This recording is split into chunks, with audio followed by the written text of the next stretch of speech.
I think... Let's just... Yeah. OBS is open. So I have my chat. I have my chat this time. It's over here on my second monitor. It's just my second monitor is down here. So I have to push this in. And I can only see the bottom few chats at a time. The reason I'm doing this is because I kind of plan on marathoning right now. How's the camera? I can't tell. Let's find out. That's fine. Studio mode, regular scene. Actually, I can just pull up the second monitor if you want to see it. Hello, hello. Here, take a look at my second monitor. Wow, it's a chat. We love chat. Isn't that great? I'm in the way. Look, there's even chat messages right there. We're probably going to go kind of a marathon. Not going to lie. So, let's do it. So, I'm supposed to be in the hinterlands right now, which is on the other side of the planet, actually. I say supposed to. If I'm following the quest guide I'm supposed to be up here. I kind of want to be up here anyway because I want to finish a couple of quests, including Cortello's Riddle and Sweet Amber. I think this is the final one, right? Yeah. I want to get the Sweet Amber so that I can turn that in. Let's do some light research while we're flying.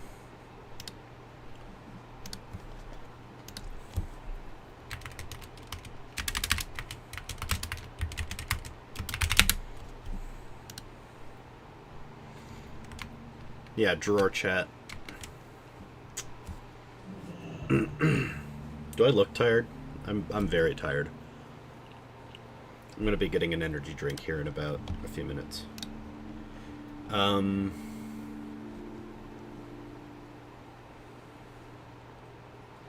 A sycamore branch. Here, I'll even pull up the thing that I'm looking at. I'm looking at the Warcraft database, Wowhead. Where's the sycamore branch?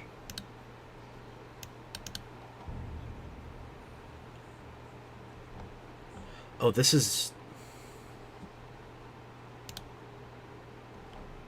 down in Feralis, yeah? Yeah, okay. And then after I get that, I have to do something.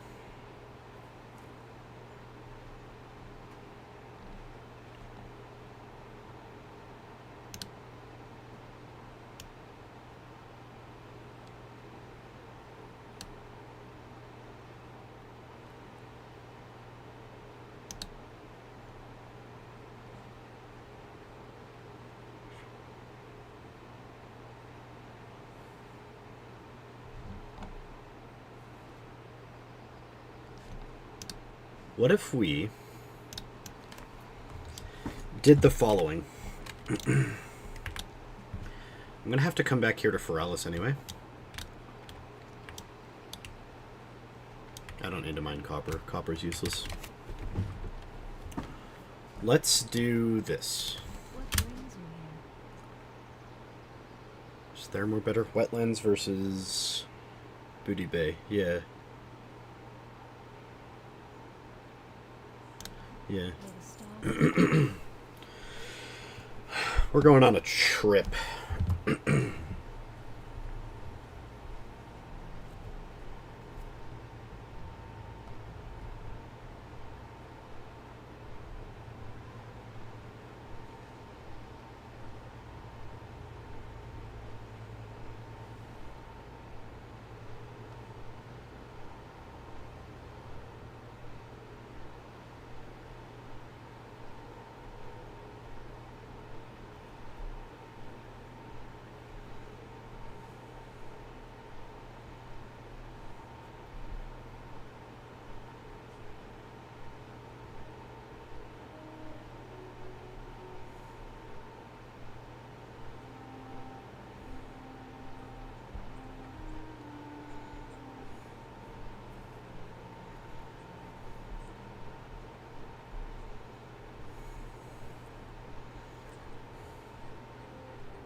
It could be my Wi-Fi. I'm just gonna pull this up here. Yeah.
All right, tell me if this is better. Actually, let me just make sure. Yeah. So, if you don't mind, shut up. If you don't mind, I'm going to keep. Goodness. I can just turn it down here. If you don't mind, I'm going to keep the light off. It's better on my eyes than turning on the light in here. We're back. Okay, good. It should be smoother now. Here, I'll leave an alt tab to my OBS so you can see it. Basically, I don't know what triggers it, but just randomly it will like not stream well. This number will be less than 6,000, whatever. And then all I really need to do is either unplug and replug my router, which I ended up having to do, or let's make this a little smaller. It's funny, but we're gonna keep it smaller. We're also gonna keep it right in the center of the screen, which is right about here. That's good enough.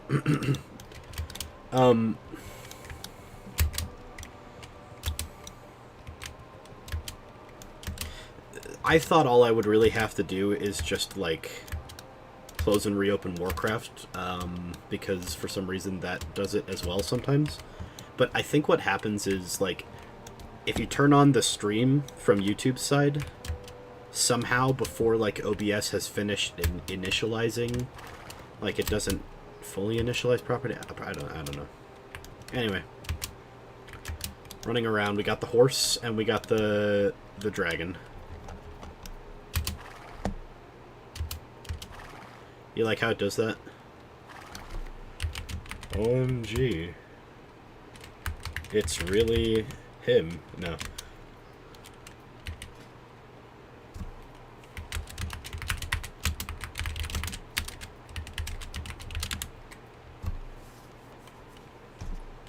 Forgot I moved to guild chat.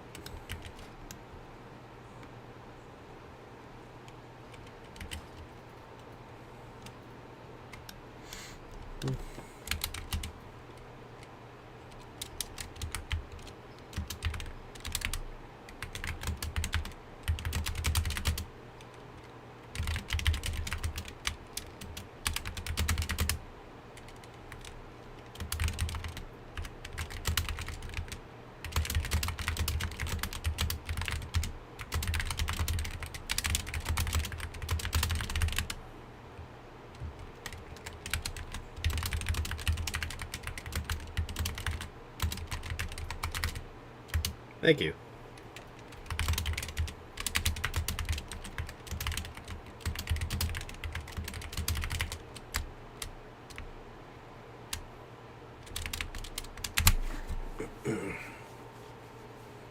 Can you see chat? You can. Okay.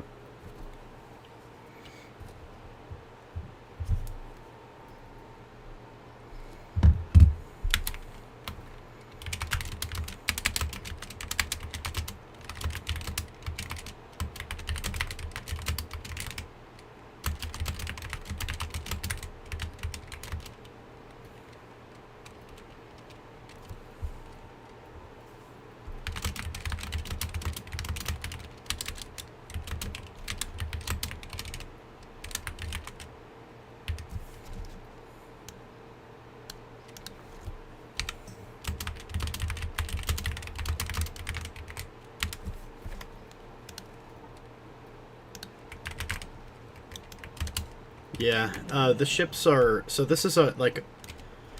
There are 2 continents, right? And there's a couple main methods of transportation, one of them being the ships. There are some portals as well. Not in major cities like in later ones.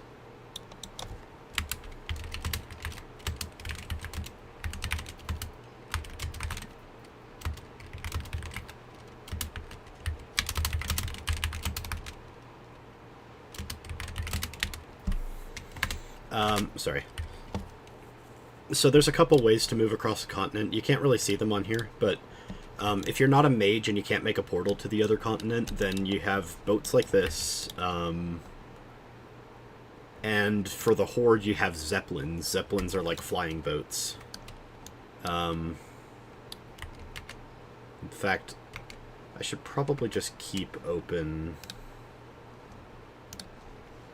a tab here. No, I accidentally clicked on FL Studio again. I'm unpinning this right now.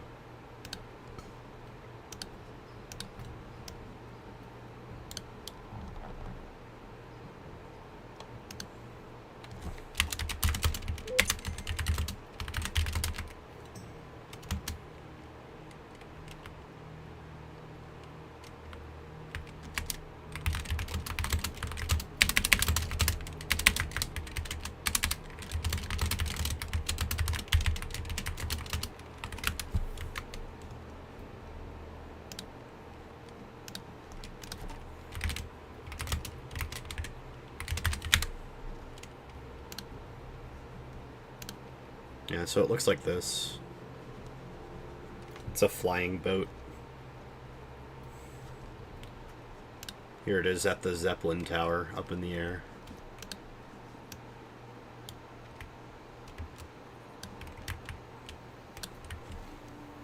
Oh, I've already moved to the other continent. There's a loading zone every time you move, but...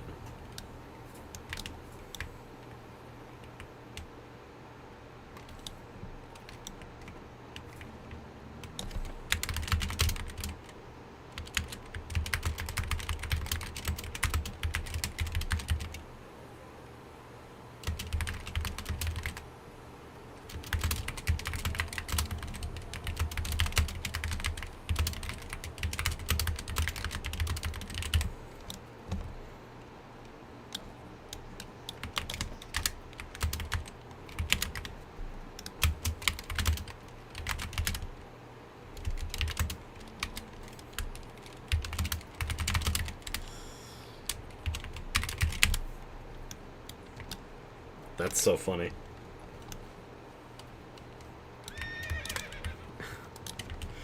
The person I'm talking to is right there.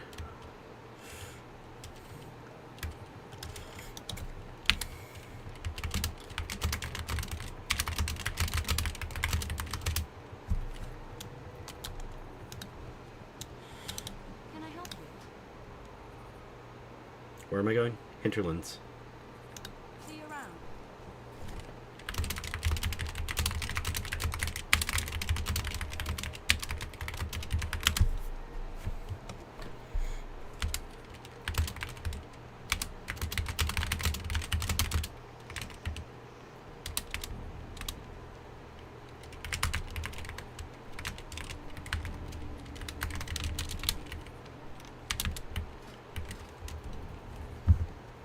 New post from Kyla Kowalski.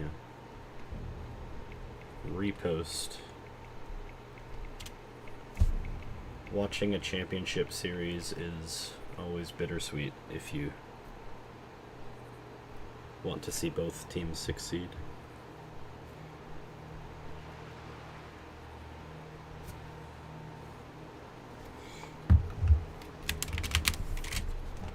That's so funny. The person I was talking to in my guild just happened to be literally right next to me.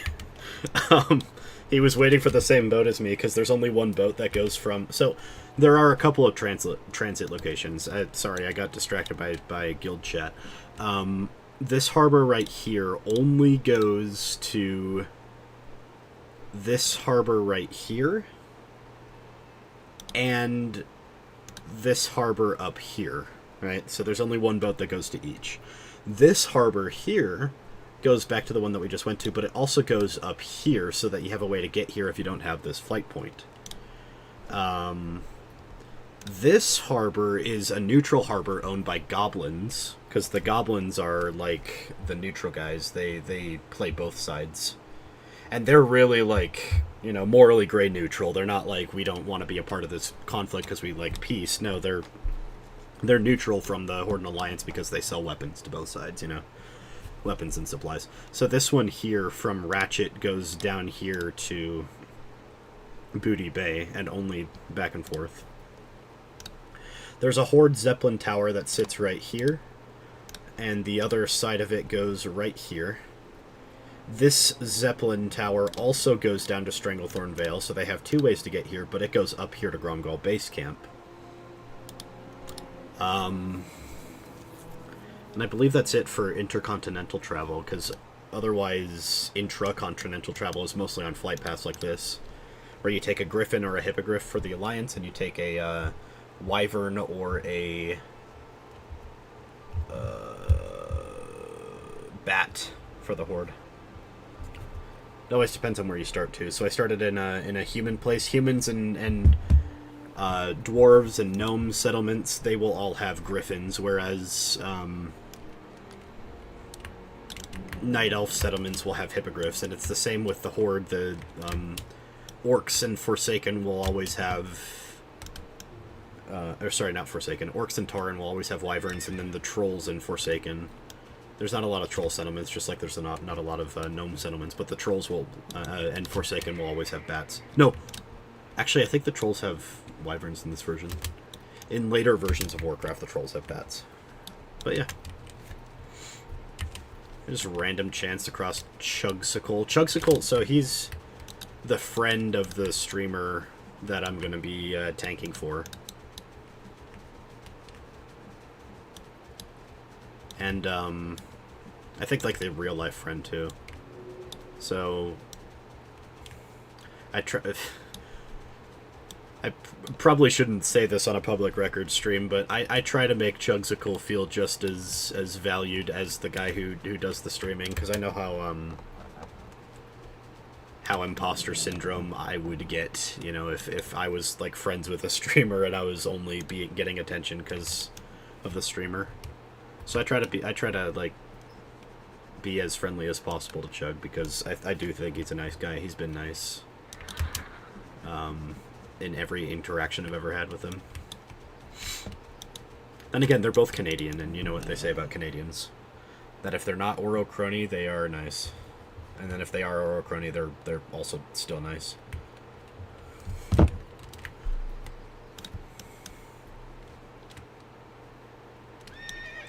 I just do this? I can. There's a quest I can do here, but I want to go get the sack of rye and then go back to what I was doing. But let's do this much, because I have a quest to do here.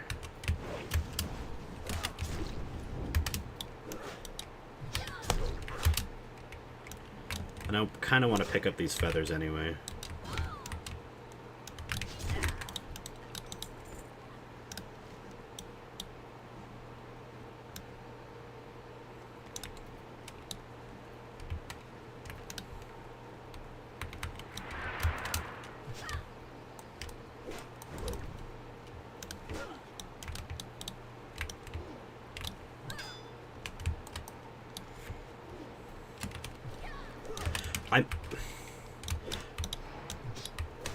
There's reason to be had that I don't do this and that I just go get my trinket. Because I'm really close to getting my first trinket, which is the last item slot I've never filled. I guess aside from shirt and tabard, but I don't like wearing a shirt, and I don't really care much about the guild to wear a tabard.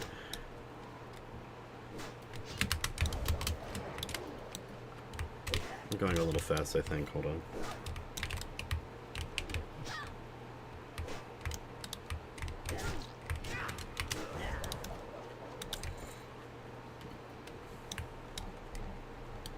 Where's the first cage? Oh. There's a night elf there.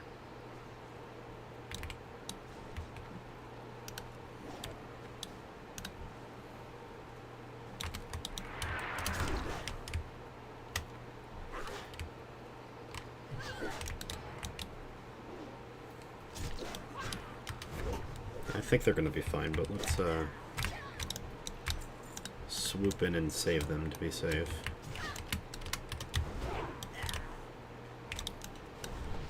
Last time I was here,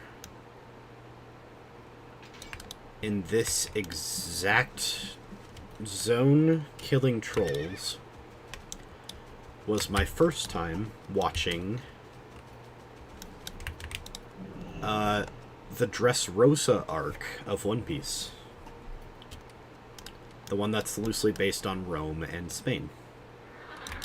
I guess more like, I guess it's like Spain and Rome because it's more Spanish than Roman.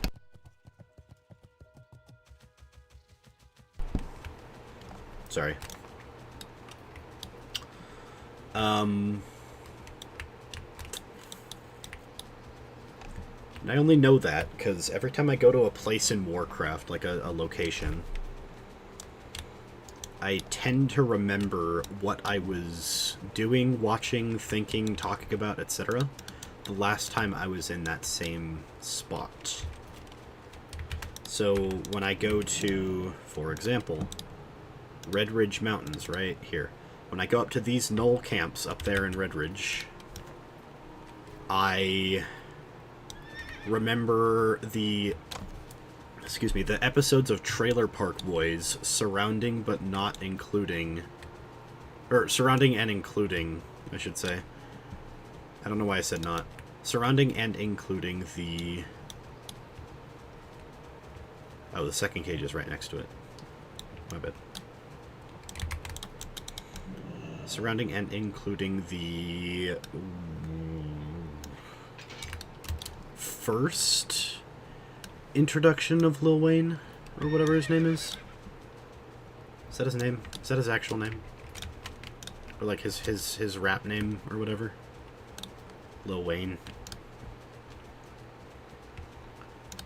The guy who does drugs. There was an episode where he sources them for marijuana, I think.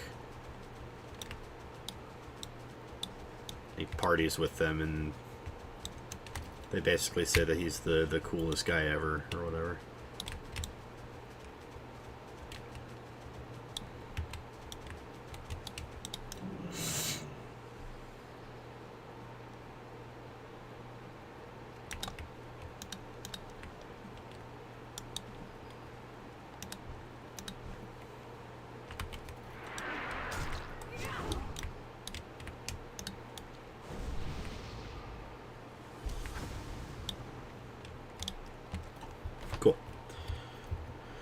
I don't know what the guide wants me to do next with these characters, but what I am going to do is very simple. Pick up this sack of rye.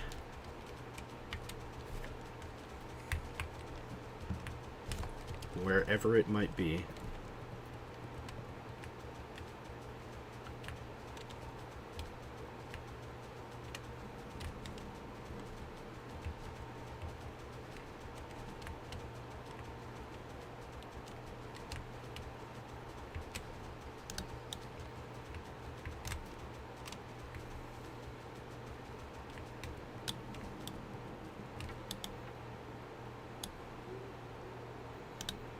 There it is.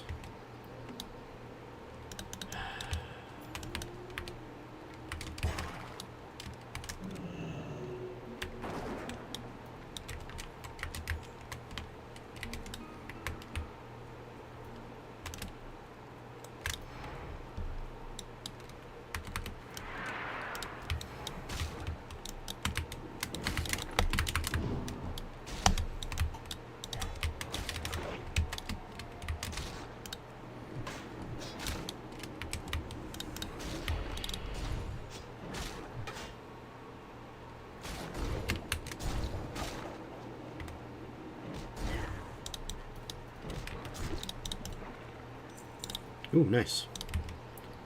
Another healing potion. That's good, that's good.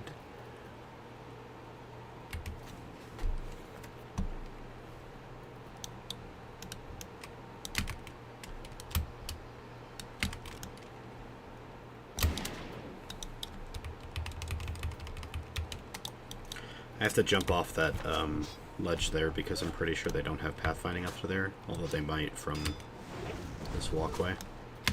I still have to be safe. In fact, I'm now confident that they do have pathing to get on top of that hill, because getting on top of that hill is a prerequisite for them to start running at me. Hill, wall, whatever this thing is.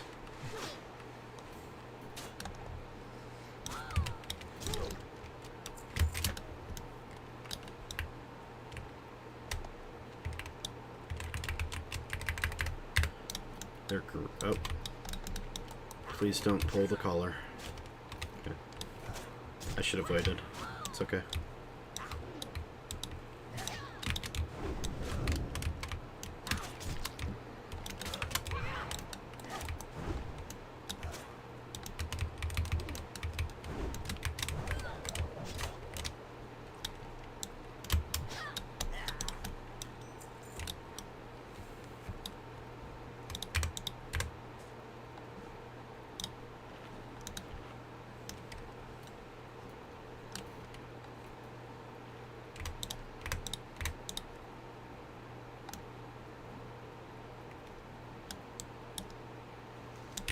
There's the sack of rye. So now the plan is, while picking up feathers off the ground, which we still need to do, we run back. I just did that. Oh, I need 5 of those. Okay.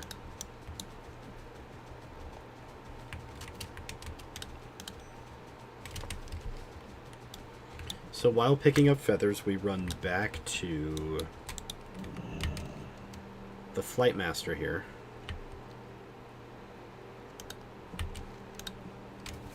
From the Flight Master, we fly to Westfall. From excuse me. From Westfall, we run to turn in Sweet Amber. From Sweet Amber, we hearth. Wait. Yeah, hearth, because we have to go to Feralis. So we hearth the gadgets in. We then run, or go to the Flight Master and go to Feralis. We complete Kalimdor Cocktail and the Sycamore branch, or whatever the hell it is. we take the boat back to Theramore. We go from Theramore to Westfall again. Turn in the quest, pick up the next one, fly to Loch Modan. From Loch Modan, we run down into the Badlands, then into the Searing Gorge, and from the Searing Gorge, we go south, and we pick up...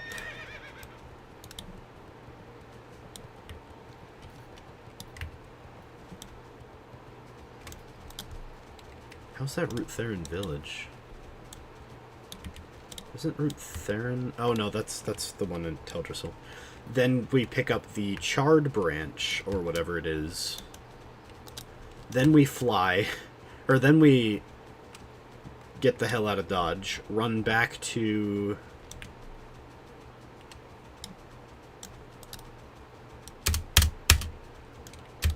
Badlands, run back from Badlands to Loch Modan. From Loch Modan, we fly back to Wetlands, and then from Wetlands we run down and turn in the quest. And the final part of the quest gives us our first ever trinket, which is... In vanilla, they are special items with special abilities. In later expansions, they just become another ring or necklace. It's just a stat item that might have an on-use effect. But in vanilla, they were random. Sometimes they like gave you practically nothing. Sometimes they like let you cleanse one bleed effect, which is just the most niche thing ever. Sometimes they... You know, they really could have fleshed this city out a little more. Like, look at this. It's just empty nothing in there. They could have done something, you know? How are ya? So...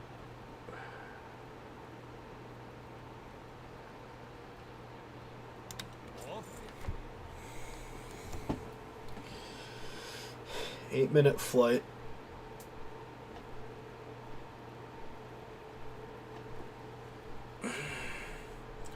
So it's Westfall, Hearth, Feralis, finish 2 quests, fly to Theramore, boat to Menethil,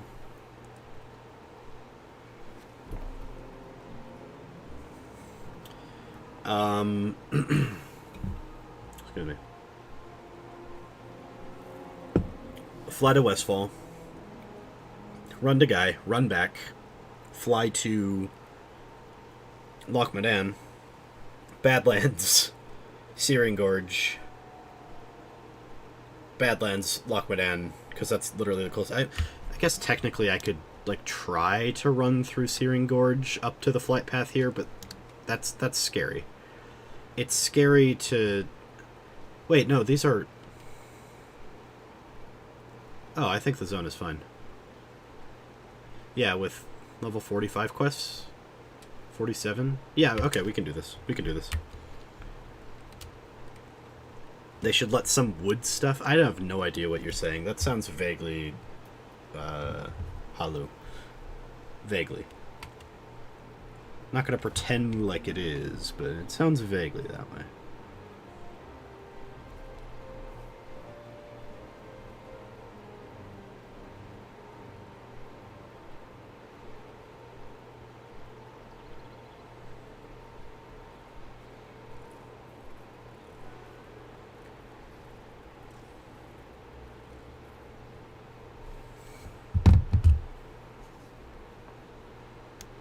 Hold on, I have to save a video onto my computer that I found on Twitter.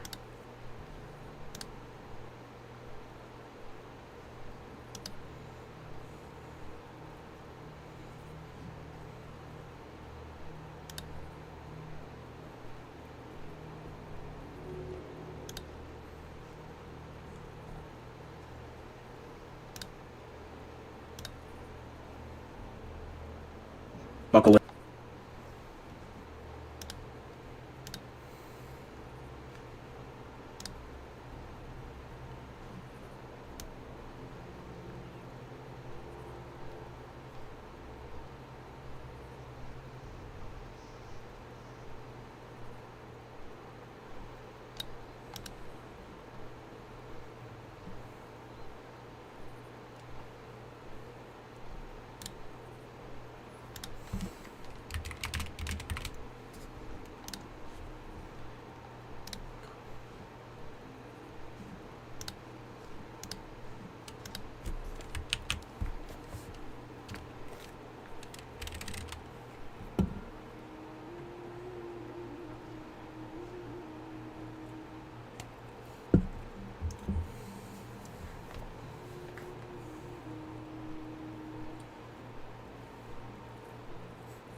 You see this mountain right here? This is the for the first couple phases. It's the location of the first two end game raids of this game. You go in through. Oh, this altar is just for like one quest, I think. You go in through one of the two entrances. I'll see if I can even see one of them. Yeah, there's the bridge that leads up to it. And there's the main gate. You just go right in there. You're inside the mountain. It used to be owned by the Dark Iron Dwarves, who are the dwarves that are all singed and charred, and they have ashy skin and whatever. And they are at a point in history when the humans and orcs were only fighting on this continent. The Dark Iron Dwarves gave up the top half of their mountain, the entire top half, to like the warlocks of the orcs, and then eventually they had an orcish army move in, and so now the Dark Iron Dwarves and the Blackrock orcs are just fighting each other. No, we don't destroy the ring in it, but we do fight. Emperor Thoresen of the Dark Iron Dwarves is near the bottom of the mountain. Not even near, he's at the bottom of the mountain. But then even below him is Ragnaros, the Lord of Fire, and that's the 40-man raid, is when you go into Molten Core and fight the elementals leading up to Ragnaros. Meanwhile, on top of the mountain where the orcs are a bunch of dragons, black dragons. And up there is Nefarian, the son of Deathwing, the greatest black dragon of all. So at the bottom is, Elemental Lord of Fire, Ragnaros. He's the first boss of... his raid is the first raid of World of Warcraft. Technically, there's one boss raid down here in the Wormbog that kind of fits in between Molten Core and Blackwing Lair. It's easier than Blackwing Lair, but it doesn't give much better loot than Molten Core. It's still really good and unique loot, so you have to go there. But there's no tier sets or anything. At least, I don't think so. There might be. I've only fought her in Season of Discovery. But it's Anixia, and she's the sister of Nefarian. So you go to Molten Core, you do that stuff, and then you have this lady, this dragon, and then you go back to the mountain down here, or up here, let's say. You go back to the mountain, and then you eventually fight Nefarian. And 40-man raids are tough because, number one, the bosses are really strong. They can one-shot a lot of characters. So you have to be really geared even to go in, especially in hardcore, where if you die, you're dead. You have to go back to level 1. Remember, I have played for 5 days, 18 hours, and I'm level 48. We are talking about stuff that you can only do at level 60. And the experience points needed per level goes up per level. So if I were to play for the next hour, only doing quests and whatever, I would reach 49 in 1 hour for halfway through. That's my guess. So that's about 2 hours for a level because I'm already halfway through 48. I think to get from like 55 to 56, it took me something like 3 or 4 hours of consistent questing. So I have to reach level 60 eventually, and then I have to do a bunch of grinding for better gear, and that can mean crafting, that can mean going into certain dungeons, certain high-level dungeons, whatever, just so that I make sure that I don't die, because I don't want to die to anything in Molten Core, so that I can keep the gear that I get from Molten Core and then beat him again later.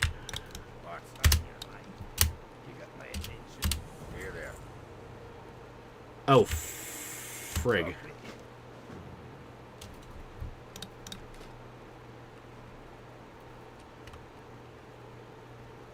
I forgot about the True Silver part.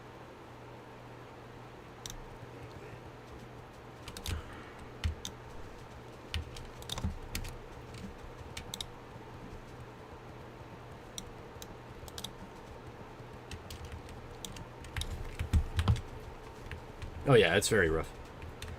This game wasn't designed for hardcore. Hardcore was something that people started doing as a community mod in later versions. True Silver. Vanilla, where to find?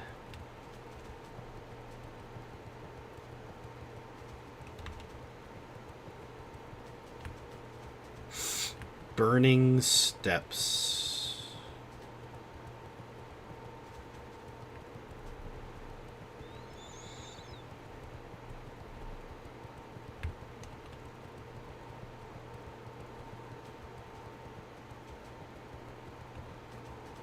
Oh, Badlands.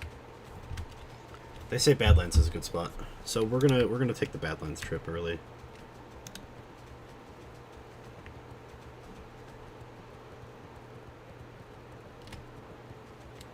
You can get it from chests too. I don't remember if I put one in the bank. I'm pretty sure I didn't though.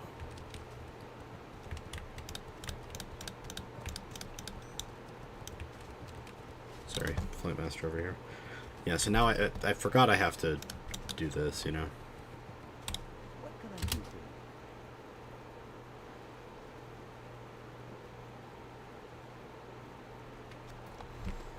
Does Blasted Lands have Mithril? Does Blasted Lands have Mithril?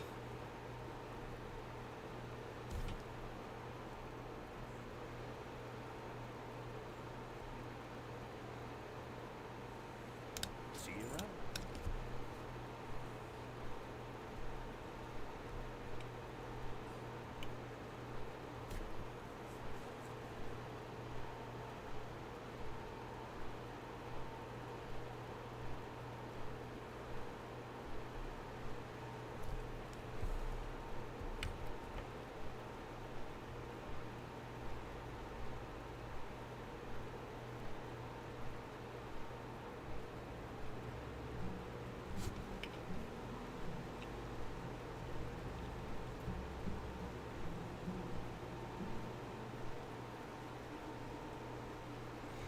I need one, and then I can smelt it because I have the ability.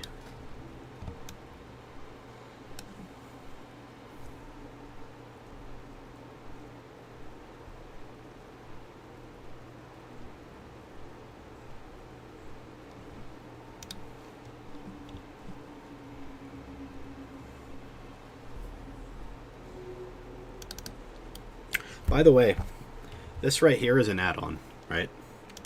To see where the quest items are and all these little, like, these little gears that you see there.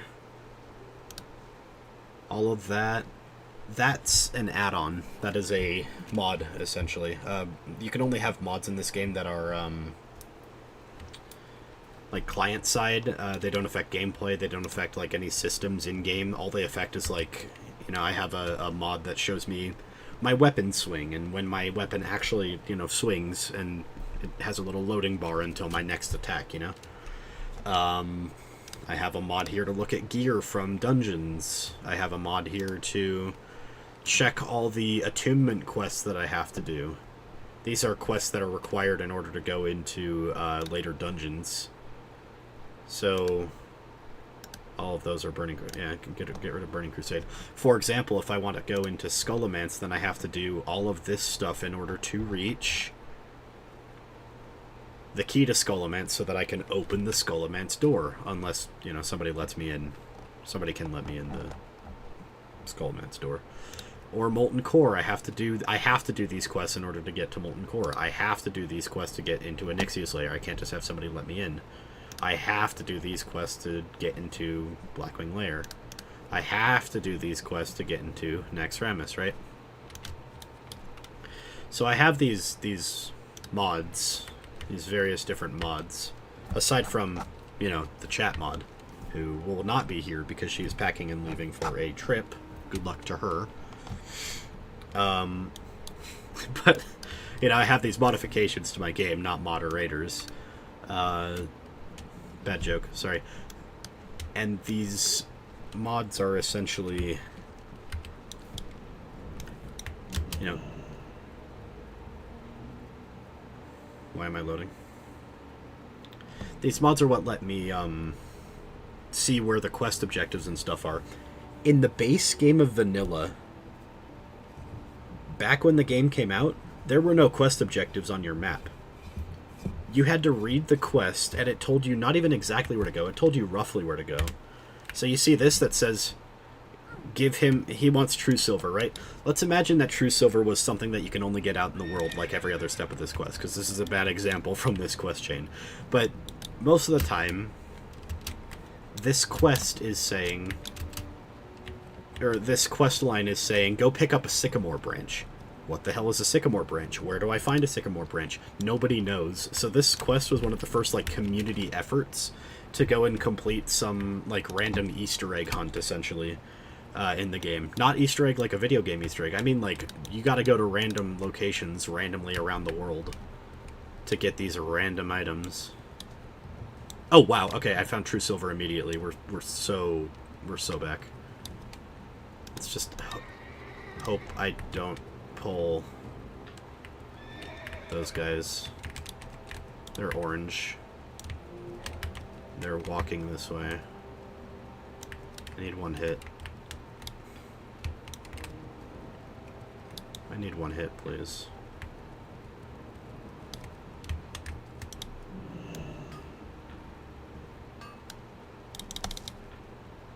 I can't fight these mobs with orange numbers for their level.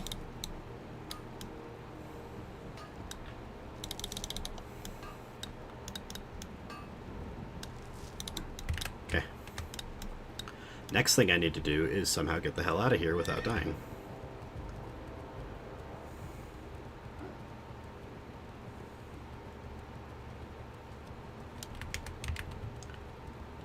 Look, redstone.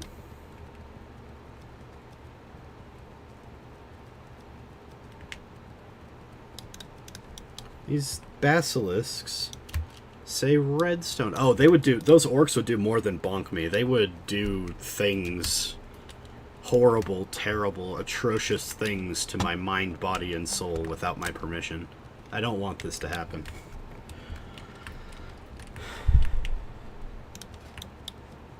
But now I can smelt the true silver. I can get the 1 bar that I need. Light. This zone... I mean, this town also feels really bare bones. Like, there's no quest givers inside the buildings, as far as I know. Except for, like, one at the top of that tower.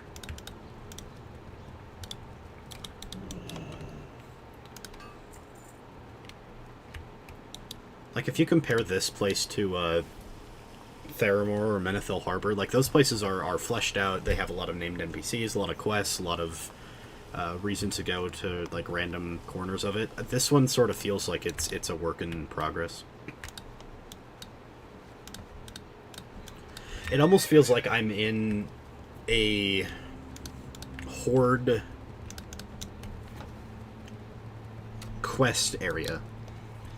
Like, Horde would be given a quest. I don't think they are, but it almost feels like I would be given a quest as a Horde player to go kill 6 Netherguard clerics and 3 Netherguard Riftwatchers and 12 Netherguard soldiers, and that's what this zone feels like, is that it's like a place that Horde players would go quest in.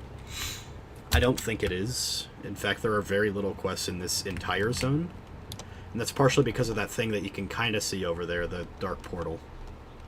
You can see the effect of the portal, but you can't see the portal frame. But this is like the biggest location in Warcraft lore up until Burning Crusade. Up through Burning Crusade. This is like that portal down there that's in this spot that you can kind of see over there. That black empty space. That portal is where the orcs came from. They come from another world. And so in Warcraft 1, they came through here. This was all a swamp. And so they took over the swamp. It was a continuation of this swamp, in fact. And it was all called the Black Morass. And they just kind of kept encroaching further and further into here until eventually they started attacking the humans, and then eventually they actually destroyed Stormwind City. And this was only, like, according to the timeline that I'm currently in right now, this was only, like, 10 years prior, something like that. And then in Warcraft 2, they, from Stormwind City, decide that they're going to raid upwards, and that's when they enter Blackrock Mountain and make the deal with the dwarves there. That's when they continue up into the wetlands, and they have presence over here in Grim Batol. And they keep going, and eventually, I forget how, but they like meet the trolls up here. This used to be a forest, now it's all plagued by undead from something that happened even after that, but basically the orcs spread across the entire continent. They were kind of prevented from going into Ironforge, so that's fine. And then they were driven back by the humans of Lordaeron, which is this place. And then in the third game, the Prince of Lordaeron, Arthas, he has his own interactions with demons, and instead of, we never see the Dark Portal. I mean, we do, but we don't see it very much in especially in his campaign, because his campaign is fighting against the undead. This plague of undeath starts sweeping around his entire kingdom. And if he starts fighting it, and then eventually it takes him to Northrend, which is a continent that's up here that's not on this map because it's not in this game.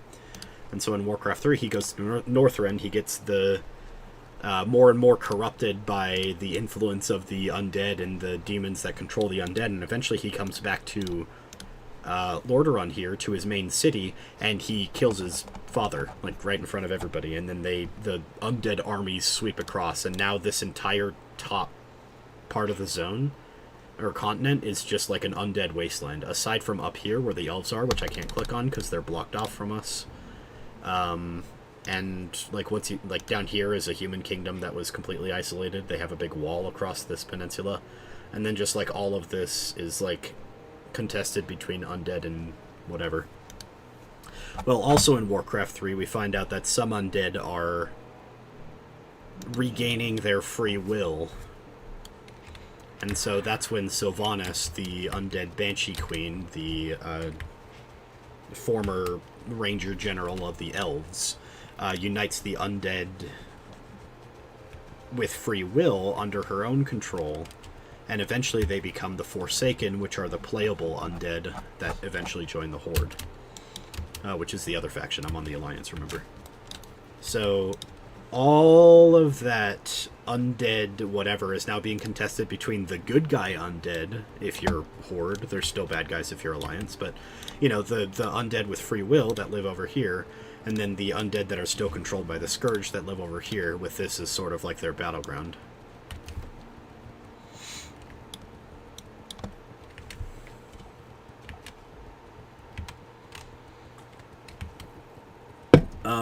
Also in Warcraft 3, we go into Outland, where we discover that it's now just like a floating rock in space instead of an actual planet.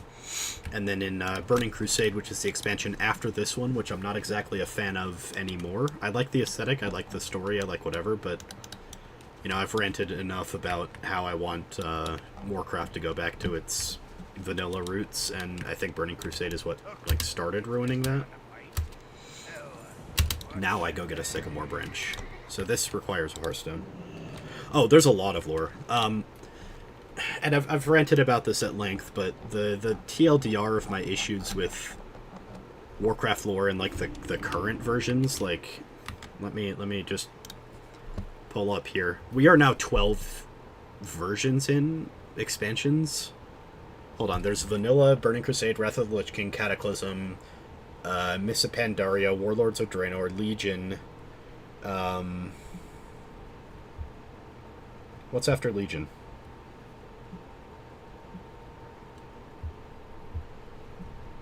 Battle for Azeroth, Shadowlands. Hold on, I need to like Kyla's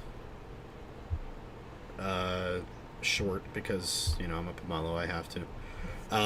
Battle for Azeroth, Shadowlands, Dragonflight, Midnight, War Within Midnight. So we are on the 12th version, not expansion, 11th expansion, but 12th version of World of Warcraft. And the problem is that the lore has become very Flanderized, or rather the characters in lore have become very Flanderized. That's a term in American critic circles where, like, a character that had some nuance, but, like, they were known for one thing, such as Ned Flanders in The Simpsons, eventually, over time and with new writers, kind of becomes dumbed down, and they focus more on what he's known for and less on his nuance. So, you know, a character who, let's say in, like, Dragon Ball, Master Roshi, right? He's... That's the guy. He's like the perverted old man who's also a good fighter. It would be like if over time they added more writers, but the writers only focused on the fact that he's a pervert and not a good fighter, and then eventually they just completely leave him out of any interactions with fights or anything. Not because he's not good enough to teach anymore, but which I think is what happens in Dragon Ball, but because he's being written by people that weren't writing him originally. Obviously, that didn't happen in Dragon Ball, but that's just an example. But there's, like, Flanderization of the characters. There's problems with, like, established world building. They do a lot of retcons, and sometimes the retcons, like, they explain them away, but sometimes they don't, and they just say, yeah, it's always been like this. You're just, like, hallucinating. And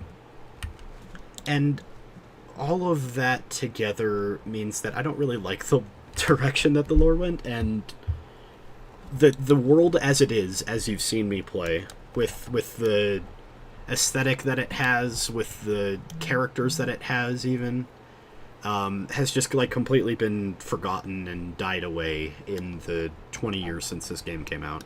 And I genuinely think it started with Burning Crusade, even though everybody loves, including myself, loves up until the third version, the second expansion, Wrath of the Lich King. That's where we go and fight Arthas, the Prince of Lordaeron, who's become the Lich King, the ruler of all the Scourge, all the undead, right? The direction in, especially gameplay, but, like, the story that it starts going, where they start being fast and loose with their retcons. For example, there are these types of demons called Eridar, and these Eridar are supposed to be the leaders of the Legion. They're supposed to be these red-skinned, goat-hoved, demonic-looking creatures. Well, they also had this race from Outland called Draenei, who were these broken little natives to Draenor, hence why they're named Draenei, that are thieves and scoundrels and whatever, and they're scavengers and whatever of a dying world. Well, like, Burning Crusade said, actually the Draenei and the Eridar are the same thing, and the broken Draenei that you see are just, like, a mutation. And I wasn't really a fan of that kind of direction, because we even see Draenei out here. There's a little camp of them right up here, this fallow sanctuary.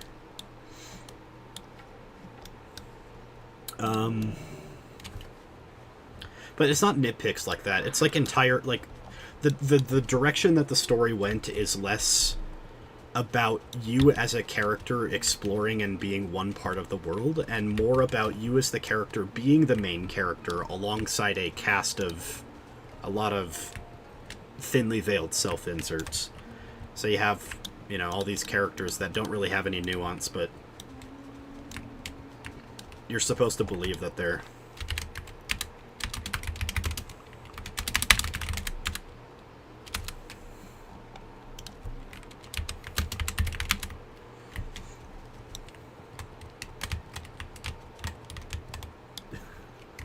That's so funny. I found Chugsicle again.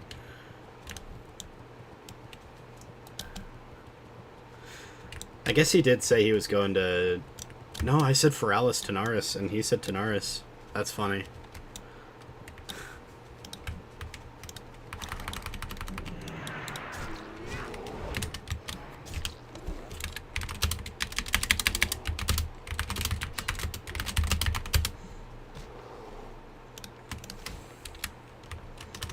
Yeah, so the direction that the lore took was, I'm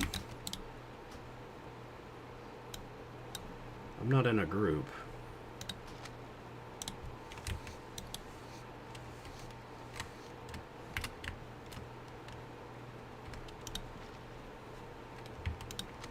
I don't think that's necessarily worth...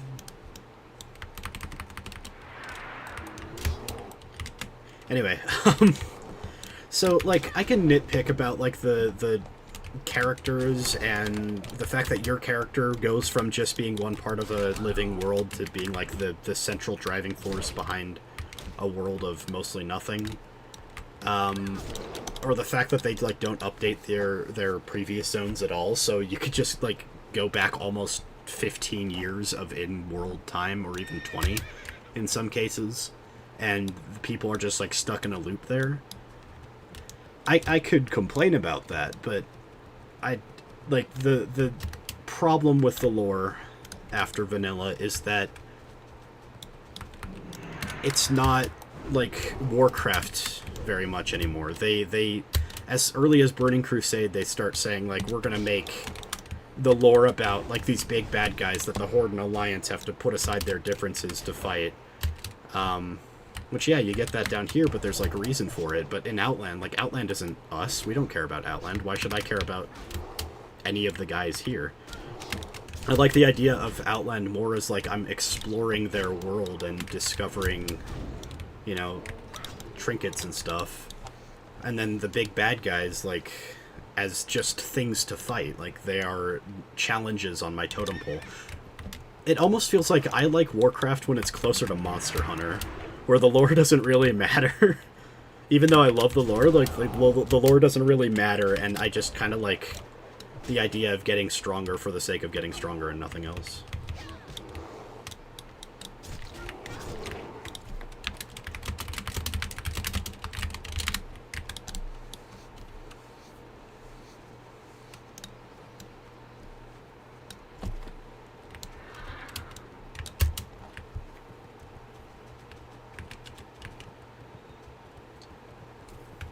But even just, like, the aesthetic feels different, you know? Like, this feels like dark... Not grimdark, but it feels like a dark fantasy game. It's, like, over the top and flashy for sure, but it definitely feels like things are more...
Sick.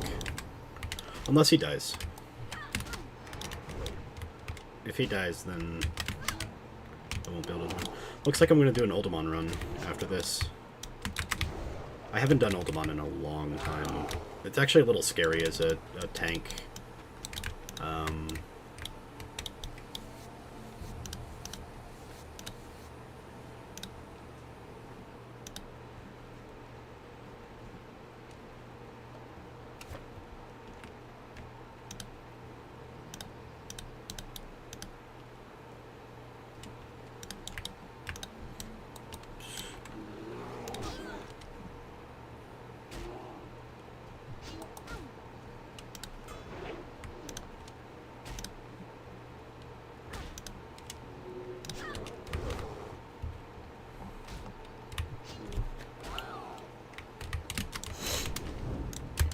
Like, if I were to TLDR the Warcraft lore, and by the way, another thing I don't like about current lore is that they are fully admitting that they're, like, moving on to a new chapter and they don't care much about what happened before, and that's okay, except I liked what happened before, so I kind of just want to stay here. But if I were to completely TLDR the Warcraft lore, it's Warcraft 1, the orcs invade this world through a portal in a swamp. They are led by a human mage who turns out to be corrupted in a really weird way by the Lord of... basically Satan, the Lord of all the demons. The orcs canonically eventually win their war against the humans and take out Stormwind City, which is the capital of the humans in the southern part of the continent. Warcraft 2, the orcs continue up northward. The humans look for allies while the orcs look for allies. The orcs find trolls, whereas the humans find elves and dwarves. And eventually the orcs and humans clash again. This time the humans win, and they drive them back, and eventually drive them back through their home portal and or to like isolated spots such as Blackrock Mountain. In the expansion for Warcraft 2, we go through the Dark Portal as humans to take the fight to the Orcish homeworld. We fight across the main continent that they're from, and we seem like we're on the back foot the whole time, and it turns out that we really, in fact, are on the back foot the whole time. And eventually the humans kind of win, kind of lose in their final battle, and the entire world of Draenor, where the orcs come from, including the portal, are destroyed. And what's left are situated on floating rocks in space, essentially. Warcraft 3, the lore is Medivh, the mage who brought the demon, or like who was corrupted by the demon Sargeras, who was killed at the end of Warcraft 1, and also the guy who brought the, orcs to the world. He's become some sort of prophetic, in fact, they call him the prophet, but he's become some sort of prophetic spirit figure, like not corporeal. And he's not a living person anymore. He's now a spirit. Let's just say he's a ghost. He becomes a ghost prophet, and he says to the leader of good orcs who have been kind of between the games starting to come into being. Like, the lore of Thrall is funny, and that's its own story, but he goes to Thrall, the leader of the good orcs. He goes to Jaina, or rather, he goes to King Taranis, but King Taranis ignores him. So he goes to Jaina, and she gets some humans, and they go to Kalimdor, which is this continent that nobody knew existed. Meanwhile, he's saying that everything on the Eastern Kingdoms is going to be destroyed, and it kind of does, because turns out Arthas becomes the prince of the king of all the undead. He becomes the Lich King, destroys all of Lordaeron, completely fractures the Alliance. Now everything up here in the Eastern Kingdoms is kind of wasted and destroyed. And then they bring back the Burning Legion, and the Burning Legion are all the demons, and then they destroy everything. And then they go to Kalimdor, and then they try to destroy everything, but then they fight them back at the World Tree up here in Mount Hyjal that you can't go to in this in this game, because it was planned content that was never added until they revamped the world. And then finally, with the Legion defeated, a lot of different, not really side stories happen, and they wouldn't be included in the TLDR, so yeah. It was orcs versus humans. Orcs win. It was humans versus orcs. Humans win. And then it was orcs and humans and night elves and undead even versus the Burning Legion, which are the demons. And then Warcraft, like World of Warcraft, this sort of peace between the orcs and humans that happened after the Burning Legion came is already being tested. It's only been 4 years, and it's already, strenuous at best.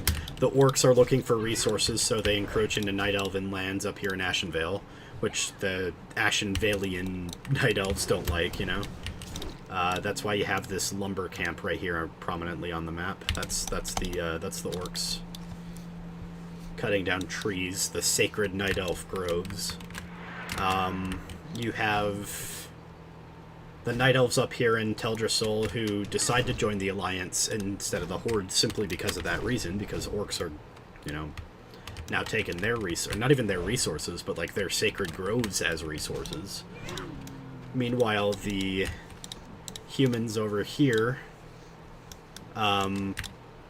they are being, like the humans of Stormwind, the army are being stretched thin. We don't know why, but there's a lot of, you know, conniving and conniving isn't a word, in the noble houses. So they're kind of spread thin as well. So their armies aren't united, their peoples aren't united, everything just kind of sucks for everyone. I forgot I need to go south here for the Sycamore branch.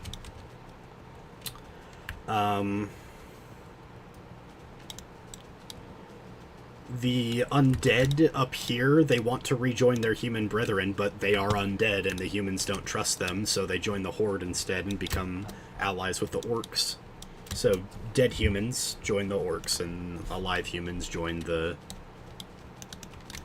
I mean, stay with the humans, you know? Trying to think what else. The dwarves come back into play. They rejoin the Alliance. But the High Elves don't, because in the events of Warcraft 3 where the undead came through and killed everything, they also literally killed 2/3 of the entire Elvish population. High Elvish population, not Night Elvish. So, that's fun. I'm trying to find this Sycamore branch. It's from the Cursed Sycamore. I think that's an enemy. I think that's the treant. In fact, I think we saw the treant doing a little jump dance last time. Was it even last time, or was it the time before? I don't know.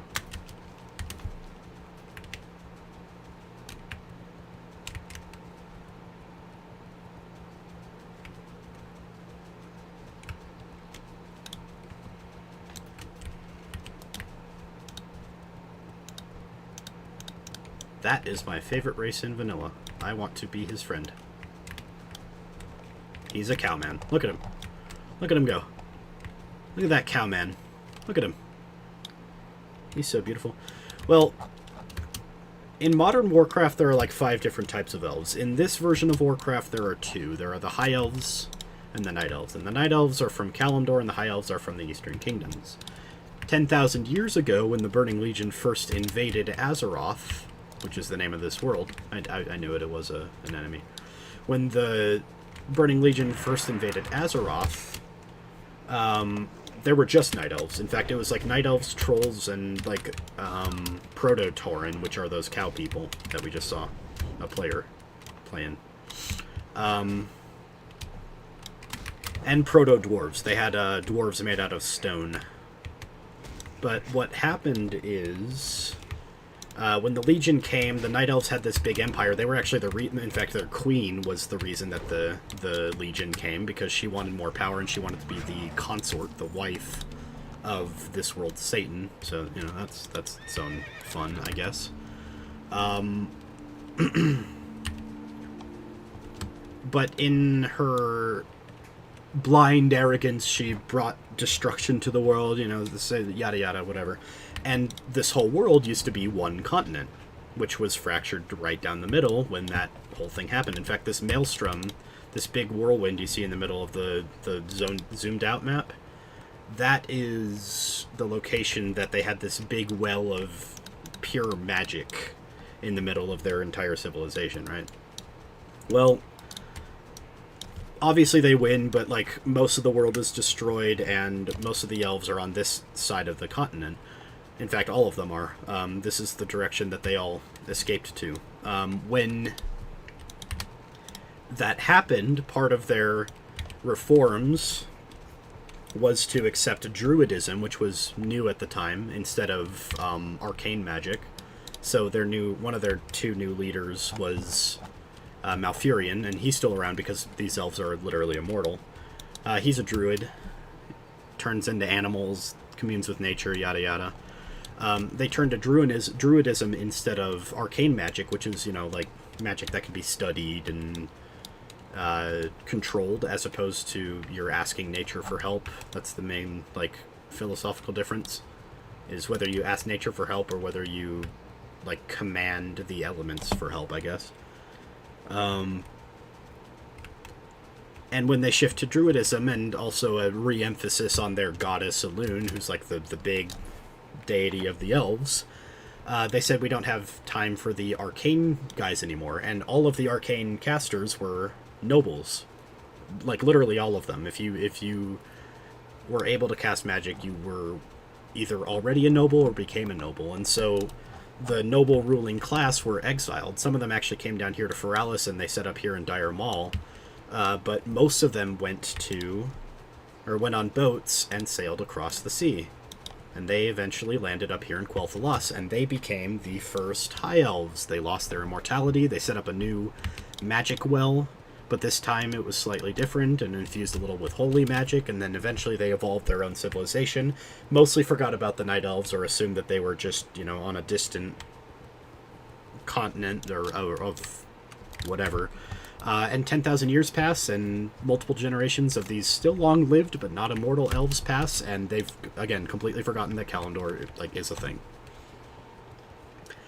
So these High Elves are human-skinned, we'll say, which obviously you would know that human skin means that not white, but, this at the time was European fantasy.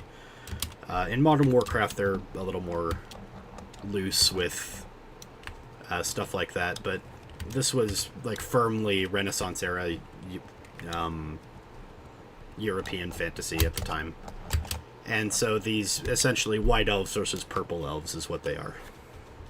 And so the white elves have arcane magic, and they're long-lived but not immortal. The purple elves stand in for Native Americans essentially on this continent, but they have Korean architecture, such as this dock I'm going to, and this food that I'm eating is kimchi. That's Night Elven food. I bought it from a Night Elf.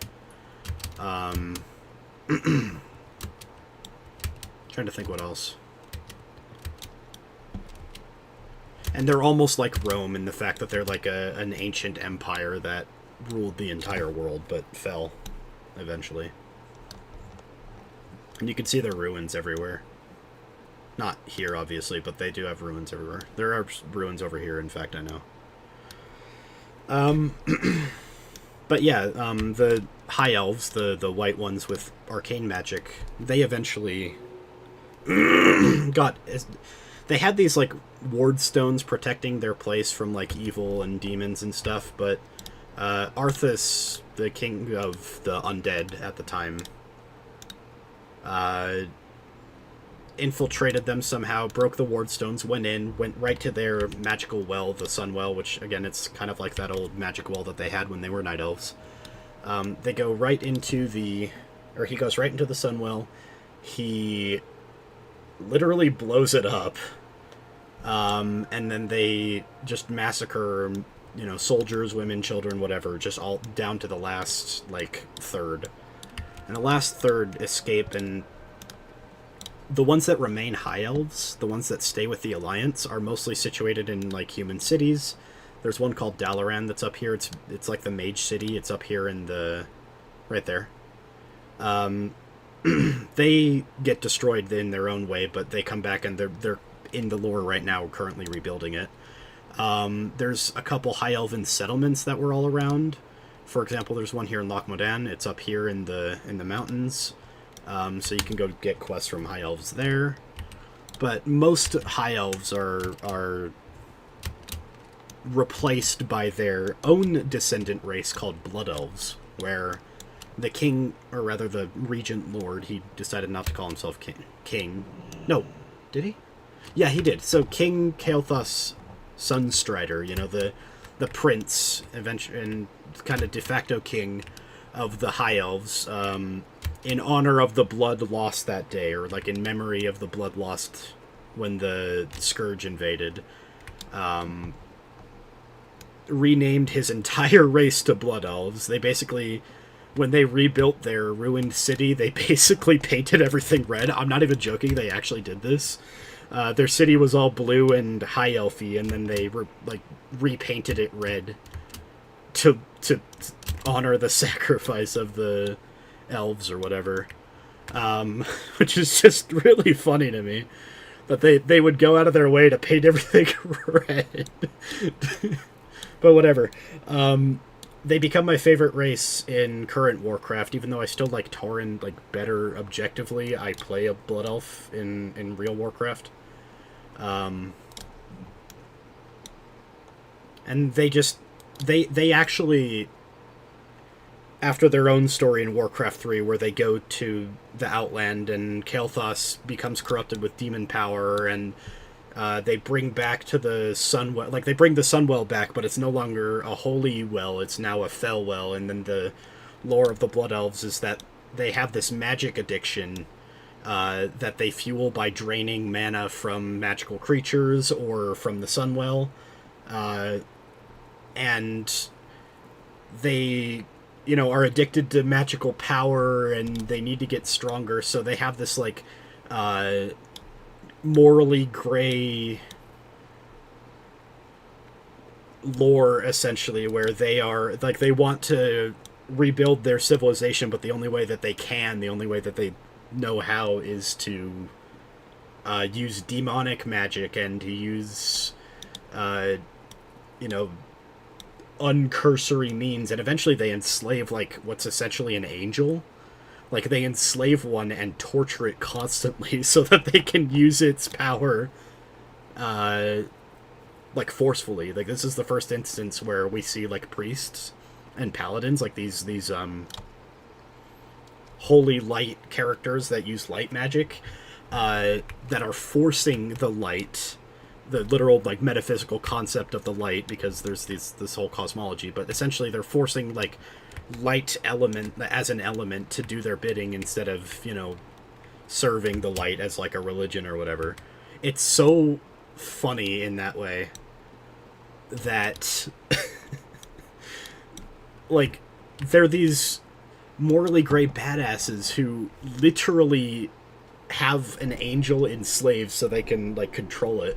And they're setting up for this cool story, and then they just kind of solve it in one expansion, and they make the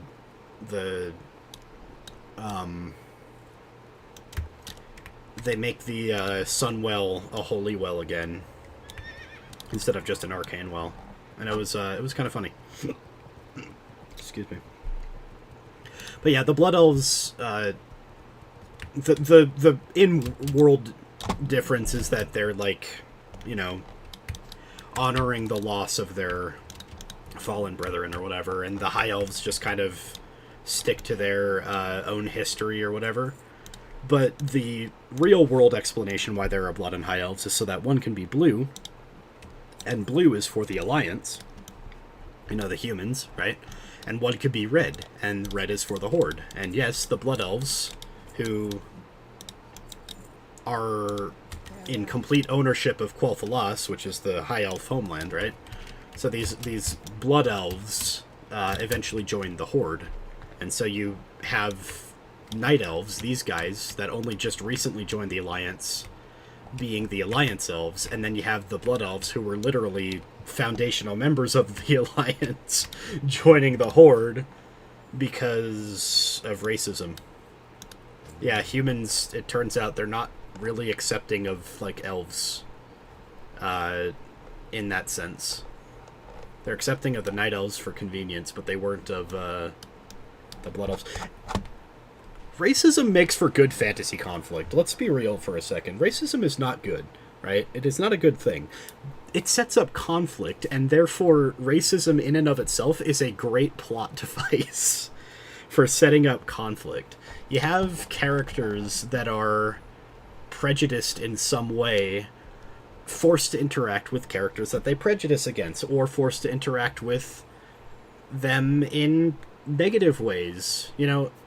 You have elves, which are naturally pretentious and think they're better, and humans, which are the current most powerful race in Warcraft 2 times, right? And the elves have to put aside their differences, and the dwarves have to be less stubborn and whatever, and they all have to work together, and they find common ground. But there's still tense and strenuous, and eventually the high elves leave, right? And the dwarves kind of stay on their own, and there's like this whole dynamic of tension. The current factions, right? There are 8 races. The Alliance has the humans, the night elves, the dwarves, and the gnomes. Gnomes basically have no lore, so ignore them completely, right? Night elves aren't fans of humans and dwarves and gnomes because, first of all, they all come from this continent, which they don't know much about. They've been stuck over here.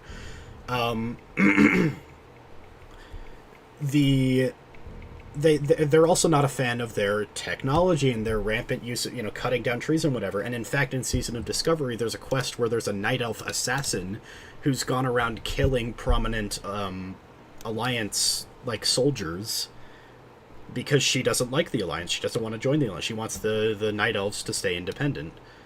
I wish they had done more with that in Season of Discovery. Hopefully they will in Classic Plus. That's the other thing. I need to say this right now. They are making an alternate timeline version of World of Warcraft. They are announcing it this BlizzCon, which is in October, and they are probably releasing it next year, if not the year after. This alternate version of the world will pretend like this dark portal never opens in Burning Crusade, which, like I said, is the next expansion. What happens for the Burning Crusade lore, that's when they start setting up the Blood Elves come back, the Draenei come here. We get this whole battle with the demons of the Burning Legion, so on and so forth. Ignore that for a second, because World of Warcraft is making a version of the game where this world is the baseline and they're sticking to it. They're not going to Outland. If they go to Northrend, it'll be classicified. If they go to any other place, it'll all be classic-y, right? You will never get or go through this portal in this new version. And if you do, it'll be for like a classicified version. It won't be a Burning Crusade. Hopefully, at least. So we are now in a version of this world very soon where things will diverge, and they've already kind of done this. They had a game mode, let's call it, called Season of Discovery, where they added new quests, they added new abilities. It was mostly like to test out what they can add to this vanilla world to keep it feeling vanilla. Some things didn't work, such as the nightmare incursions that they had in places like this, but a lot of it really did work, including class balancing. I feel like PvP was better, but some people don't like it. It was very one-shotty. They had they had new raids, new dungeons, new quests, new stories, and like I said, there was one story of, for example, a night elf assassin that went around killing people and eventually stayed around here, and you had to kill her for a rune. Don't worry about what runes are, but it's just new abilities. And it was really interesting because they were setting up storylines that they couldn't do if the Burning Crusade happens.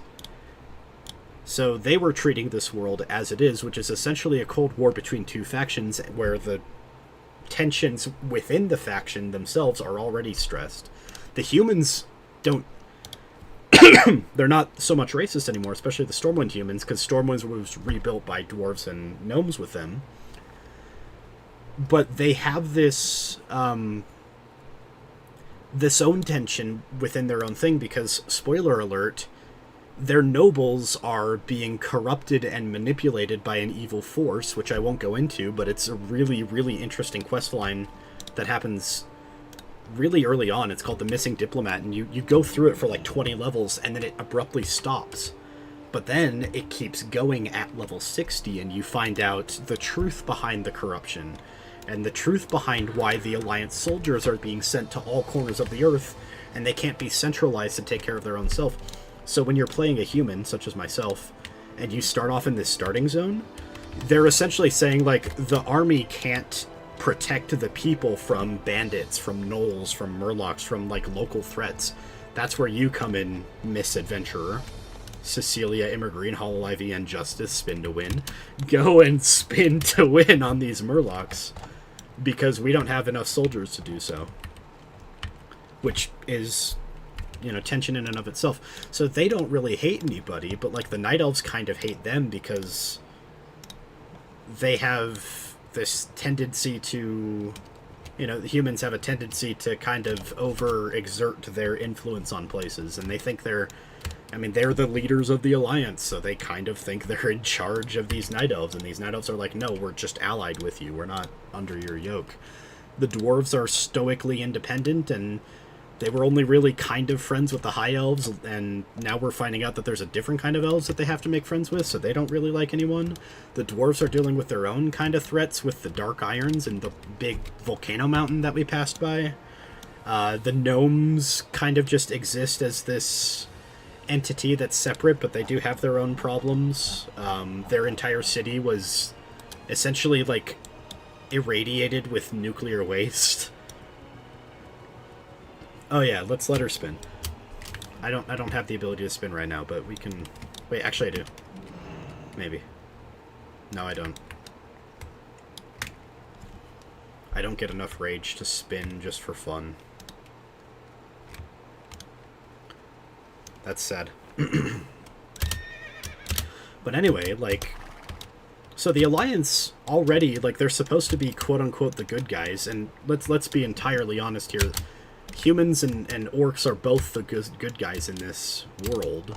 So the fact that we have these, like, woodland savages with ancient druidic magics that absolutely hate their allies but only ally with them for convenience, like, Night Elves aren't good guys in this world, just as much as the Forsaken aren't good guys. The undead Forsaken, they still have this sort of, like, sociopathic tendency. They are these evil, most of the time conniving creatures that have their own machinations and they keep to themselves. So they might have free will, but they still, like, have this desire to maintain their race above all else. And let's think about this for a second. If you're undead and you want to maintain the future of your race, what does that mean? You can't reproduce, you're undead. How do you reproduce an undead? Well, you kill things and raise them in undeath. So... that in and of itself is a problem, I suppose. So on the Horde side, right, you have the Orcs and the Trolls who are very good friends. The Tauren who are, you know, a little hesitant because they're natives of Kalimdor, these cow people.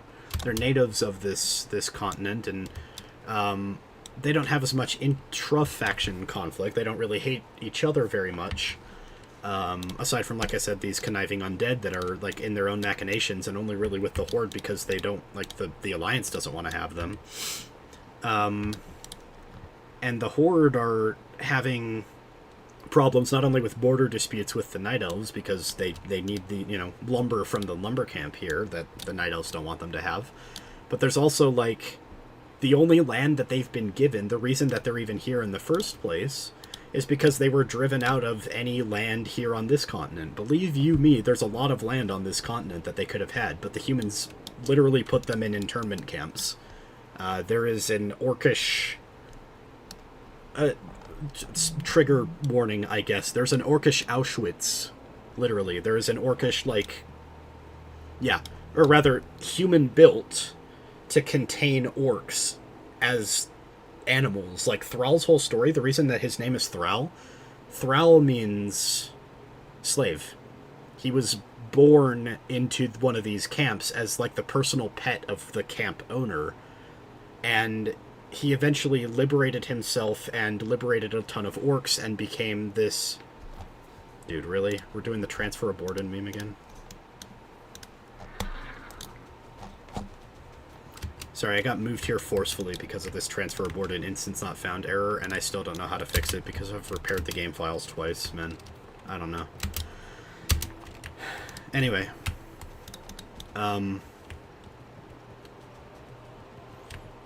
So after the Second War, you know, they're like, we're not going to kill the orcs because we're better than that.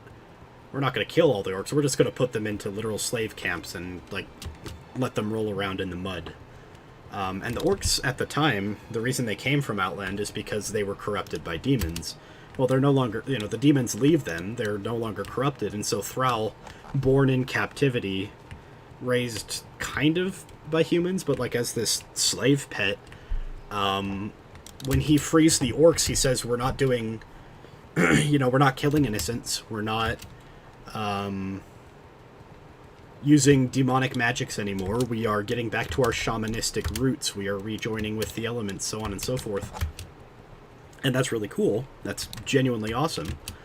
But a lot of his orcs that he frees, they're a battle culture. They're a warrior culture. So the orcs almost have the most intra-faction conflict with themselves. Because you have, like, warlocks, orcish warlocks that want to use demonic magic that can't anymore, and so they do so in secret, like literally in a dungeon that's underneath Orgrimmar, that you can go do as an orc or as a horde character. They have, these warriors, veterans of 1,000 battles and like 3 or 4 wars, that now are being told that they can't go and just fight willy-nilly, and in fact we want peace. Well, I don't want peace. I'm a warrior. I'm here to fight. So, you have all this nuance.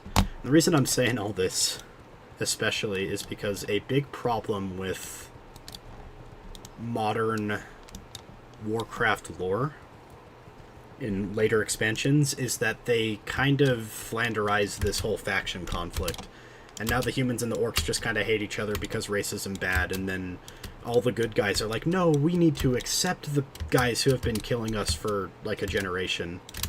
We need to accept and this is true on both sides, we need to accept the humans that kept us in internment camps and, have been systematically killing us for years. We need to, as humans, accept the orcs that literally invaded our lands, killed our, like, 2/3 of our, or no, they didn't do that, but, like, killed a ton of our farmers and women and children and sacked our cities and ransacked the entire lower half of our continent. Like, we need to accept them.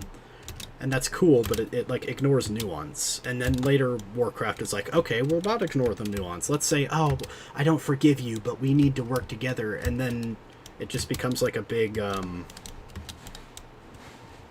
it becomes this big, like, therapy circle where every main character on both factions is like, I'm here for you, I understand, even if I might disagree. And it's like, bro, can't you just have one person be prejudiced? Like, prejudice makes for good conflict. It makes for good storytelling.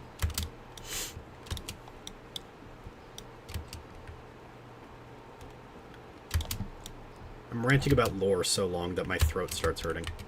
Anyway, the current state of vanilla World of Warcraft is that a world ravaged by 3 wars, one of which was a lot more supernatural than the other 2, demons and undead, is now at a strenuous peace. They are not technically at war with each other, but there are conflicts and you are hostile to the enemy faction. So if I walk into an enemy orc town, I just die, right? Which sucks. The whole world is supposed to suck. This is supposed to be like a dark and dreary world where the orcs just want resources, but I can do winds in the desert? That's so funny. Anyway, like, the orcs just want resources. The only forest that they see is being protected by the night elves, and the night elves don't want them to go in there. Also, by the way, this is just a dangerous continent in and of itself. It's part of the reason why the high elves ignored it so much. The entire continent is, has a lot of ancient evils in it, including but not limited to the literal most ancient evil in a vanilla context, so they pretend like it isn't anymore. But, like, the lore setup is that there are these Lovecraftian Cthulhu deities, and one of them lives down here, and it's this whole thing. We don't get transfer aborted this time, that's good. So, like, this place down here, this Silithus zone, is the zone for one of the raids where you fight and kill this Lovecraftian deity that exists outside of death. So even with its death, you're not really killing it, right? That was, like, vanilla Warcraft was setting up the Burning Crusade, or sorry, not the Burning Crusade, the Burning Legion, the demons. It was setting up the, it was setting up the Scourge in Northrend, and it was setting up the Old Gods, which is like a local threat on at least one continent, but eventually we find out, both. And Modern Warcraft has, they need a big bad guy for every expansion. So for the first expansion, you beat the big bad guy of Outland. So we don't need to go back to Outland. The second expansion, you beat the big bad guy of Northrend. You beat the Lich King.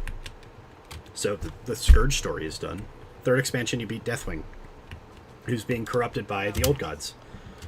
So now the dragon problems are done. Like, we're running out of conflicts, and so they have to end up making more. Turns out, the Legion was actually fighting a bigger threat, so when we finally kill the Legion in, we literally killed Satan, like Warcraft Satan, in the Legion expansion, we're like, okay, we've killed Warcraft Satan, but it turns out Warcraft Satan was fighting a bigger threat. Ooh, who could they be? We'll find out. The Lich King's dead, but it turns out that he was actually protecting us from the realms of the realms of death. And so now they're invading us, and that's bad. Okay. And, the Old Gods, actually, they are, sort of like a tumorous, cancerous growth that's, sort of the unintentional side effect of these bigger things called Void Lords, and they are actually the bigger bad guys that the Legion was fighting. So now we need to kill the Void Lords. Okay. It's like all of this setup was paid off by Modern Warcraft, and I think they know that because they've admitted, and I'm kind of okay with this in a Modern Warcraft lore, because the Modern Warcraft lore isn't bad, it's just not my favorite era, I guess. The Modern Warcraft lore is setting up this big final battle against the Void Lords and setting up the Titans, which are basically like the gods of the universe, as maybe these sort of morally gray things. And it turns out that Azeroth is essentially one big egg for a Titan itself, because planets can just be all Titans come from like the world soul of different planets. And I think they were even setting up that up in vanilla, like you get that in Uldaman, and I think that's really cool. I think that lore is, fine, and we find that out later in Northrend more explicitly, that the Titans, only came here to fight off the Old Gods because the Old Gods only came here because this is a world soul, and so the Titans want another Titan. Azeroth is going to be the greatest Titan, so on and so forth. That's cool. I like it. It's fine with me. By the way, we need to go back to this zone very soon, but here's the mountain again. I like it. It's cool. Actually, that's the final... That room right there that my griffin's in front of, that little place right there is actually the final platform that you fight Nefarian on. That's kind of cool.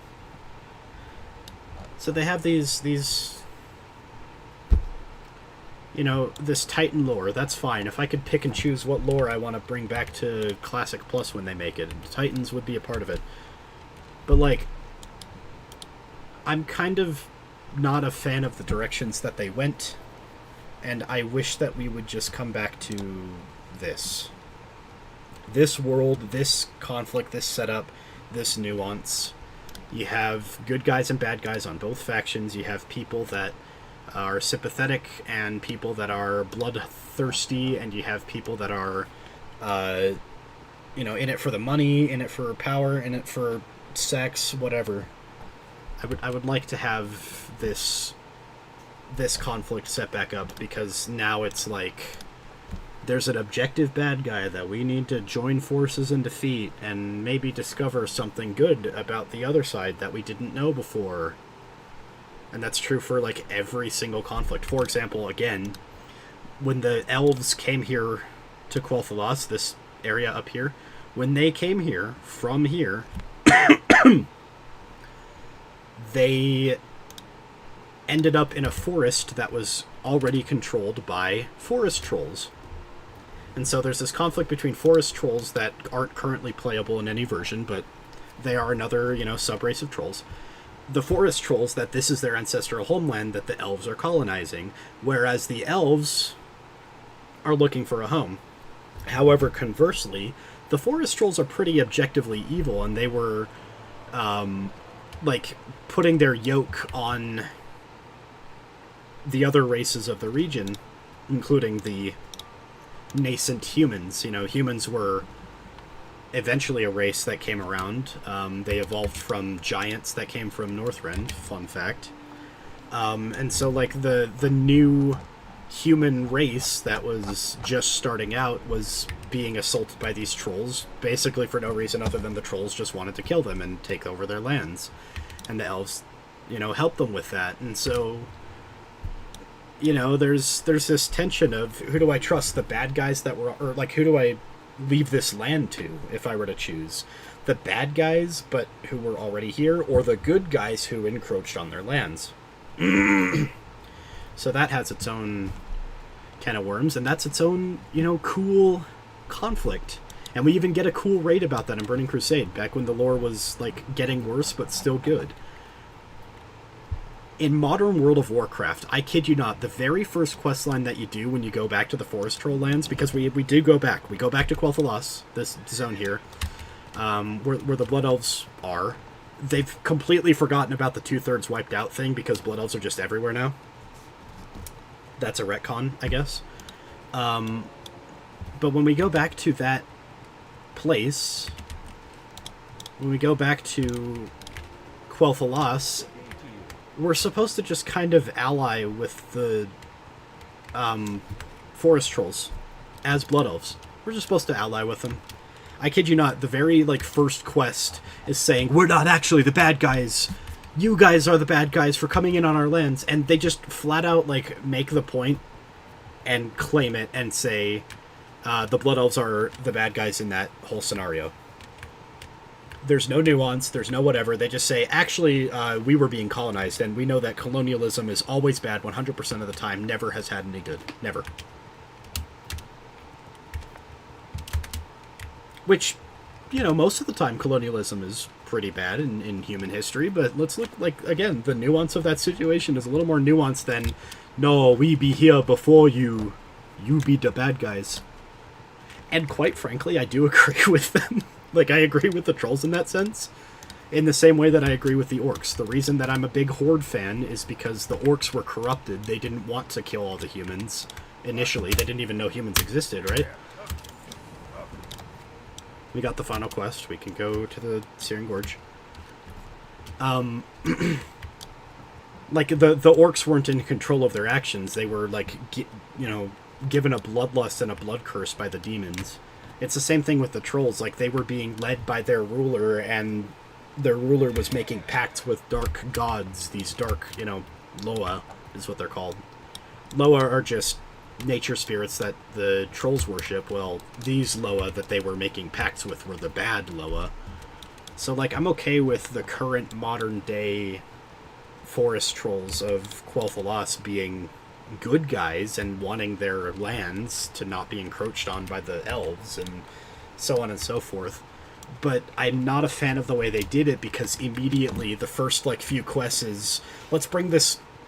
You always have to bring a main character with you. So let's bring this Blood Elf main character, introduce her to the main character of the Forest Trolls, and then say, alright guys, you need to become friends in the span of one patch of one expansion because the story demands it. So just become friends. And they do. And I'm pretty damn sure they're also setting up the Forest Trolls to join the Horde, which would be cool. I want that. I want that. I want to play as a Forest Troll. But, like, they're that's the other problem, I think. I think this is the biggest problem. I've just realized this. And it summarizes everything. World of Warcraft Vanilla, you inhabit a world. Yes, there are MMO elements to, you know, storylines. There are storylines that are introduced on a patch-by-patch basis. But they're set up as stories that existed. Big example. This place down here. There's this big desert filled with bugs, and it turns out that at the bottom of the desert is a ruin where an ancient old god lives. Even if they set that up, even if they blocked off this zone so you couldn't go to it until the patch came out, they're setting it up through hints, right? You see these little buggy-looking things on this map? Let's zoom it in. Oh, I didn't zoom that in. Let's zoom in on this map of Tanaris. Do you see these buggy-looking things? All across Kalimdor, starting in Southern Barrens, going into Thousand Needles. Down here in Thousand Needles, there's a part of it. Down here in Southern Barrens, there's a part of it. You see more and more of these weird bugs. And the bugs are unique because they're not classified as beasts like every other bug in the game. You know, you see something that looks like a giant scorpion, but it's not a beast. When you hover over it, you know, you see I hover over that young wolf, and down here in the bottom right, it says beast, right? When you hover over these scorpions, they're not beasts. What's the deal with that? And you find out more and more that they've been setting up these hives of these creatures that look like bugs, but they're not. What are they? Turns out you go to Silithus and there's an entire zone filled with them. Not a single enemy that's in here that isn't a bug or related to a bug. And then, a few patches later, they release the raid. But they don't just release the raid, they release it through this really cool server-wide war effort, where the Alliance and Horde are working together, though strenuously. They have only ambassador relationships. The soldiers themselves don't fight side by side. They are sent in different directions, and in fact there's a little bit of a conflict of resources where, like, the Alliance is taking Horde resources and vice versa. You know, that's this whole thing. They set up this war, and then you as a player have to donate supplies to the war effort. Literal supplies. You have to donate cloth, you have to donate leather, you have to donate, you know, fish. You have to donate supplies to this war effort, and once the war effort is completed, a quest opens up. And the quest is really hard, costs a lot of money, costs a lot of resources. You have to complete multiple dungeons and raids. And it's open for a limited time, and the limited time is an hour after the first person on your server finishes that quest. Once that first person finishes that quest, they ring this gong down in Silithus that opens up the gates to Ahn'Qiraj, which is the big ruins. And again, after an hour, only 1 hour, can you complete that entire line of quests and ring that gong afterwards. Everybody who does becomes a Scarab Lord, and they get a cool black Scarab mount. And that's it. For 1 hour, once per server, you can complete this quest, and that's it. You're done. The entire... Like, anybody that wants to be a Scarab Lord, they have to get the help of their entire, like, guild to just, like, funnel resources into them, and only them, to become a Scarab Lord.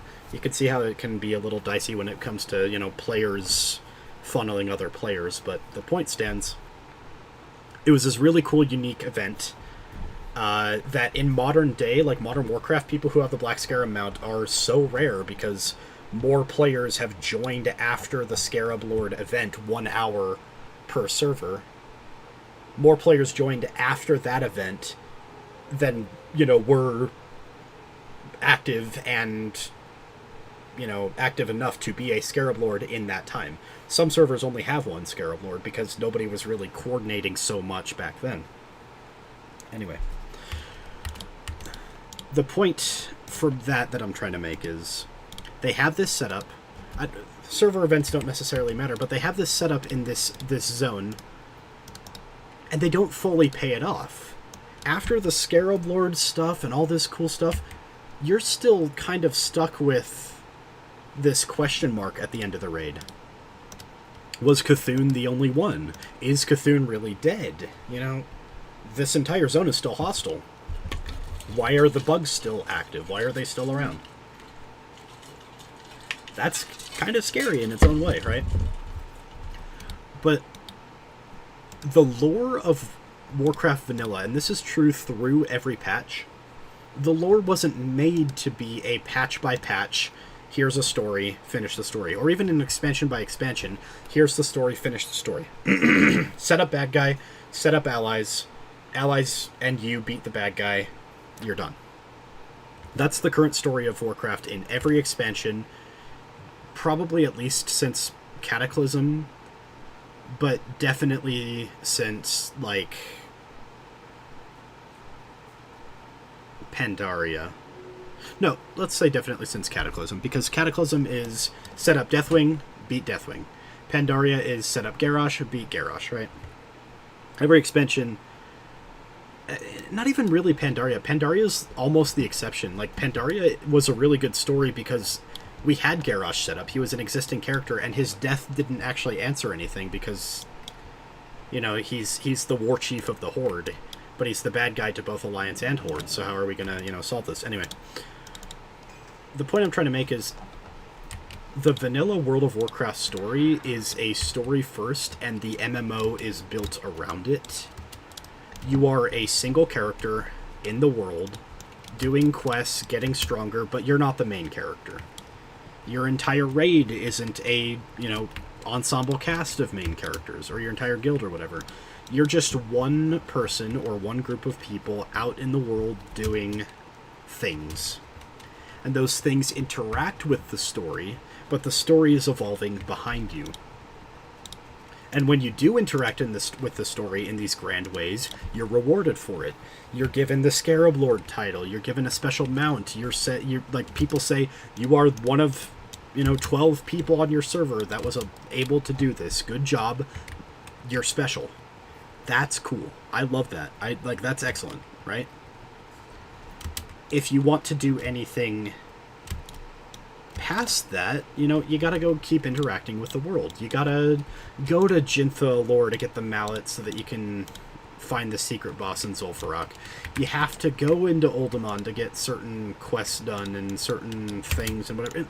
Like, this stuff is interconnected. But never once do they... Man, I remember questing through here like a week ago. But never once did they, like, force you to be the main character. Never once did they set up and pay off a conflict immediately. And it doesn't feel like they ever, in the vanilla patches, like, made a story specifically for the MMO. It felt like they were passionate about the lore that they had set up, and they were building off of that. And up until even killing the Lich King is like, we've set this up and now we're building off of it. And then at the end, they put a question mark on it. But so many of, like, Warcraft lore now is, like, the question mark is so obviously in a different font that was copy and pasted as, like, an image. Like, they literally screenshot a question mark from somewhere else and they just kind of pasted it there. Where it's like, you beat the jailer, but was he really the bad guy? Well, yes, he was. You set him up as the bad guy and then we kill him. Okay, but, like, was he really the bad guy? What was he preparing for? Like, I don't know, because you just invented the jailer, like, 12 months ago, you know? We didn't know the jailer existed before, and then we kill him. Cool. We didn't know, like, Xalatath existed before, and now we're trying to kill her. Okay, cool. Can we, like, go back to when the world was just a world? The conflict was just as much from yourselves, you know, faction-wise, as it was from bad guys in the world. And can we go back to when the story was made first and the MMO was made later? And they have an opportunity to do that. Classic Plus is their opportunity. Does that mean they're going to? I don't know. We're asking the company that's done this for every version of Warcraft to do it right this time, you know? When they think the right way is to do it the way they've been doing. So I don't know. I don't know if this is going to be a success or not. That's okay. Thank you for listening to my yaps. I can yap. I mean, obviously I've been yapping for the last at least half hour about Warcraft lore, and I could probably keep going, but my throat is getting sore anyway, so you should probably get out of here before I give my own throat out. So I'll see you, man.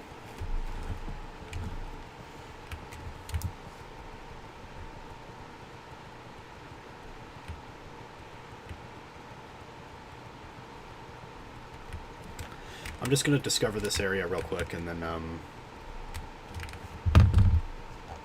turn around and walk away.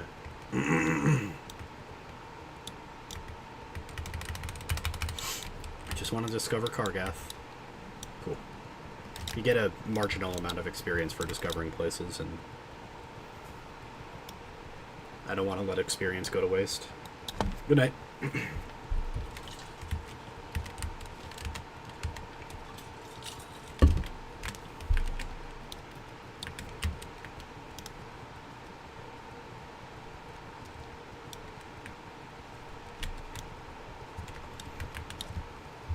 I am going to turn on the show I was watching until someone joins chat. And then I will yap.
I have to go in the cauldron? Oh, that sucks. I'm going to put on my show, which will be One Piece, because it is easy to watch when you're doing other things, and it is preferable to watch when you're doing other things, because holy shit, is it so long and so stupid most of the time. I also need to catch up on Mushoku. But we'll do that dedicatedly on the television, probably tomorrow after the new episode drops.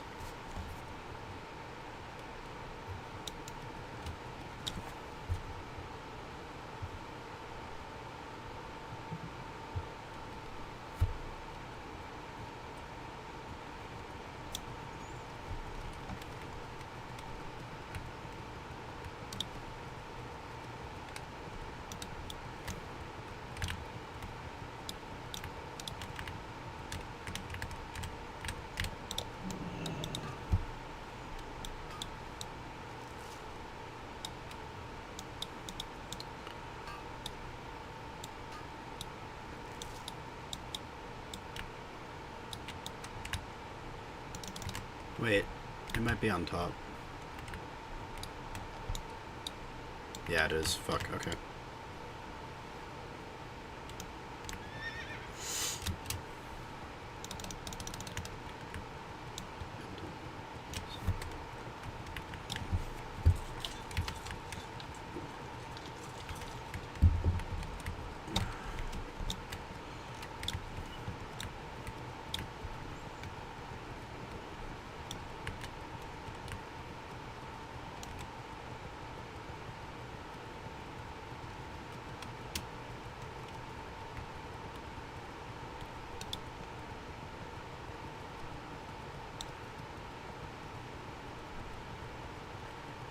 I need to make food. Or order it.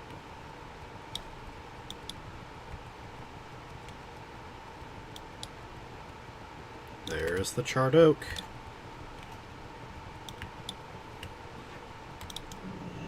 And then I think we're just going to run up there to that settlement in the mountains.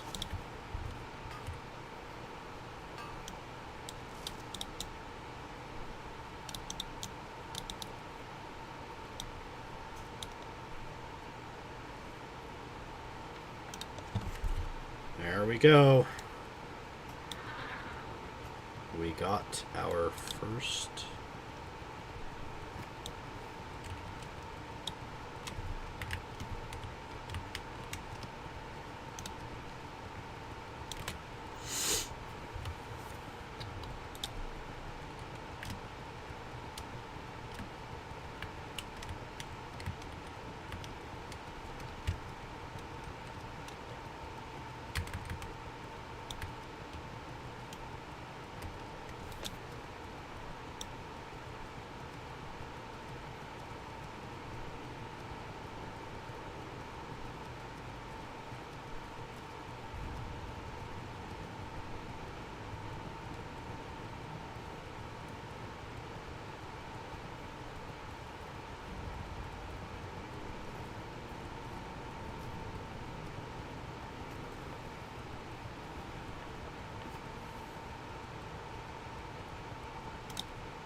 Here we are.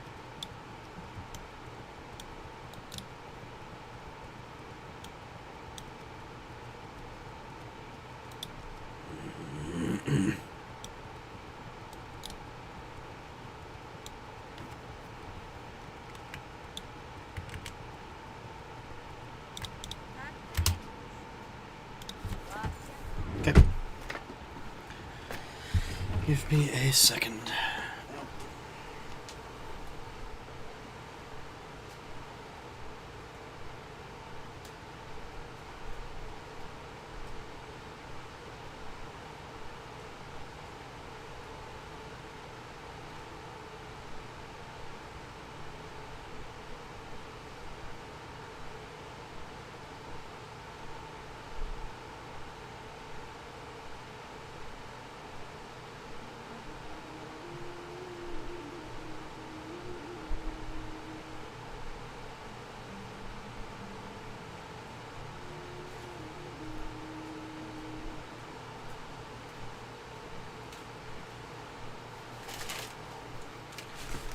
I'm gonna be AFK for a bit, so...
Sorry for the wait.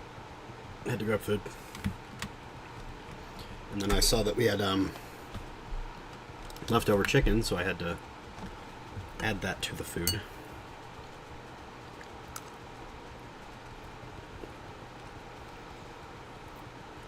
It's pretty good.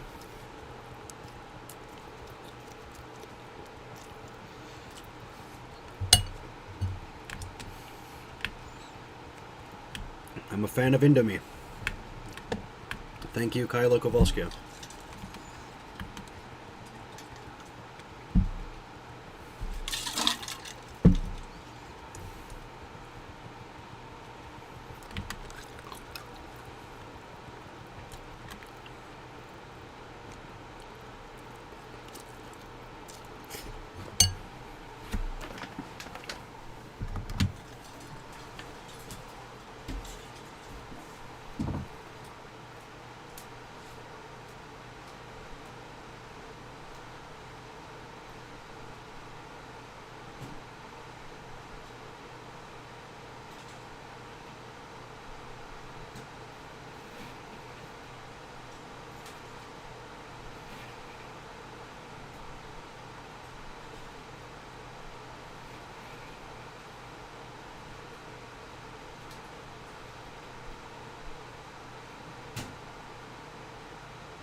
Here we go. We've done it. We now have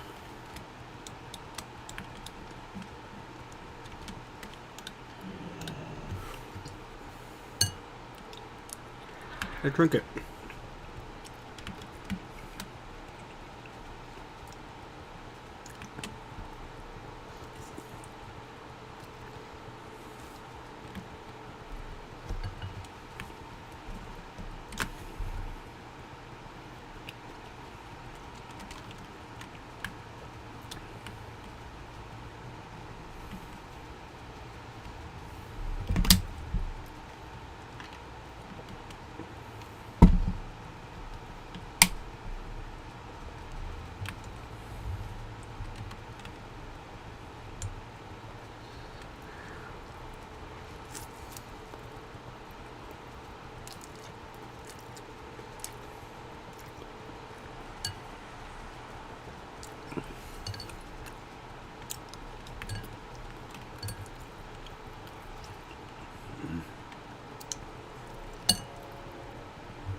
Now we go to the hinterlands. Need something?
We are back.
Kyla's cool.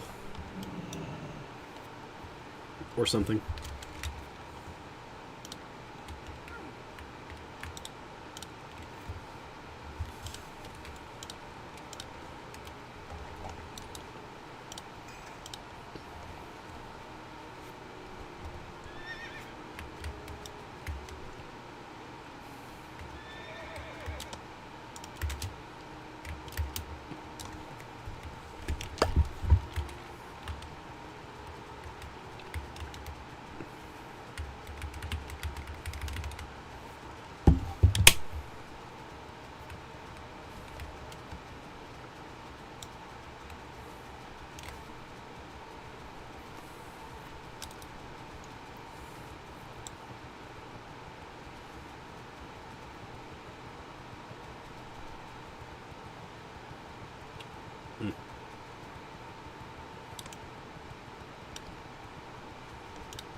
No, let's try this.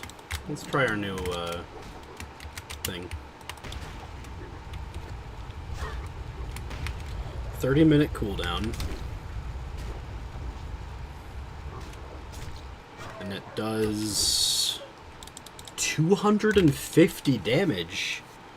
Wait a minute. Are we seeing this right? 50 fire damage every 1 second for 5 seconds to all enemies in front of you. This is like a second retaliation almost. Just a lot weaker. Or in conjunction with retaliation when we feel like retaliation might not be enough. The only problem is I get tipsy. And tipsy is bad in hardcore for a couple of reasons. I don't know if it's true for every enemy that you face, but for a large amount of enemies that you face, if not all, when you face them, their level goes down when you're tipsy. And it says you feel tipsy, whee. Their level appears one level lower, and that can mean that they go from an orange bracket to a yellow bracket, or even a yellow bracket to a green bracket. So we do need to be careful about the actual power level of the mobs that we're fighting, because their level doesn't actually go down, it just appears to go down. It's supposed to be like a PSA on like drunk overconfidence, where you think that you can do it because you're overconfident from the alcohol. So, I do have to be careful. But I like the idea that it's a boot flask. And it's getting me drunk, but it also is like a magical brew that refills itself that shoots fire or something. I keep checking in on this Chugsicle guy. He's still doing RFD. I didn't actually finish looking at what I might want from here. Obviously Crag Fists.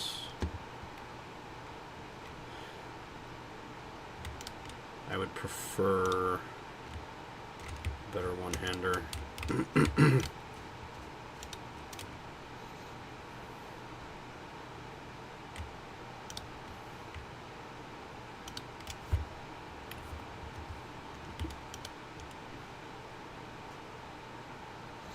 So any of those two-handers would also be good. This is actually just a really good dungeon for two-handers.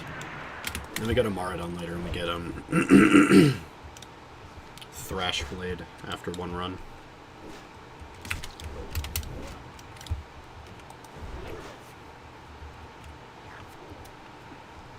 Like, these are all upgrades.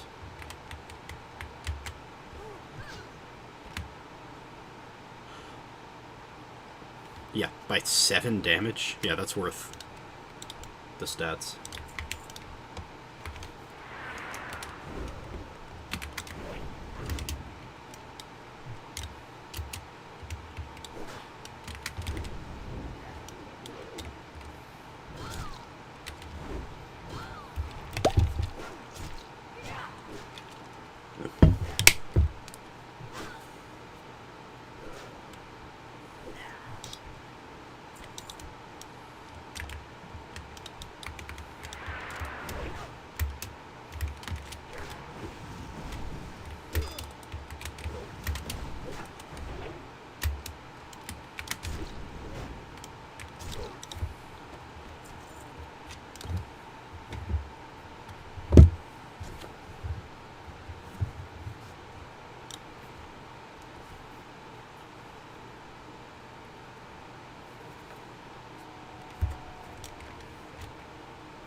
Bless you, Andrew. Oh, thanks so much.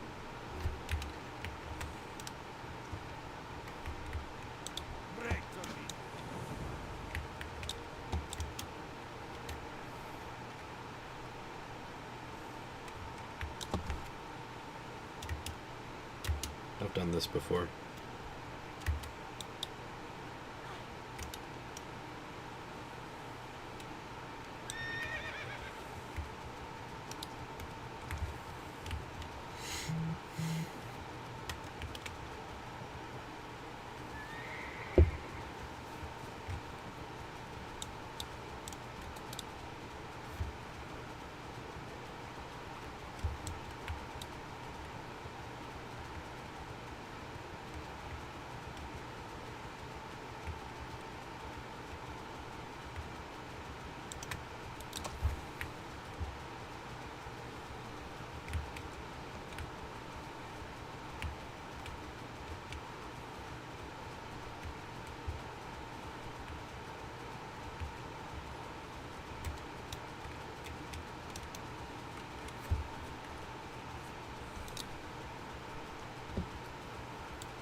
Okay.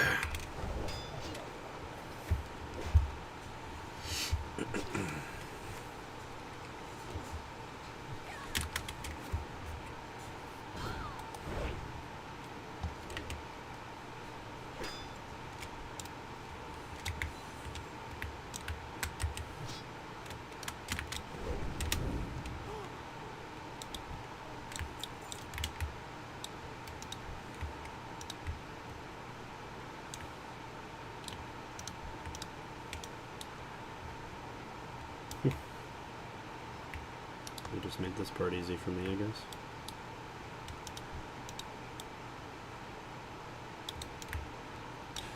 Cool. Is this quest?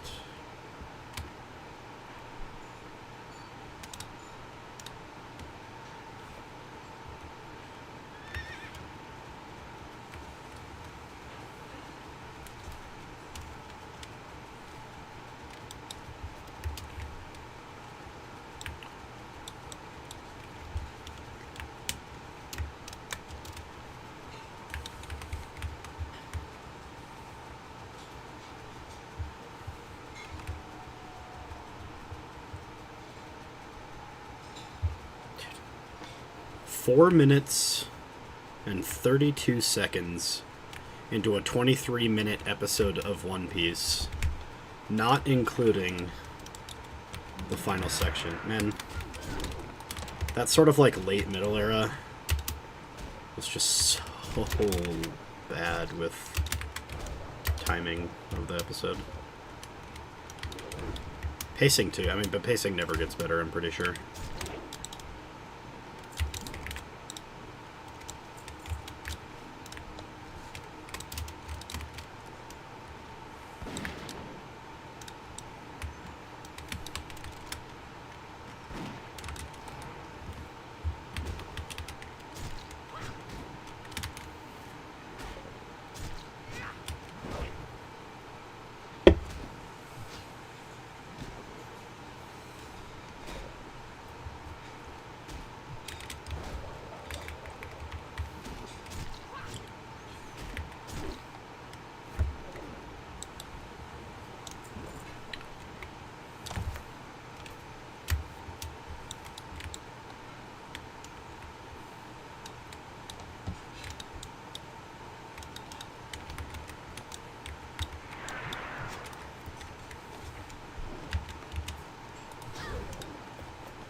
I should have bought more kimchi.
I haven't leveled up yet. I should get on that.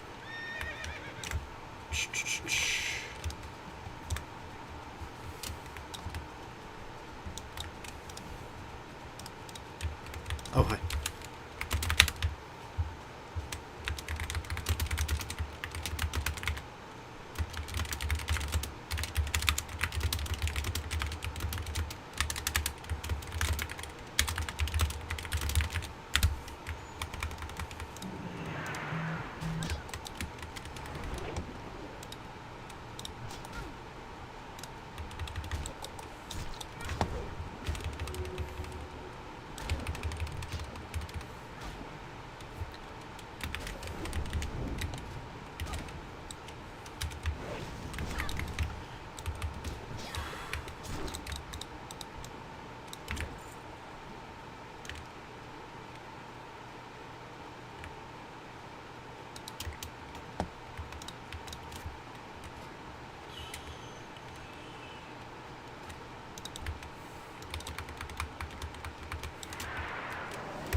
I should level up my one-handed maces real quick.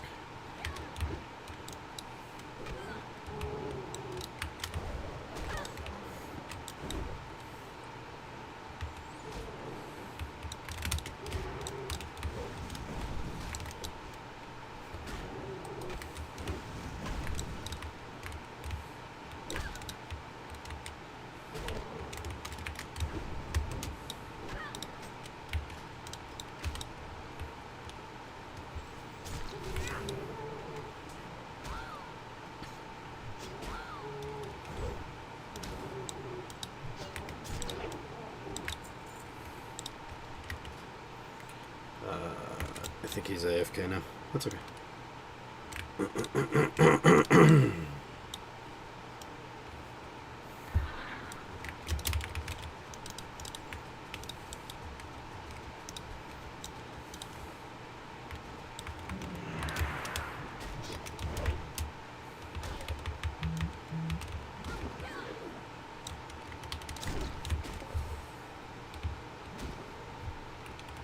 What is Kyla saying now?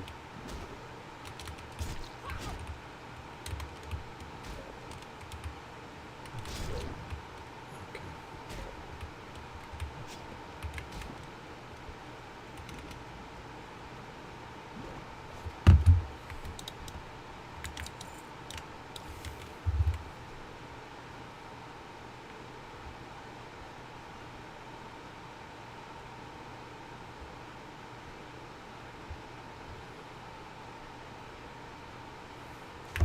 I thought you were going on your trip, question mark. Or is that later?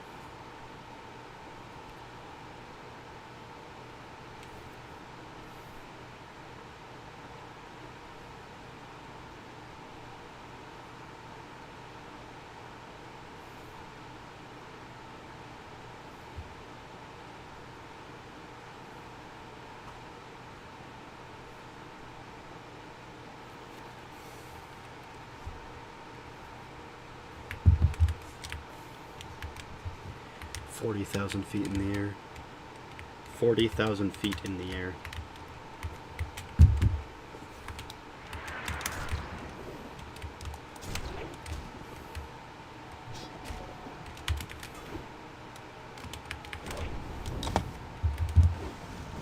Picks or you're lying.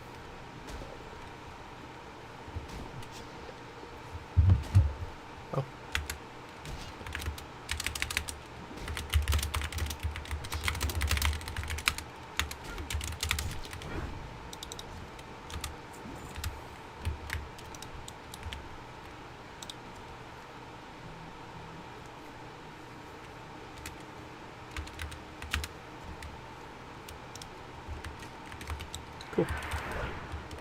He's going to lift.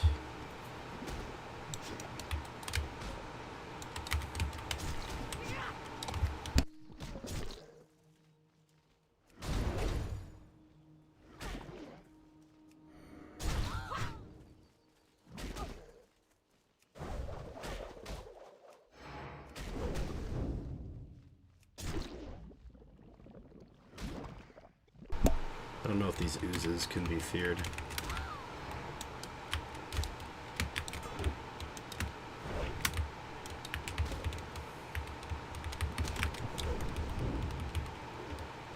If I get below 20...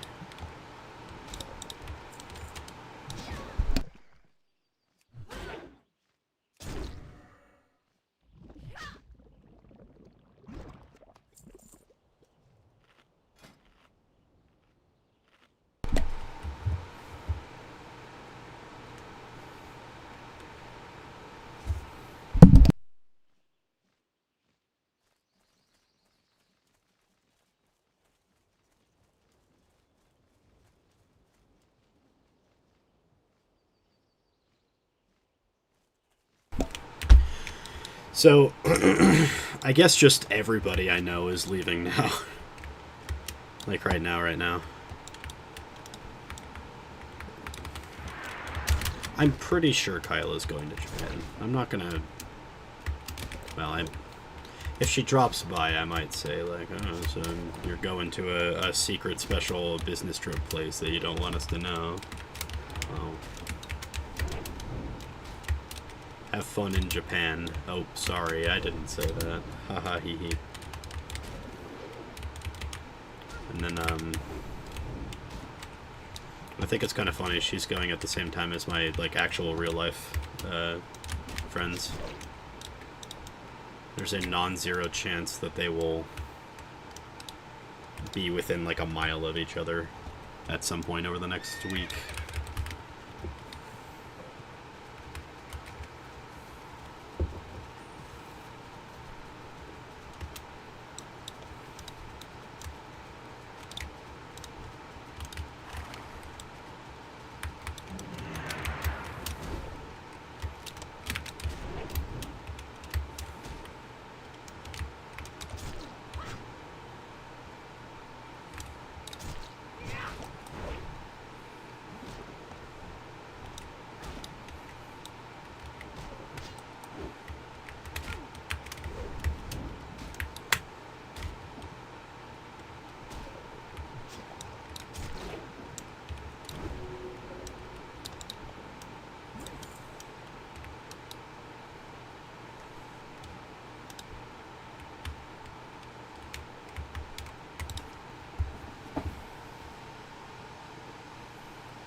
These quests can be a slog, but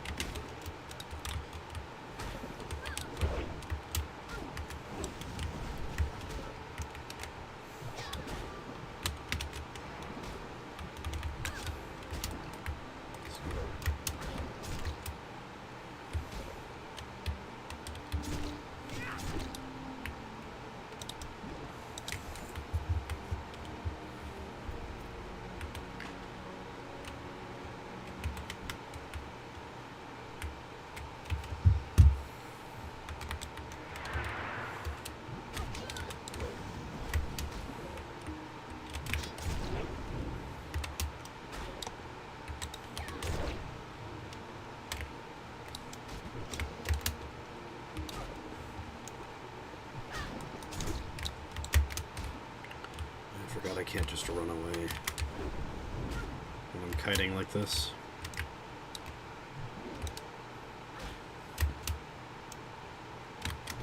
I think I'm just going to get it through my head that we're not really doing a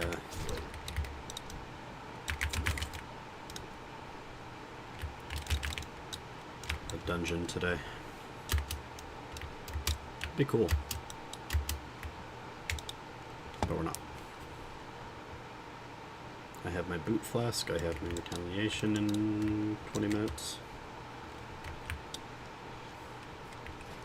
I'm trying to think what else I have down the line. Like, we're starting to get to the point where the good stuff that you get in this game is, locked behind dungeons. I'm pretty sure that sludge is going to come down and kill me if I go up that way.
Oh!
I need to not get in the habit of pressing my trinket just because I have my trinket, you know?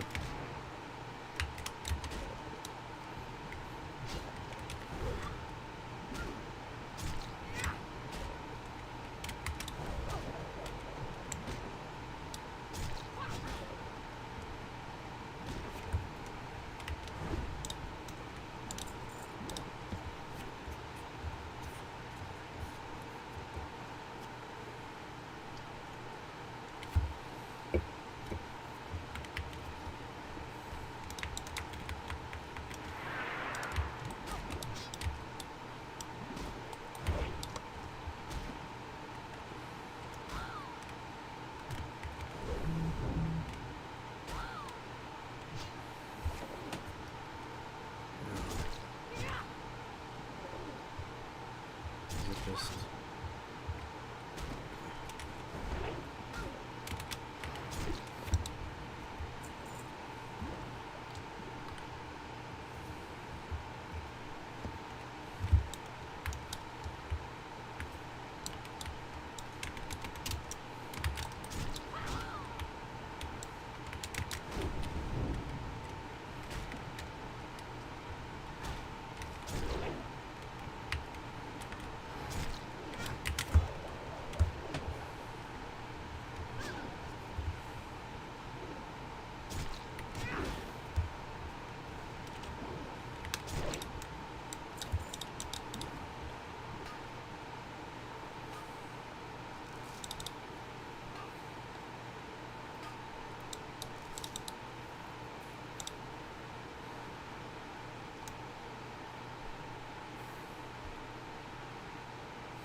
I think after this ooze, I turn in quests and I become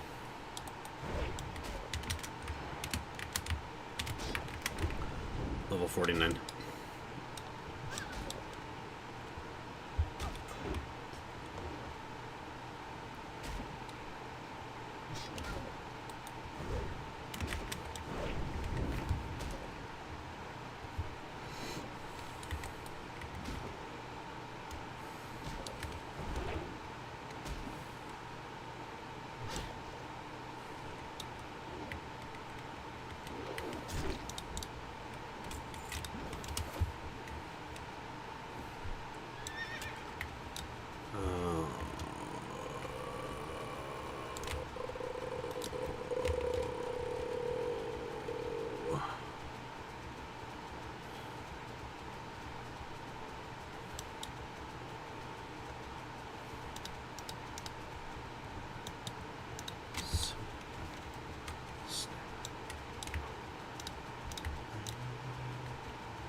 I forgot there are invisible wolves here.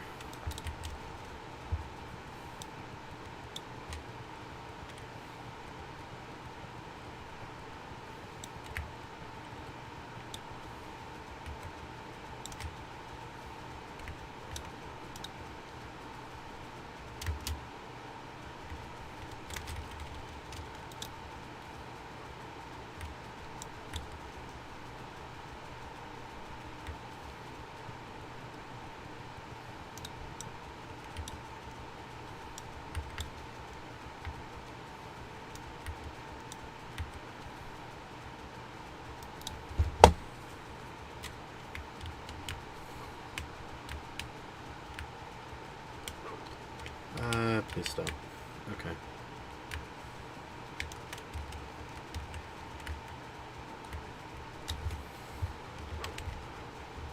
Stop! Holy shit! Okay, we need to...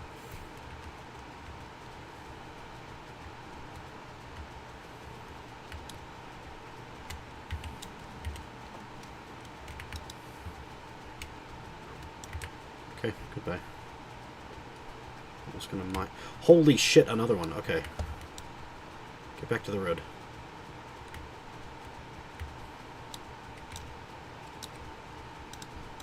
So we just ran through one. If any of these random days me, I'm kind of fucked.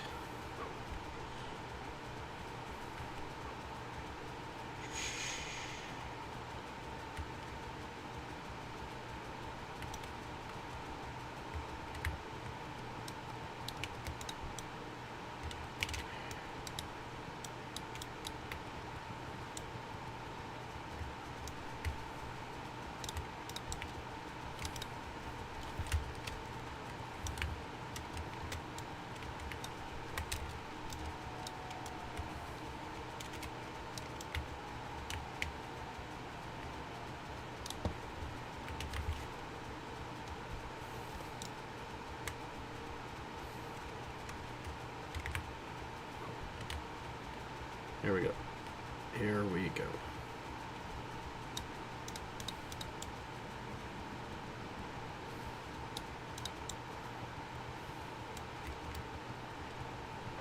Cool.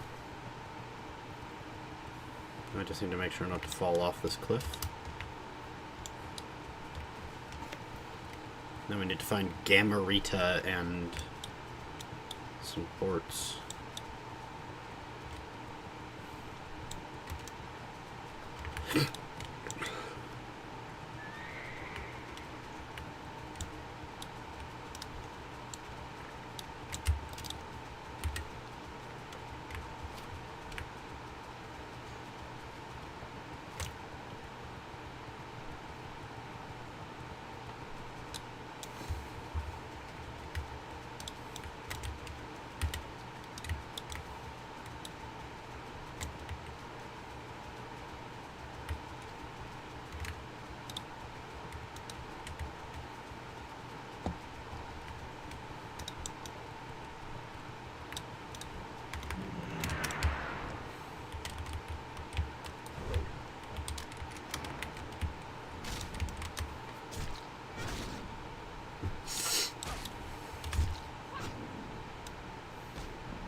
Cool. Didn't end up needing it.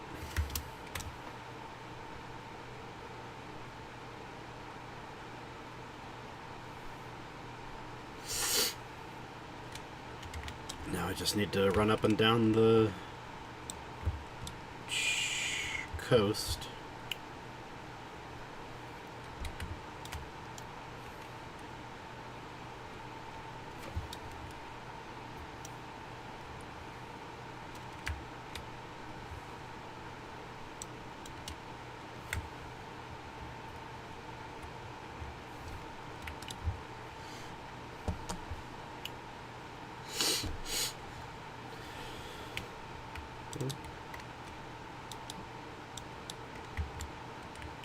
Nothing.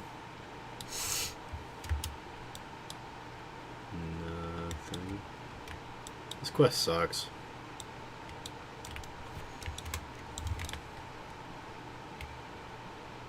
There's one.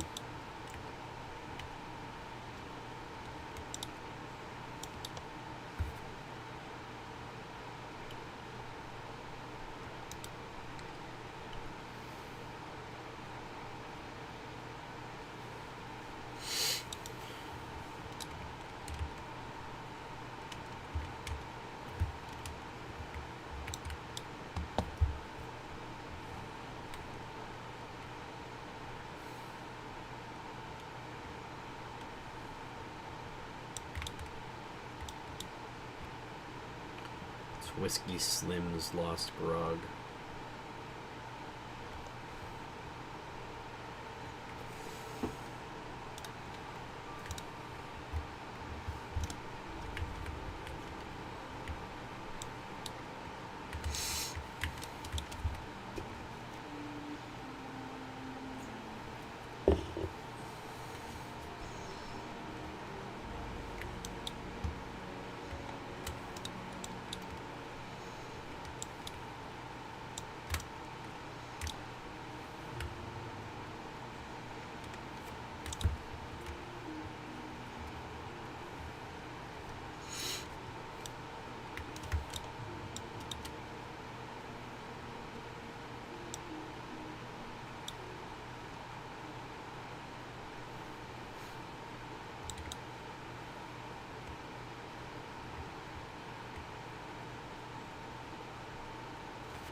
Gonna get this right now.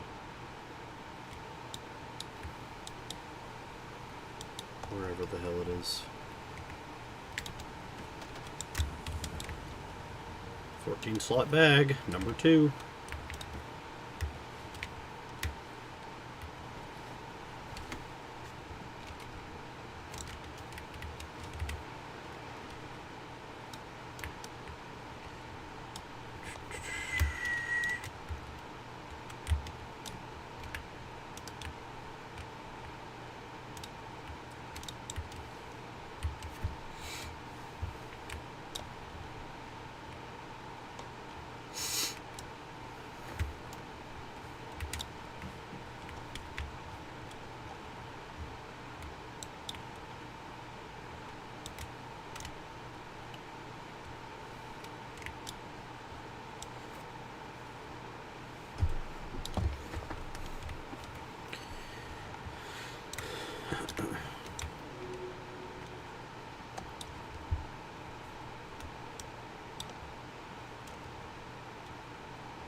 Papelli verbose.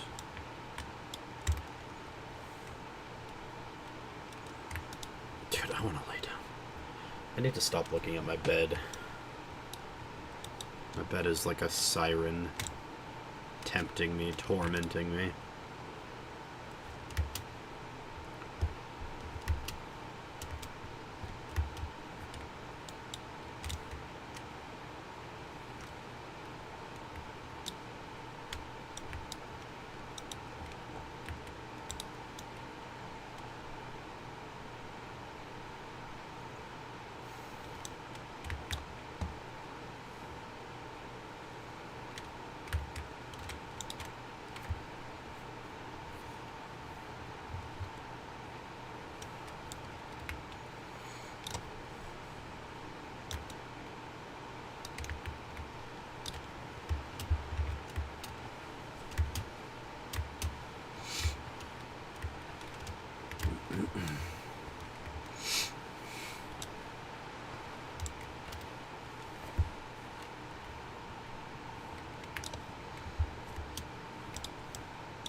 This is dangerous, this is dangerous, this is dangerous, this is dangerous, this is dangerous, this is dangerous, this is dangerous, this is dangerous. I think I'm fine. There's 3 right next to each other, look at them. I don't know if you can even, there's one there and one there. Free game, easy money. Just that thing.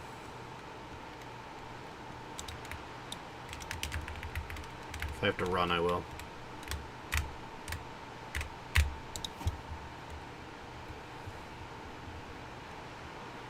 We're fine.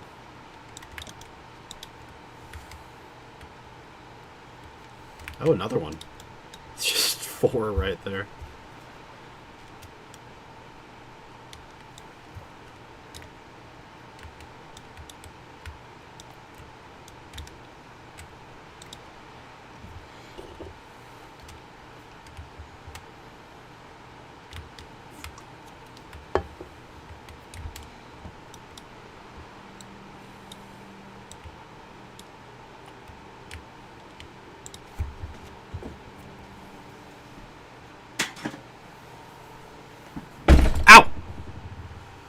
Oh, I just hit my funny bone.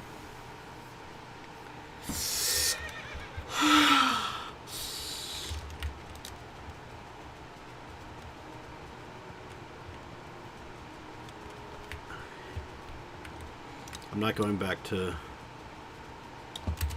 I'm going to turn in. I don't care. It's free XP. I don't want them to take up bag space.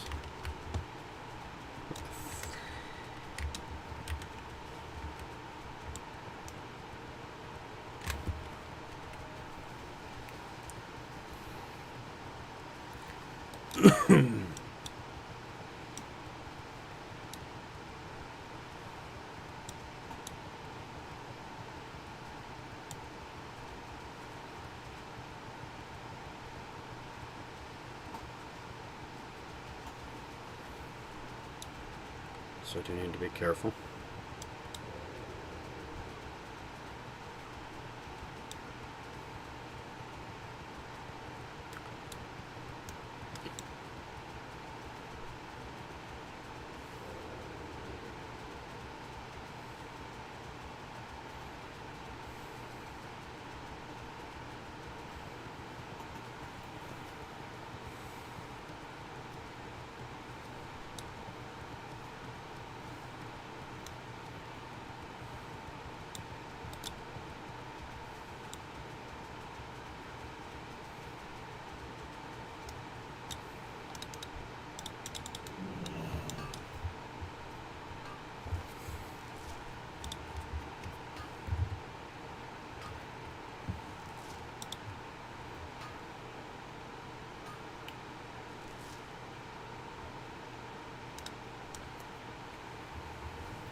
Here's another place. I think this is like the highest concentration of high elves in the game. And I hate how they look, man. I wouldn't mind the Blood Elf version that they make in the next game.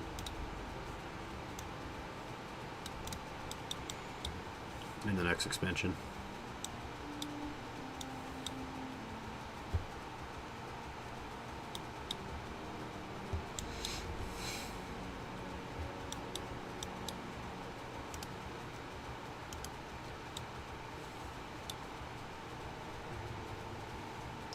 I should trim my mustache. But I kind of like it being long. My beard, though, that needs to stay long.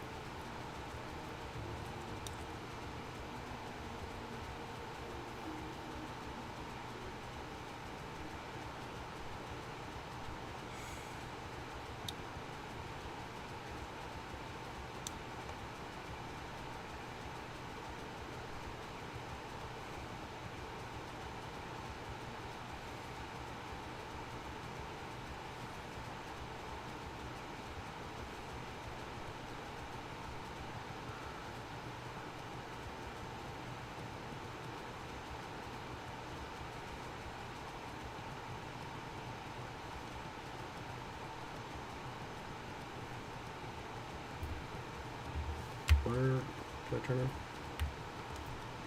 Inside, I think.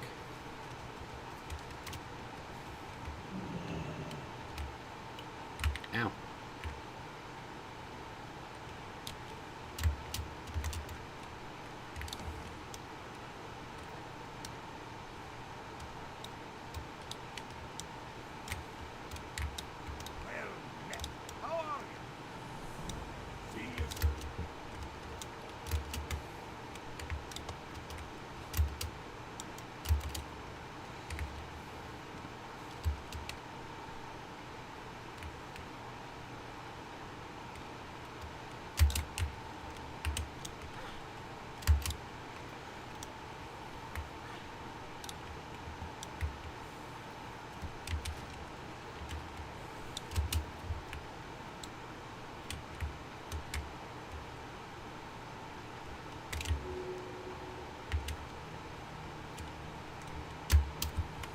There he is.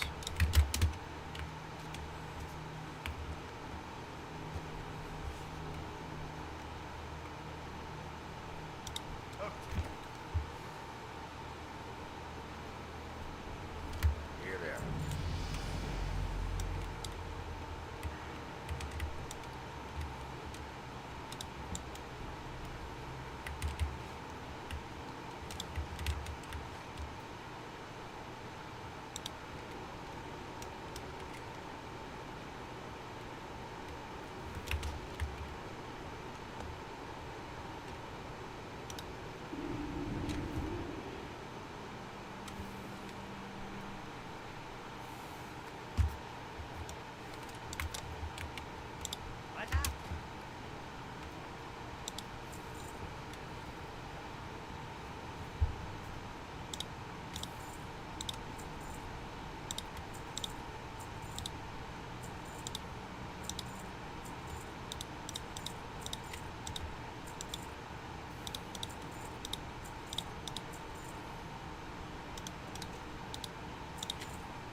Look at that picture, it's so cute.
Keep it real.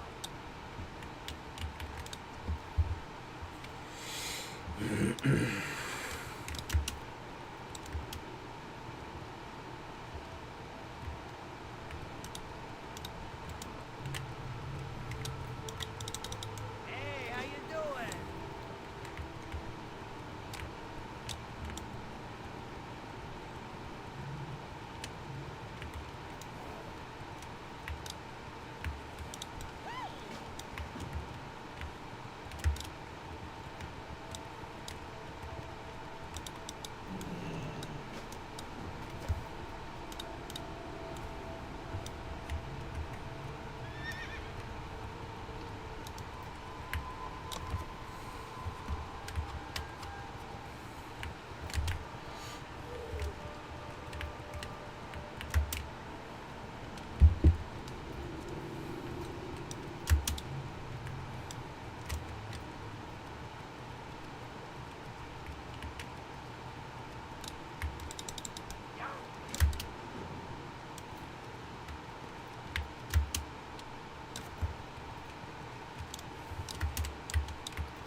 Okay, here we go.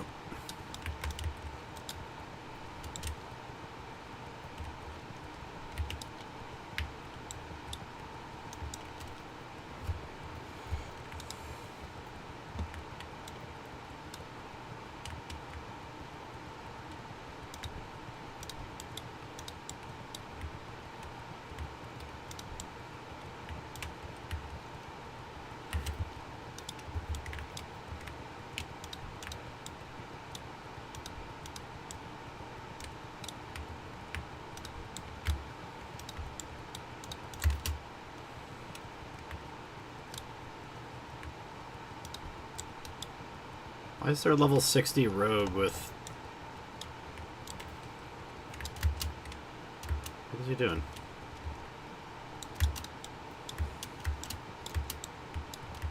He even has Bloodfang Hood, which is tier 2. So bro has done Blackwing Lair and he's like hanging around here. Why?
Wait, I want to see what this guy's got equipped.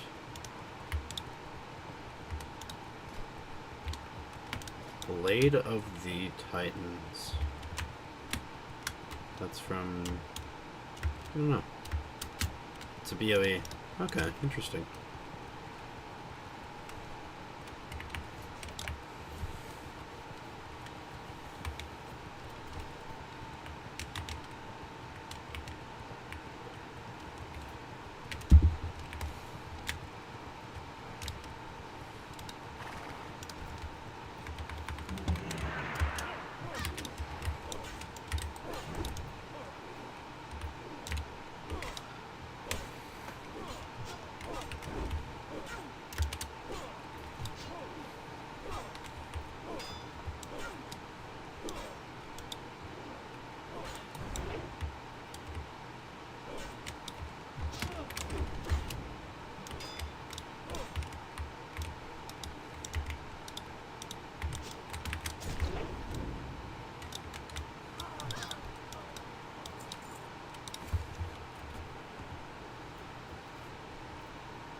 I don't want to see trending notifications. Go away.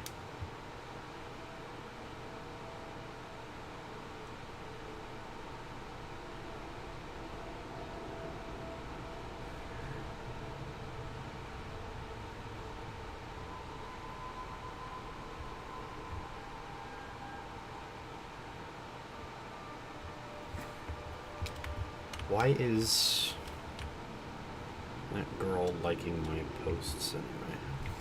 She scares me.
Oh, there he is.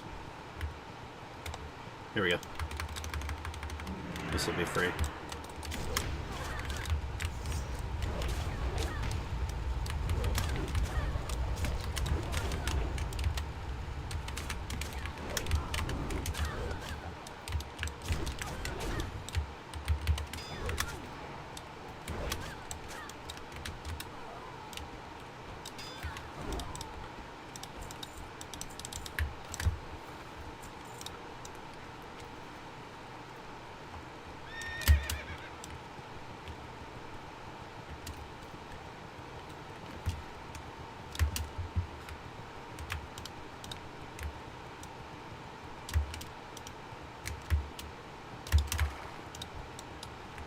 And now we have the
Excuse me.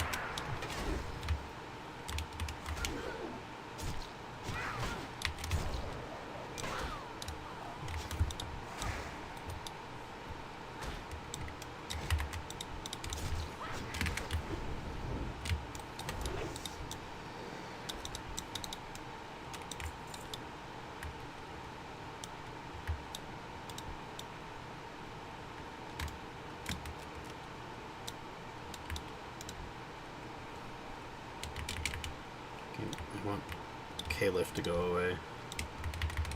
Caliph.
Two more Shadow Mages.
Interesting.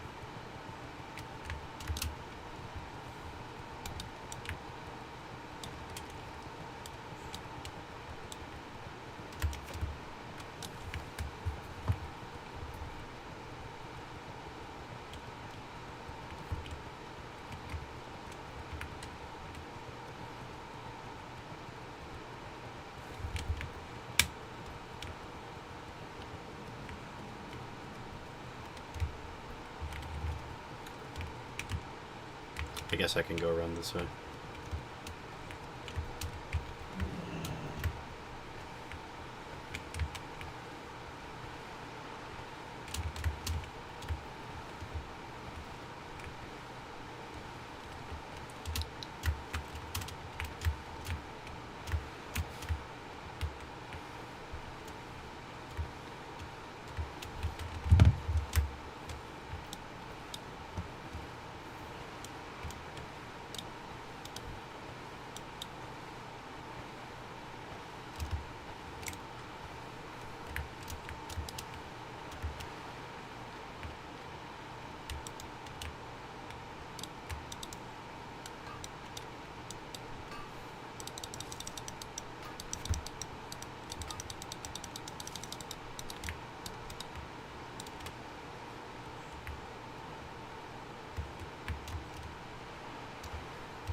Change.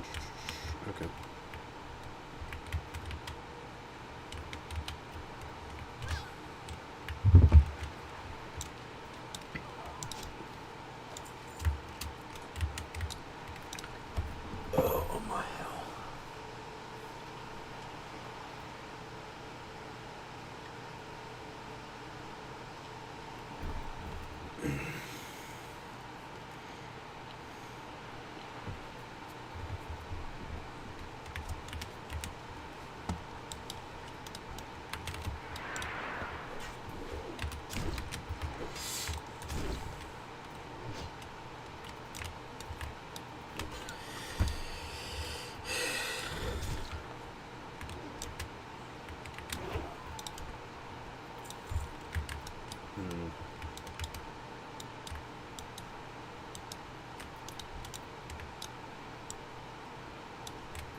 Excuse me.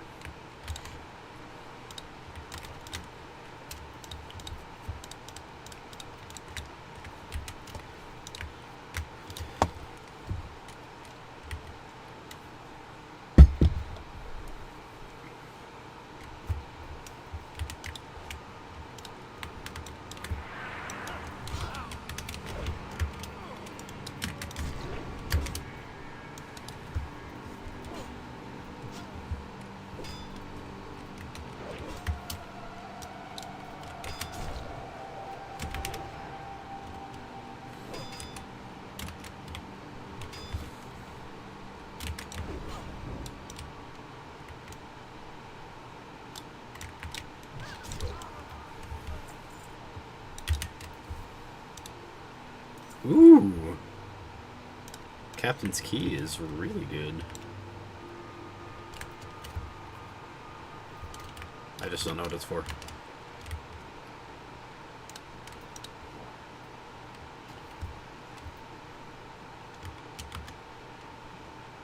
I know it's for something, so let's find out.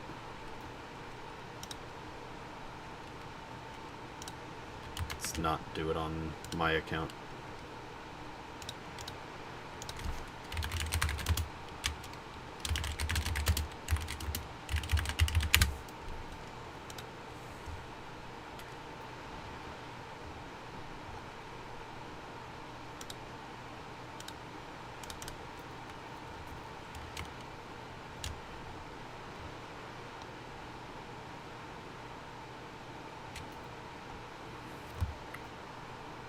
Okay.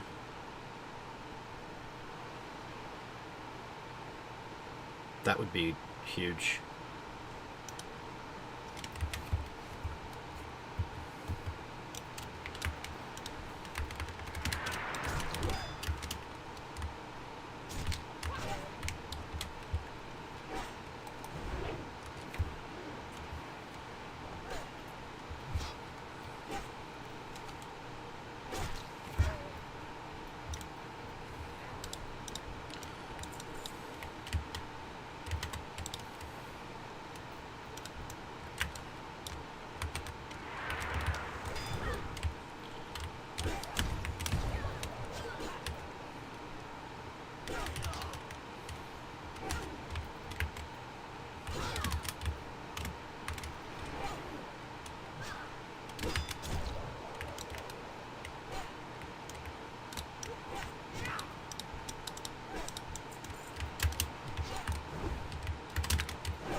So it's on the second ship, I'm pretty sure.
There it is.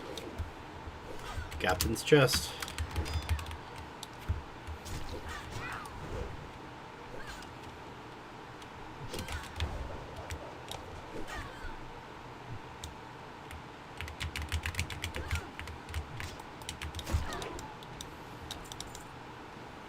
Captain's chest.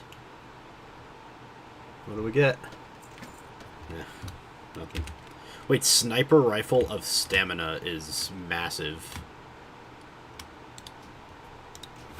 That's actually huge. Okay. Never mind. Anything?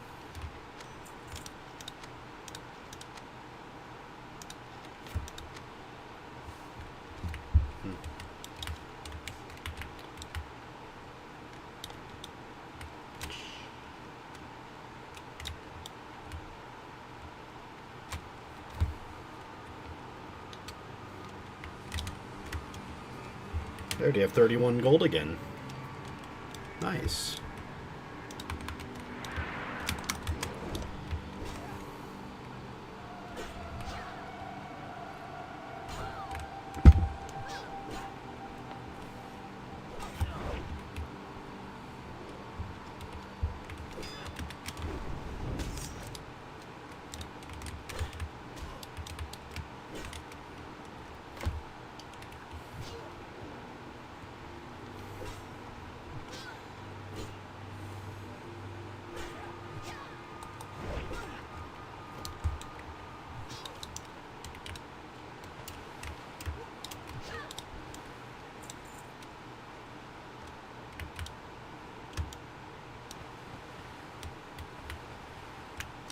Oh! Oh! What just happened? Oh no, oh no, oh no, please, please, please. I was underwater. Oh, fuck. No, no, no, no, no, no, no, no, no, no, no, no, no, please, please, please, please, please. I was underwater. I can't. Please. Oh shit, oh shit, oh shit.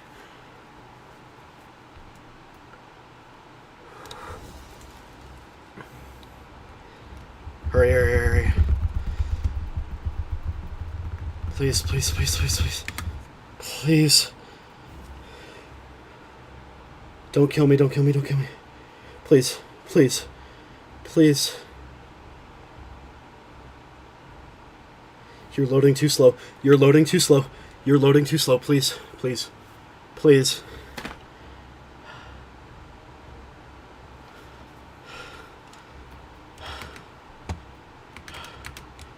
Come on.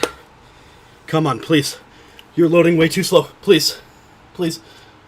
Please.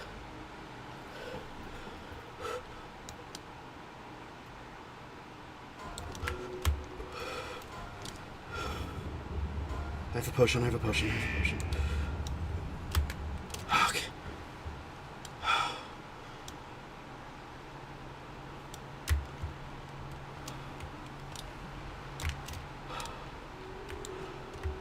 What happened?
Okay.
I should have died there.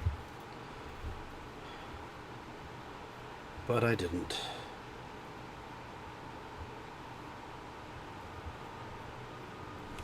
Technically, you're in international territory.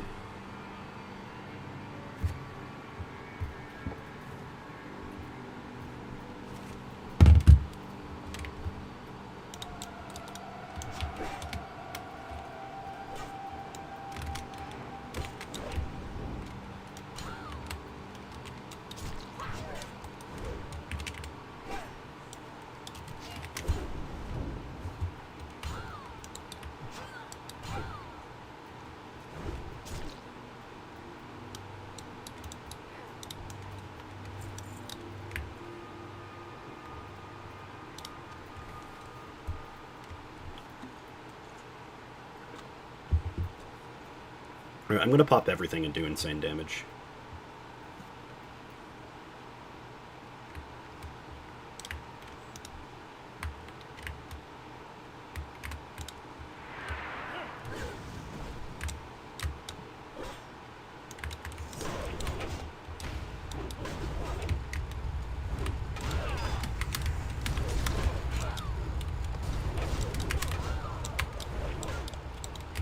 You like that? If I get Skullflame Shield, I will switch to Prot, and I will just be like a procer.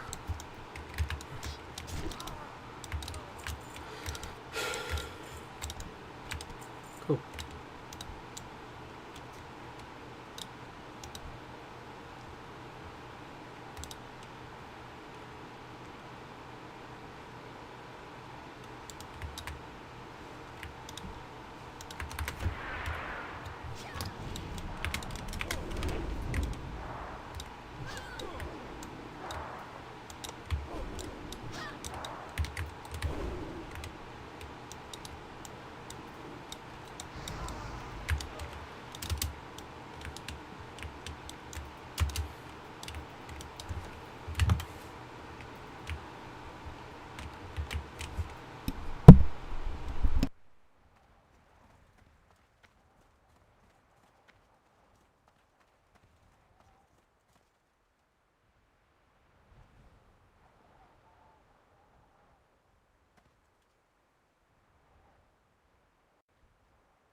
What the shit?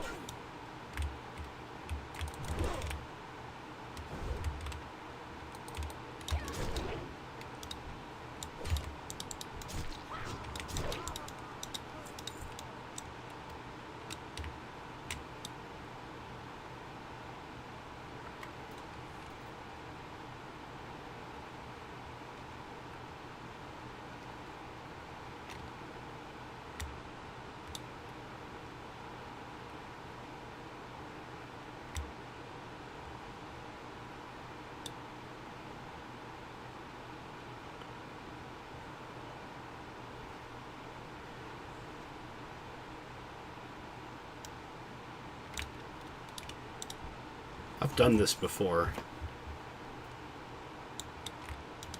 Fuck, man, this is an art.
Yeah, that kind of stuff is not possible for me as a warrior to do, unless I get, like, Skullflame Shield and they're 10 levels lower than me.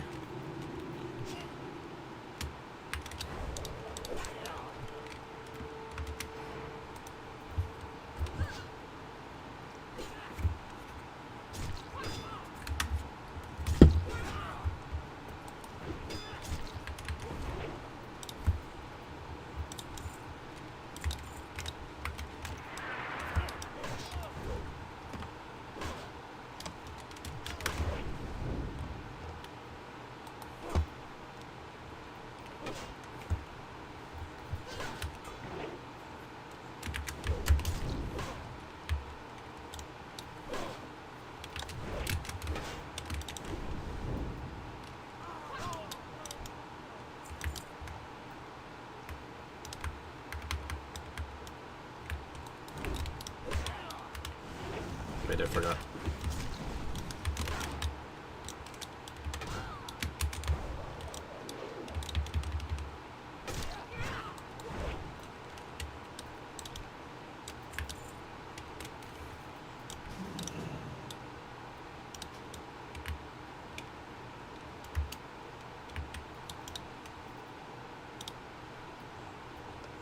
want to duel this guy.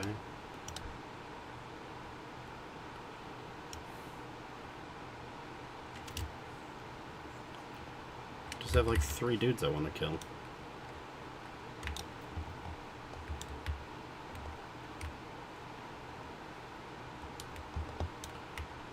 Wait, I have 8 more to kill.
Just need 3 more of these guys, 2 more of the pirates.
And I forgot about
more water.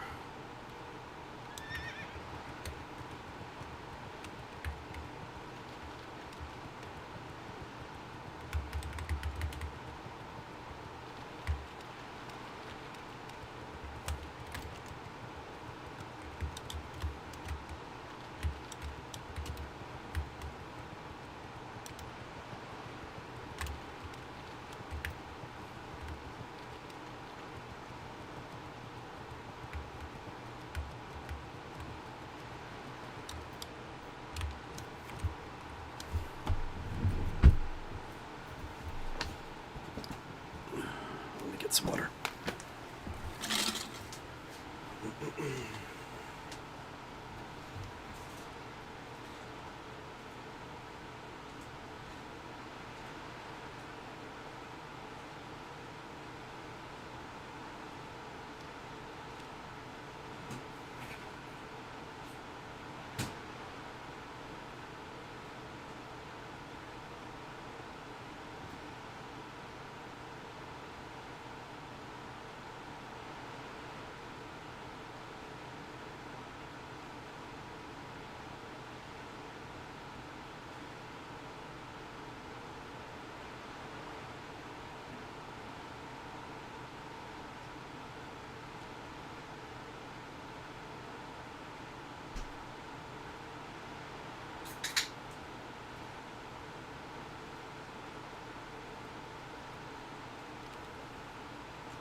Ow!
Tell me why Ain't nothing but a heartache. Tell me why.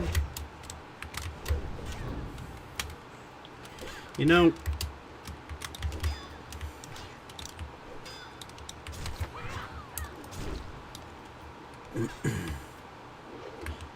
for someone who supposedly didn't know Westlife was a boy band, she does like a lot of boy band songs. I'm just putting that out there. It's very possible that she's hiding something. She's keeping a secret from us. Maybe she doesn't know that boy band is like the American version of like a K-pop group, but like before K-pop groups became good. Or did it better, I should say. Before K-pop groups. What am I trying to say? American boy bands are not great pop groups, generally. They're generally very overplayed and, like, underproduced. They're just kind of generic songs. K-pop songs made for, like... track 7 on an album, on their least popular album, tends to be better than the average American / European boy band IMO. I am not a boy band pop group connoisseur, so I couldn't be sure.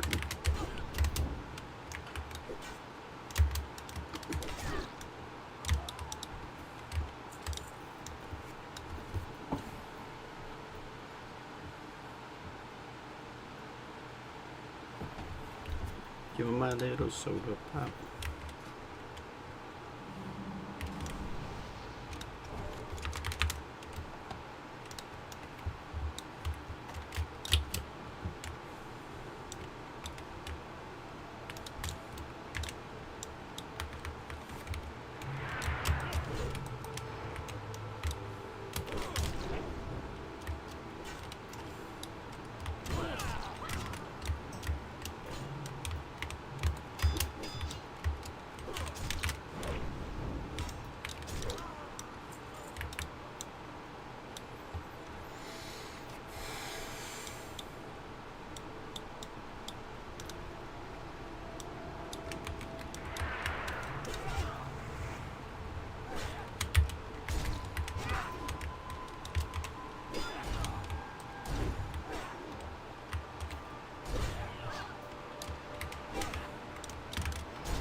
This guy's just following me and I don't like it.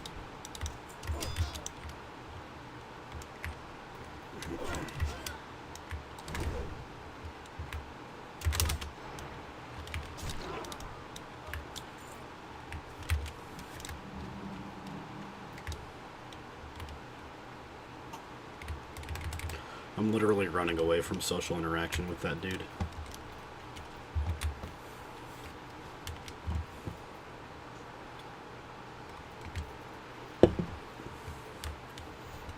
You know what I'll do? I don't have anybody actually watching. Everybody that's watching is a bot or like a lurker. But to all my bot and lurker fans out there, I will promise you all this. If, and only if, they make paladins unique, or like good, I should say, in Classic Plus. But, like, I don't want to play a paladin.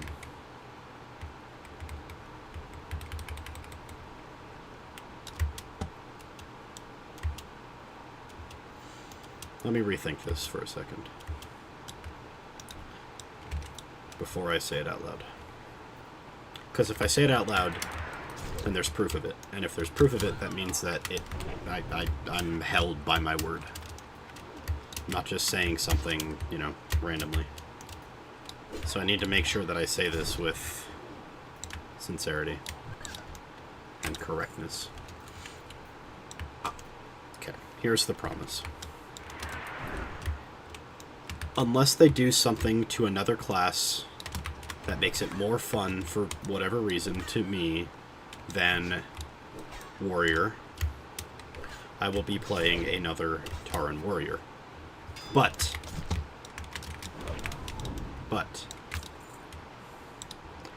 if that class is Paladin,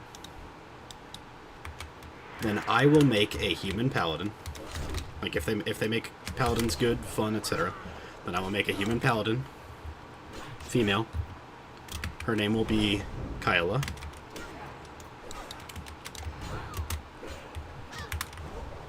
And that's it.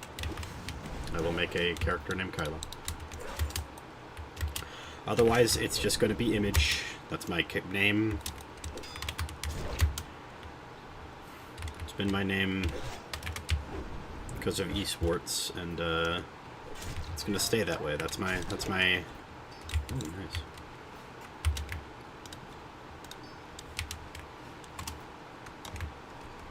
It's my name, and I'm sticking to it. You know. Unless it's a paladin, then I'll name it Kyla. But then again, I'm hoping that Classic Plus does a sort of like semi-blind approach where they don't say what it is that they're adding.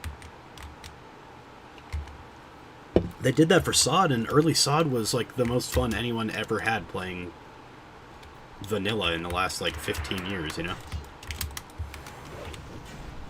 18 years, you know, like ever since vanilla was no longer a thing originally. Like SOD was the most fun that anyone ever had playing the game. Especially early SOD. When things were still being discovered, when the world was still new. I don't know.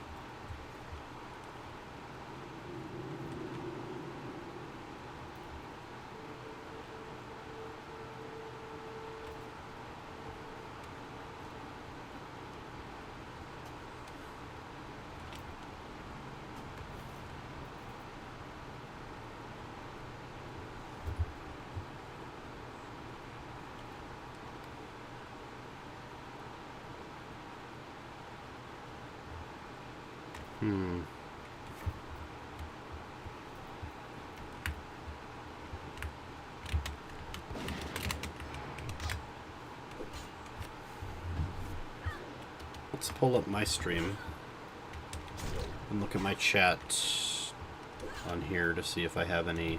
Nope.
Oh, cool.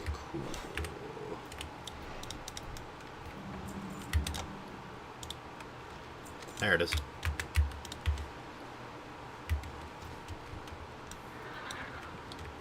I don't need to equip the Gazridian detector.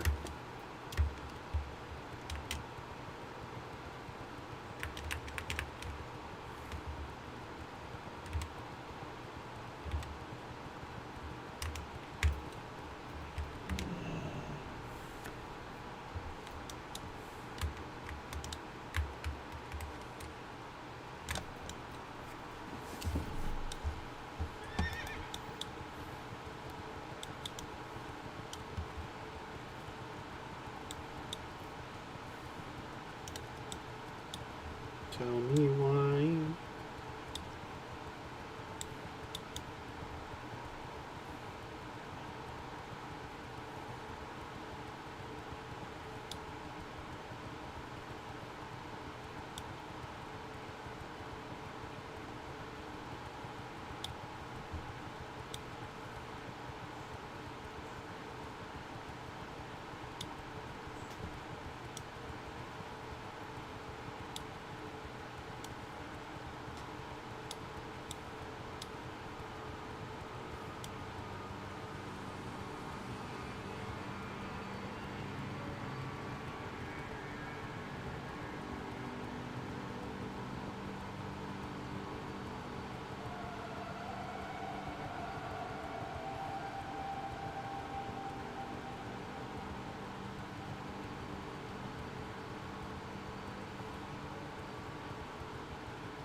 Okay, here we go. Now we kill ogres forever.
Oh.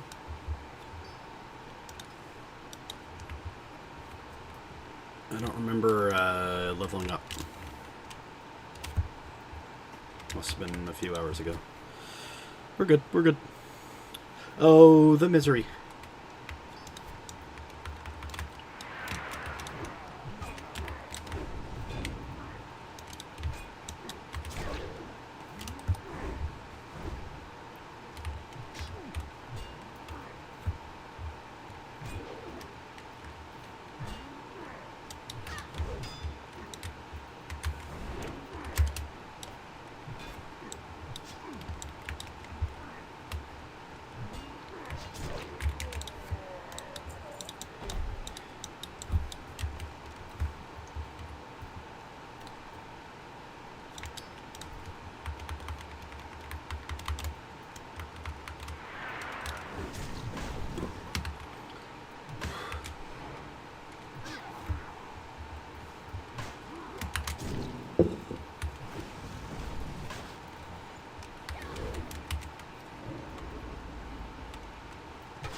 These mages are actually really deadly.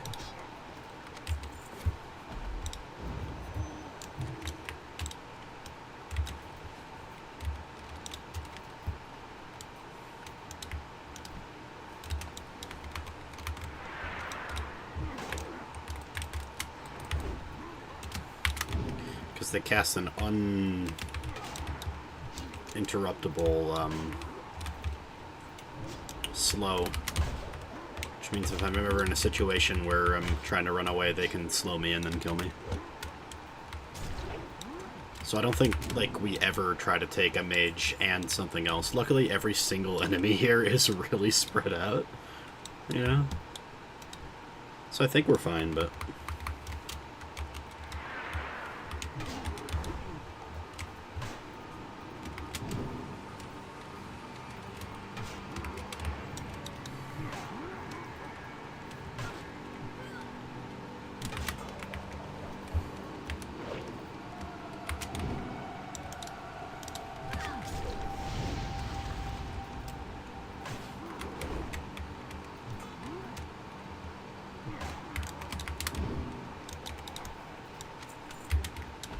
Getting a lot of scrolls from these guys. You know, I watched it. I watched a Patholyric's goldbound video today, and in it he makes the claim that ogres are like known for having good loot tables. Excuse me, having good loot tables. And this was in vanilla, or sorry, in retail, right? Well, I'm currently playing vanilla, and I think I have to agree, because I know that the ones in Deadwind Pass are known for good loot tables, and every time I'm like killing ogres, I feel like I'm not wasting time to get like XP or money. Like, I feel like this is just a solid, standard, like, farm, you know?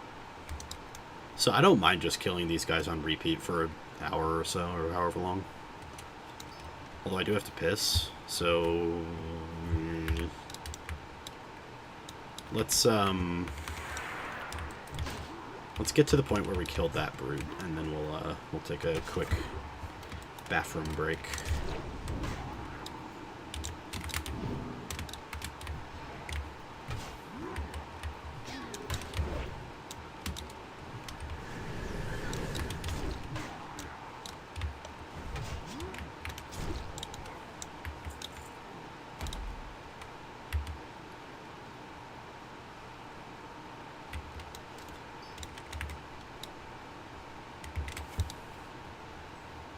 I don't have a decurse, unfortunately.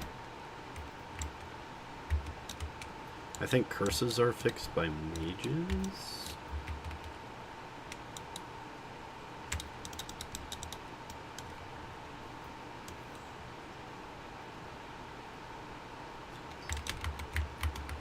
Let's kill this guy.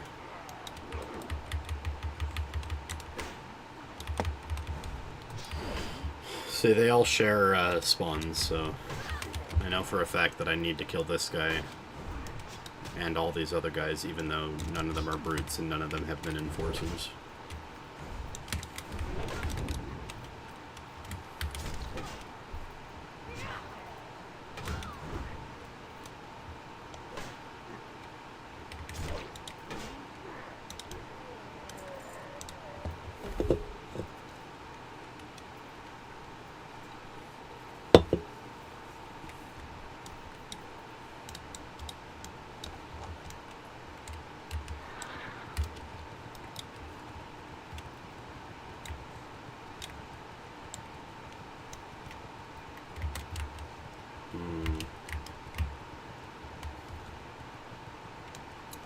Where can I take a break?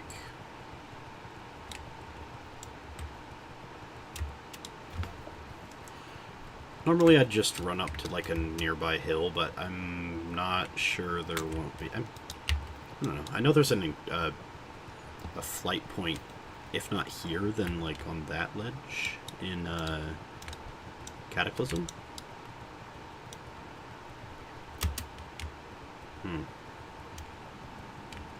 I think I might be fine to just do this.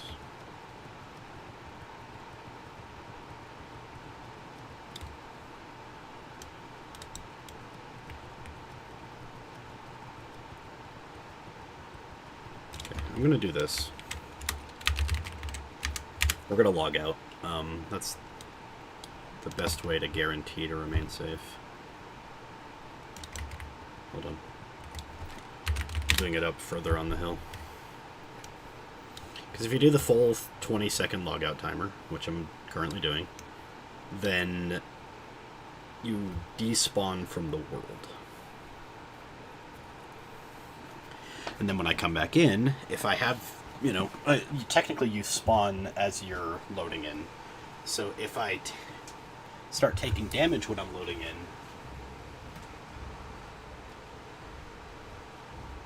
I'll at least not have been taking damage for the whole time that I'll be gone, because I do need to use the restroom. So.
So is this like 6 hours that I've been going? Let's find out real quick.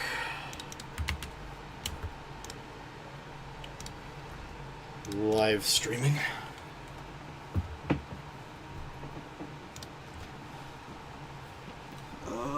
Yeah.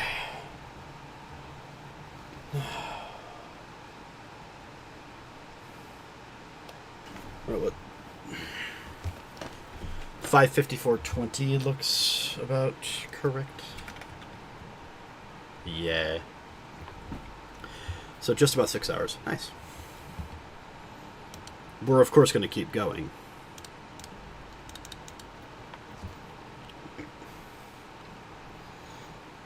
We will not stop. Under any circumstances. If I went for another 6 hours, it'd be 11 p.m. Now, I don't know if I'm going to go till 11 p.m. because I do probably want to go, like, rest, but...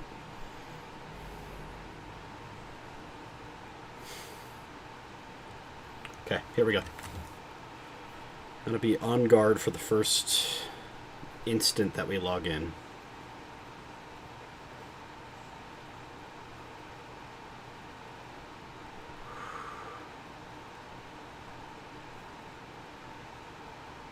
These long loading screens are going to kill me. Okay, we're good. Give it a few more seconds. Okay. I mean, this game is saying, oh, go put on your Gazridian detector so that you can detect the Gazridian. But, like, they're very obvious little piles of sand on the ground. I'll just click on the very obvious little piles of sand, you know?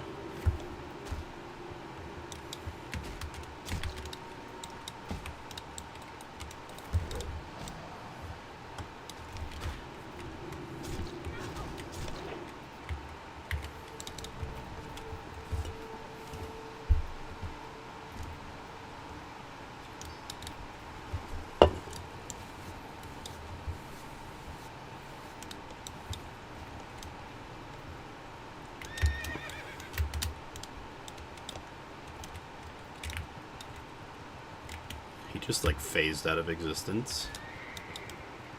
It's kind of funny.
There's another brute.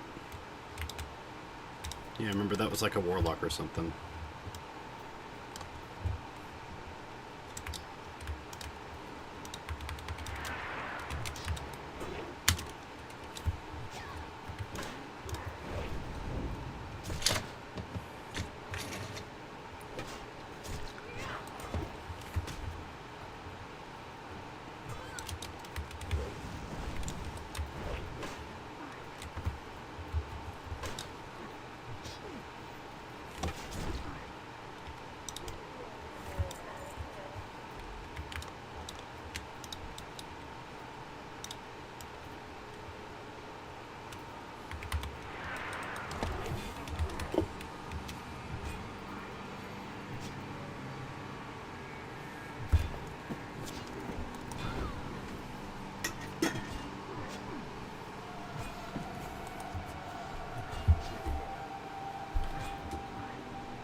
Oops.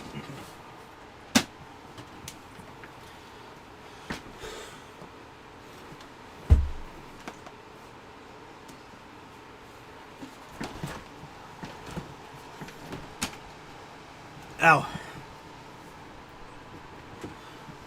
Ow. Ow! Ow!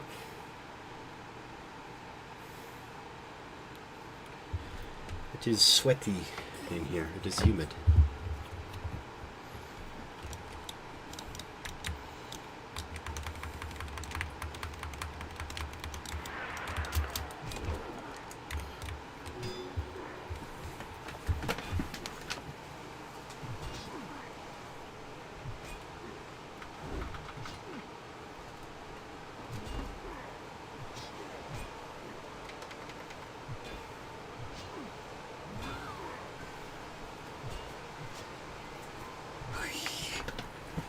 Okay.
Brute number 3.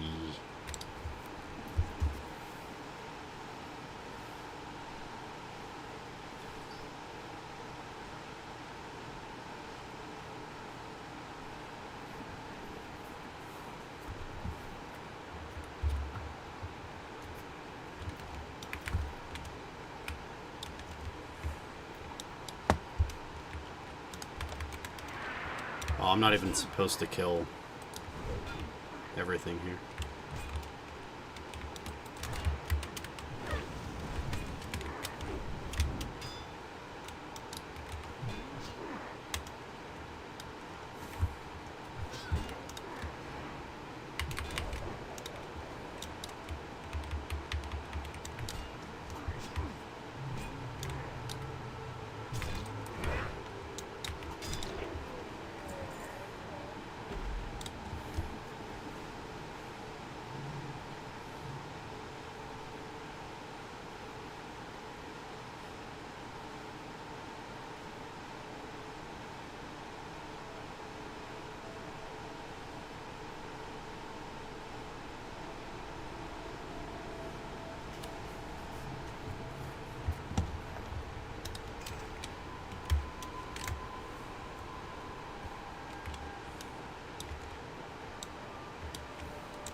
Okay.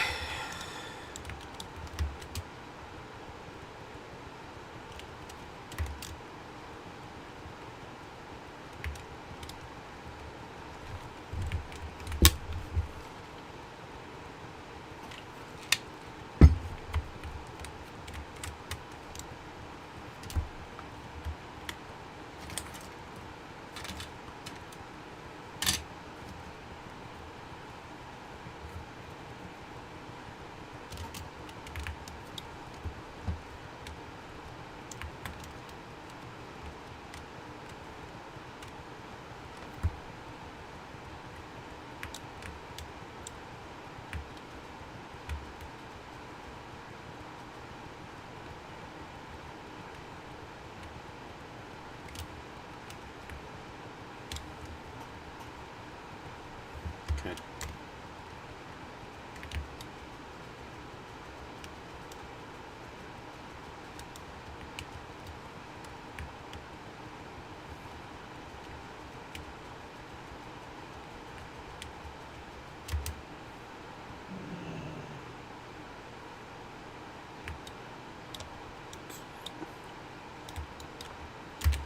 Okay, here we go. More bugs.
Ooh.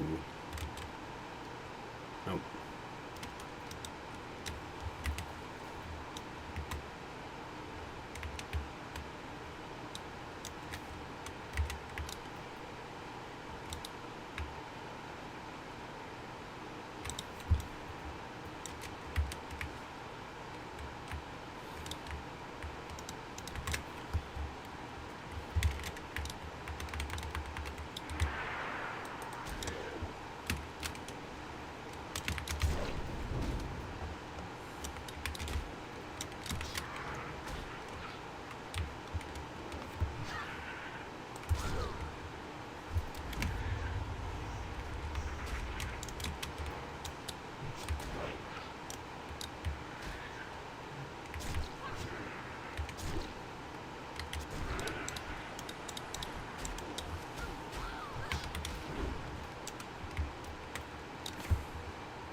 How many freaking enemies are there?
Just head out the way I came. It's going to take a bit. I'm going to have to kill things, but that's what you do in this game, is you kill things, am I right? It's sort of like random encounters in a game with random encounters. You just got to deal with it.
Yo.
Okay.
Lockbox is useless.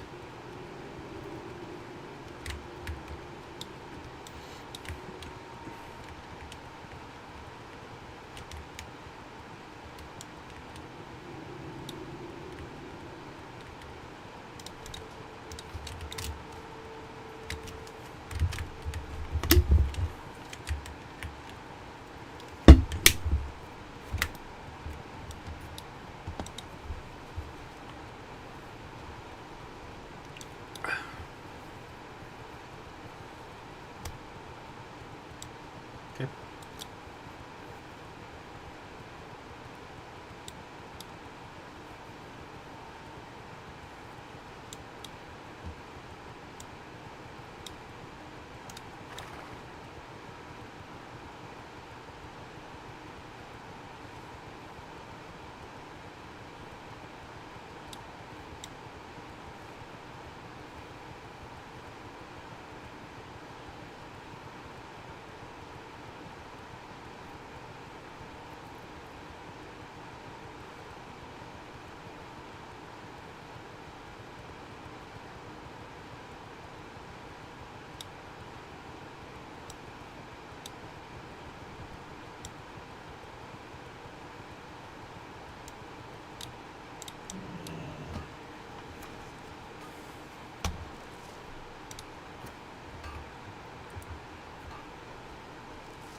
We're doing it.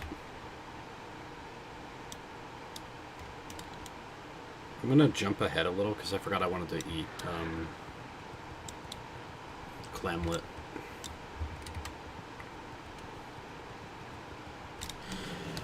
So we'll do that.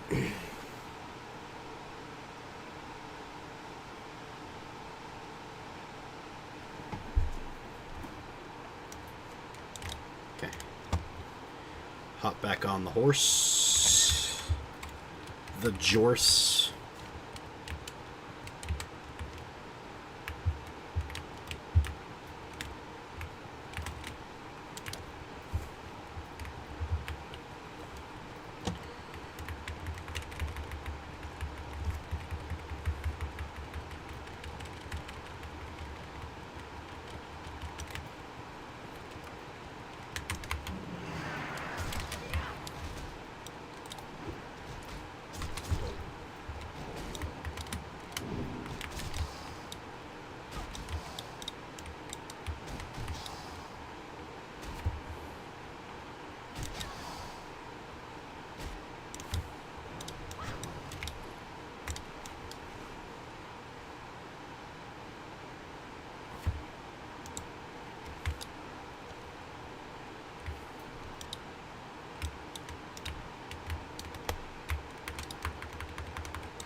pretty sure right about here is where the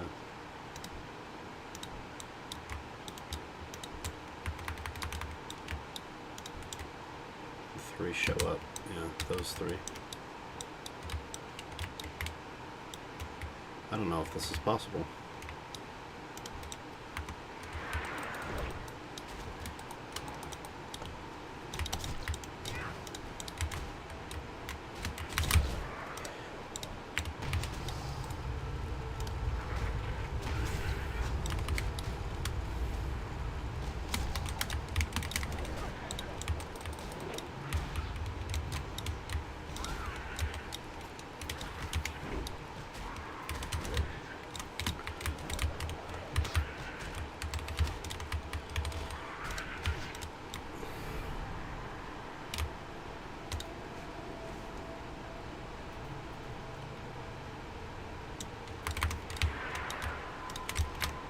Okay, I have to run.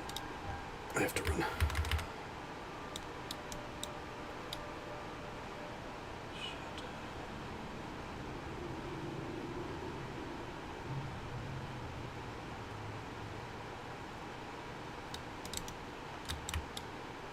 Yeah, they're gonna kill the robot. That's okay.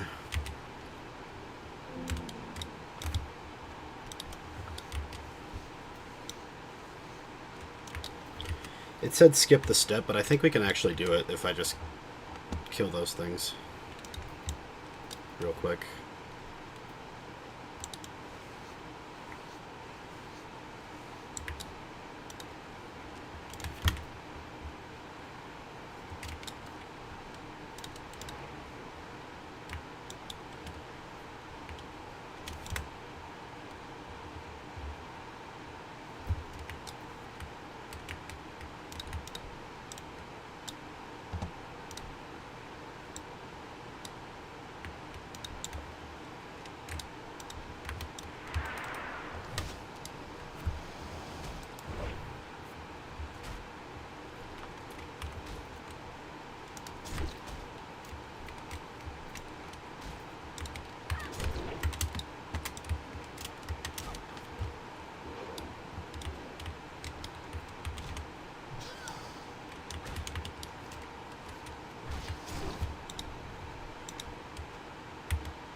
Yeah, I would have died if I stayed in on these guys.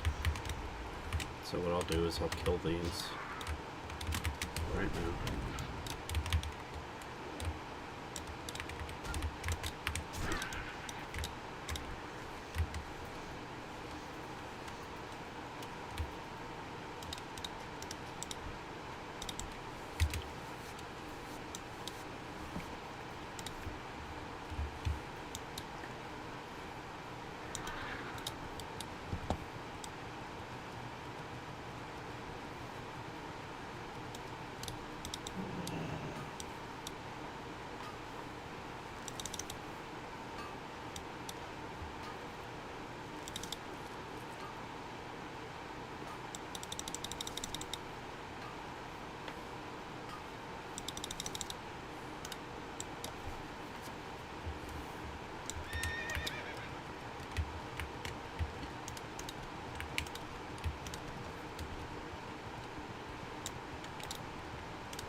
Okay, we'll try this one again.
Okay.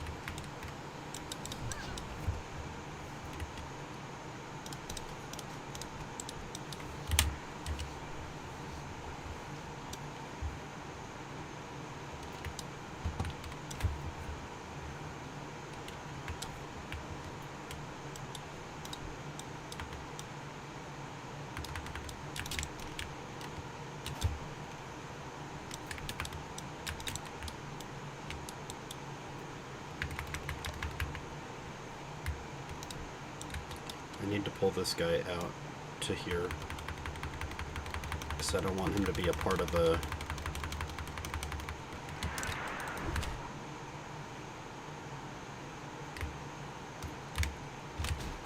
Perfect.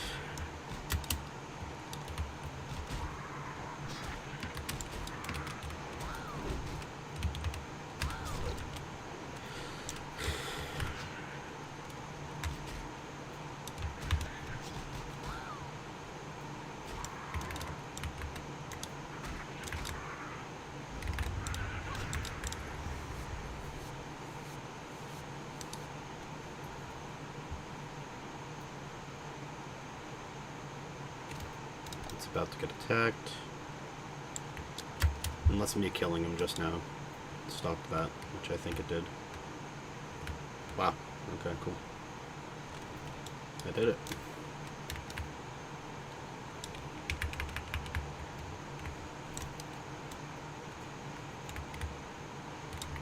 Just wait for... What the shit?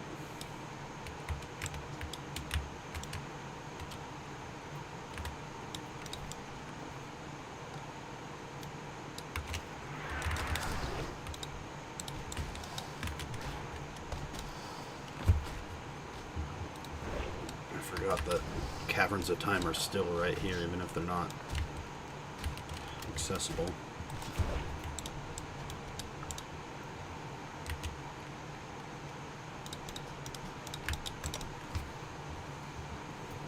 Okay. Let's catch up. There we go.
Hello.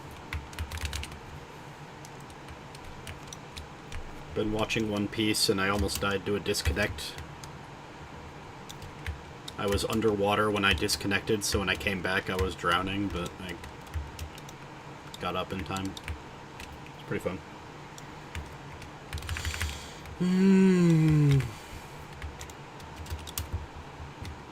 It's been 6 hours since I started, almost 7. I think almost 7, I don't know. Last I checked, it was 6 hours. That's what matters. I'm escorting this little robotic chicken to the coast.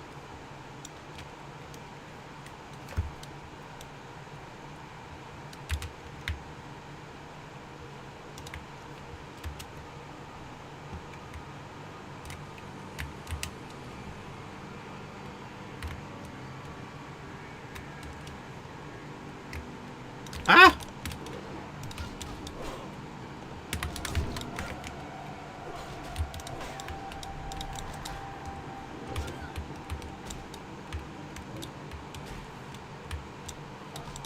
It's very dangerous, yeah.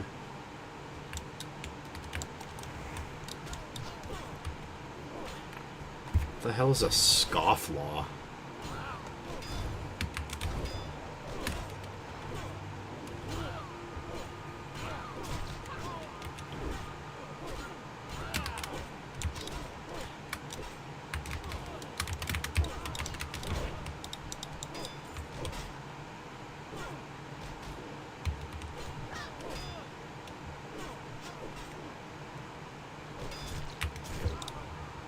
Cool.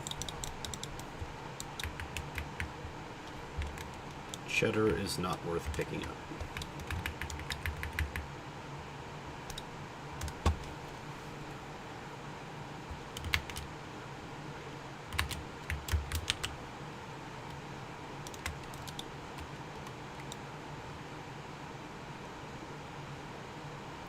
It's probably been like that for an hour. You can scroll back and check, but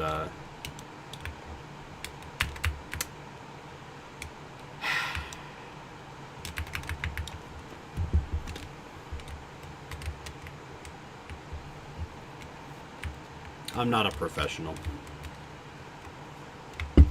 I'm prone to scuff. I just also don't have many viewers. The only other people I know that regularly watch me are currently 5 billion feet in the air, or however many it is, going to Japan. Yeah, I've had the screen like that for probably an hour. It's kind of funny though, not gonna lie.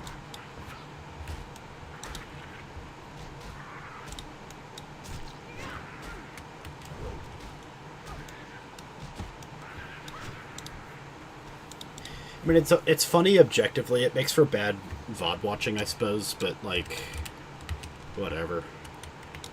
Nobody's watching a 6-hour VOD of me just playing Warcraft in silence while I'm watching One Piece. Nobody can hear the One Piece.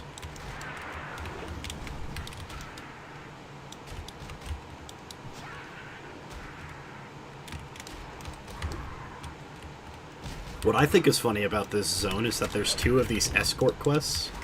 One of them with this chicken, and there's similar chickens in various zones around the world, including Feralis. They have a similar one, and including the Hinterlands up here. They have a similar one. I think that's it. Yeah, it's just those 3. But Tanaris has 2, one with this guy, but and also with Tuga. Tuga is a turtle thing, and his wife is over here. And Tuga wants you to return him to his wife. Excuse me. I redid it. Look at him.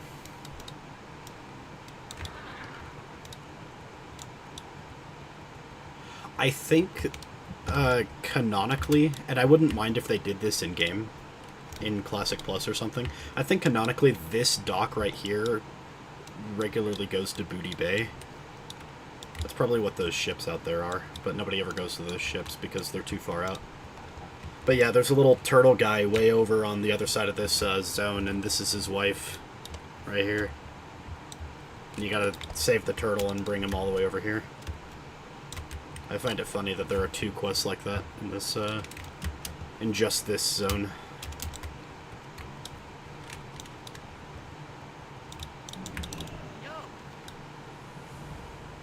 Oh, that's so good. That is so good. Have a good one. I forgot my inventory's full. Hold on. I can vendor. I don't need to throw anything away. How is your rest? I feel like it's only been 2 hours. I don't feel like you should be awake yet. And yet you are. And that is concerning. I got the best deals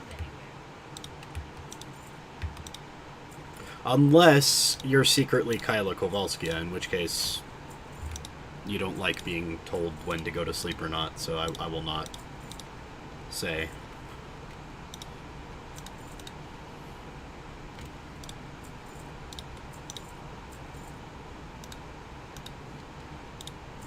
Which would be funny if this whole time you were secretly Kyla.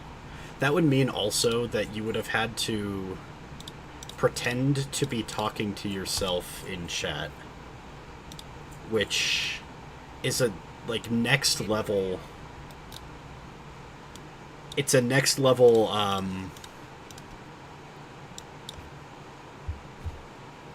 deception, but like a good one. A good deception, but like a next level deception to do if you were in fact doing that. Hey, how you doing? Time is money, friend. If you were secretly Kyla Kowalskia.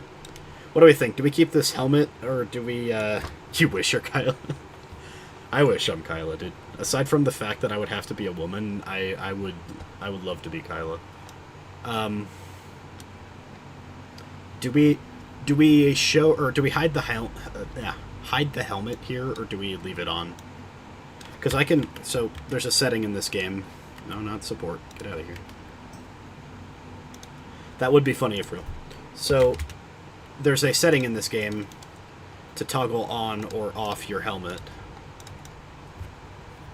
So I can walk around with the helmet equipped, but I don't have it on. It's the same with cloak. With my cloak, but I never toggle on cloaks because they look stupid. So you're the only person in chat. Do I keep the helm on or do I take it off? Cosmetically.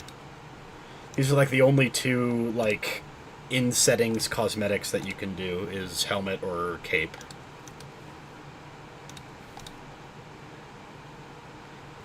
Do we like the helmet? If you can see it behind the settings menu. Do we like this helmet? Let me know real quick. I'm in a safe spot, so I'm gonna go use the restroom. Let me know if you like this helmet. If you don't, we'll change it. Okay? That's the thing I'm wearing on my head.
So you both like it and don't like it. Okay.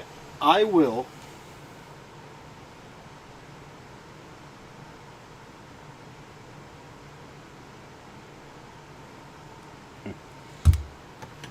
I will have it off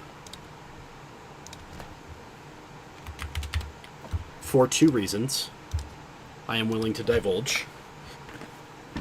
The first is because without the helmet I look more like Cecilia, and the second is because... how do I say this without sounding halu? I already sound halu. So, the outfit by nature of this chest piece shows a lot of skin, so I think you know we gotta keep the helmet off to match. We good with that? I think we're good with that. Oh yeah.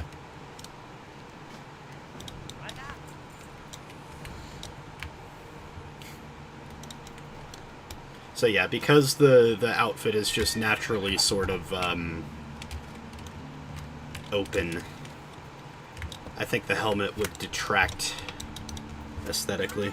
If we get a chest piece that's a bit more, or a bit less revealing, we will we'll toggle helmet back on. I think it would fit, however, if I was like a bare-chested orc, like a big burly orc man with this chest piece that doesn't reveal much. But I have a sneaking suspicion, because early Warcraft was a lot like this and modern Warcraft is not so much. In early Warcraft, when they had a chest piece that looks like this, it was probably a lot less revealing for the guy models, which is just what they did for some reason. In modern Warcraft, they just have, you know, chainmail bikinis, and the guys can wear a chainmail and bikini if they want to. Which is funny, but I don't, you know, I don't want a guy with a chainmail bikini. I mean, I have a girl character, and I don't even use the chainmail bikini, so really, like, I just don't want a chainmail bikini.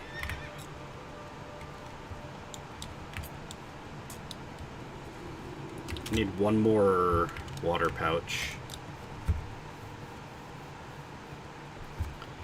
I could turn in these water pouches in groups of 5 and as like a repeatable quest. I don't think it gives me experience, but it gives me loot, and I can use that loot or sell it or whatever. But the only people that have the water pouches are these bandits, these water bandits. I don't even really understand what their lore is. Let's see if we can figure it out. Waste Wander Outlaws.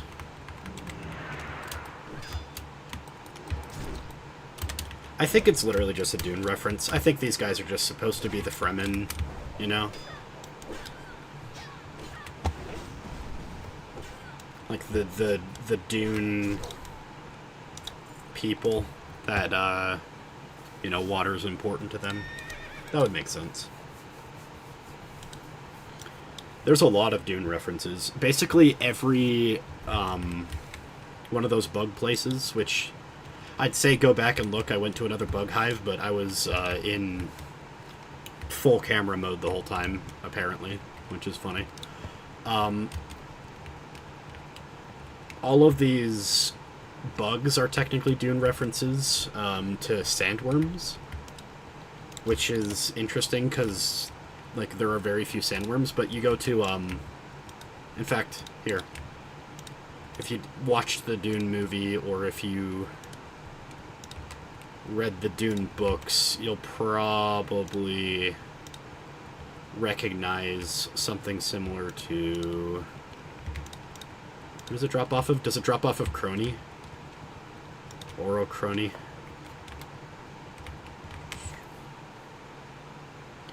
Oh, you're going to work? Wait, hold on, I'm trying to show a Dune reference. No!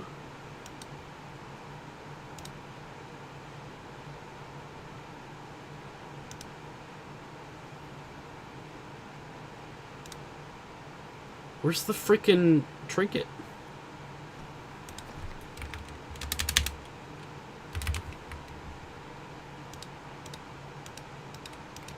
There it is. It is off of Oro. It's this. Jom Gabar, which is a reference to the Gom Jabbar. They just swapped the first two letters. Wow, so cool. That's also literally my, like, best in slot trinket forever. It is so good. Okay, bye. Bye, bye, bye. I need to buy food. Not in real life. In real life, I am full. We will sell the rest of the kimchi that I have, because why not? I think we will just fill completely up.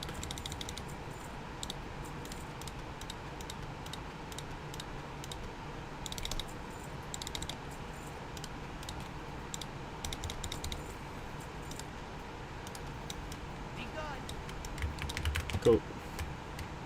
Bye-bye, bye-bye.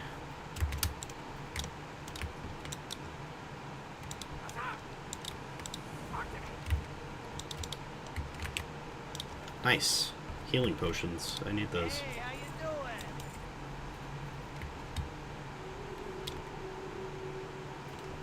I don't think I got experience points for the for those quests though.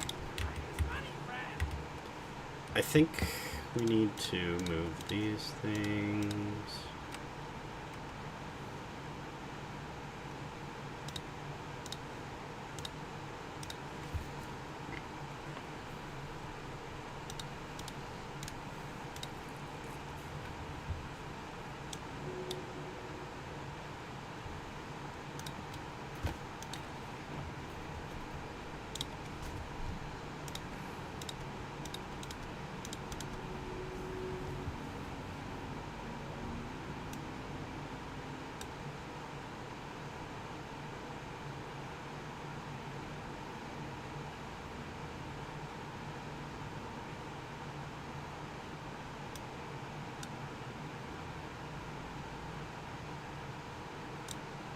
I might need that. I might need that gold. I'm not going to buy another bag slot until I need it.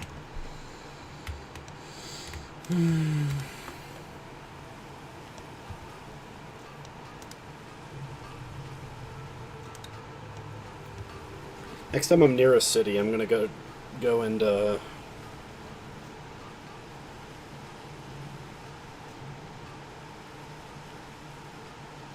start turning in some of those cloths. Being 50 might be a better prerequisite.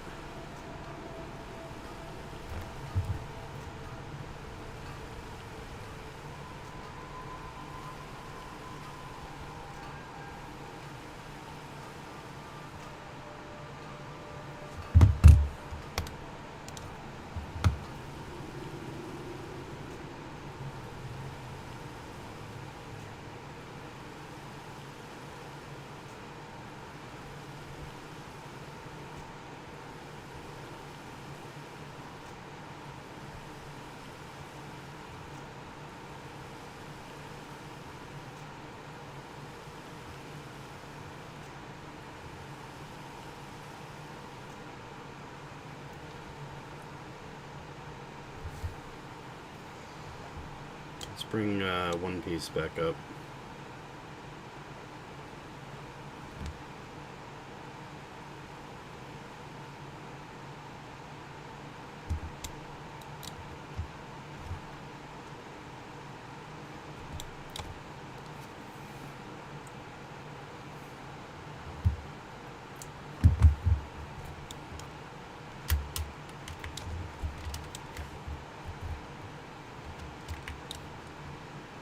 Do I have a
Now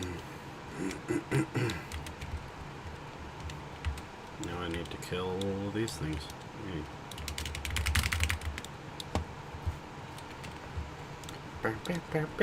Wow.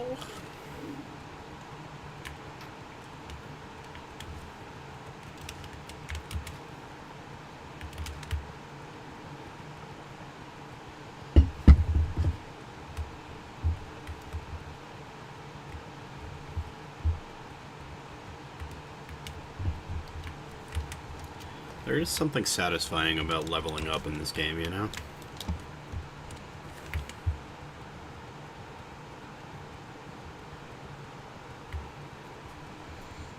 Like, just getting better gear in general just feels good.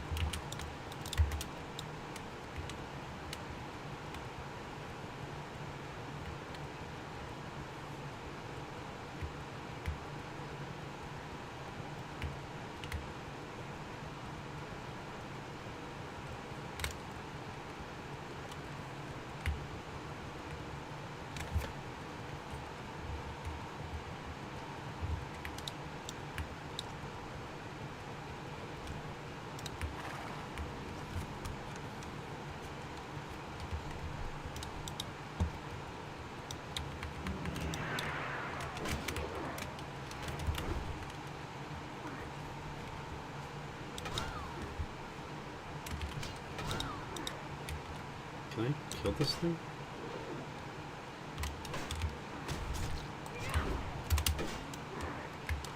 Okay. Why is he doing so much damage to me?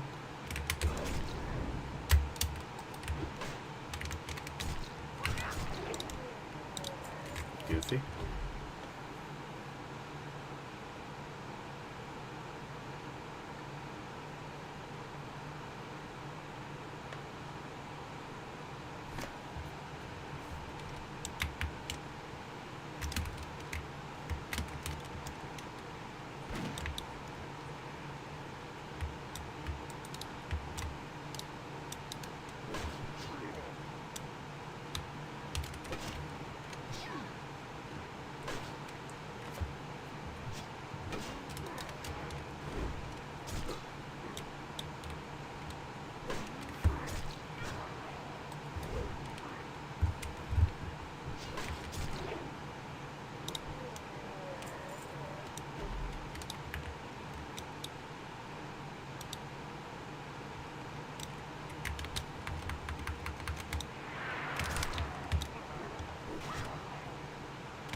Oh, fuck.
I don't think this should be too hard.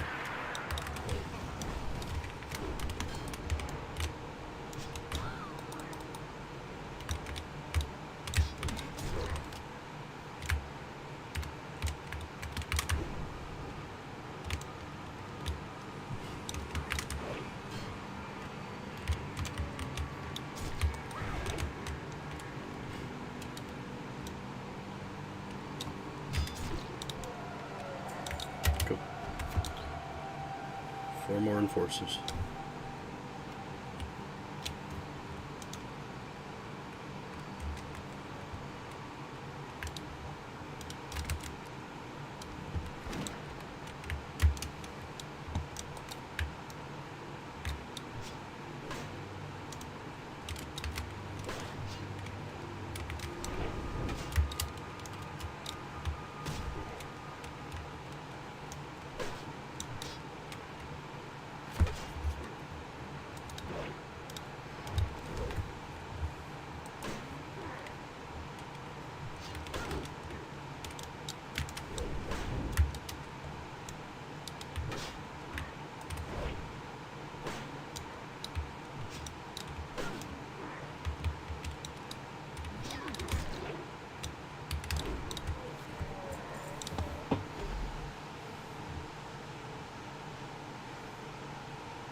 I think I used too much spice at lunch. It hurts. It's not good. Ow! Frick! Ouch!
Just need to kill 4 more of these idiots.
there's no fucking way we're doing this one now.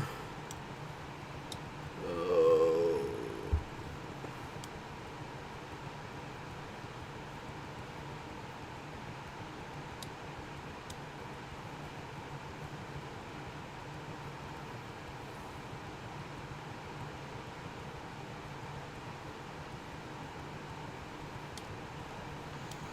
Now I gotta do the longest.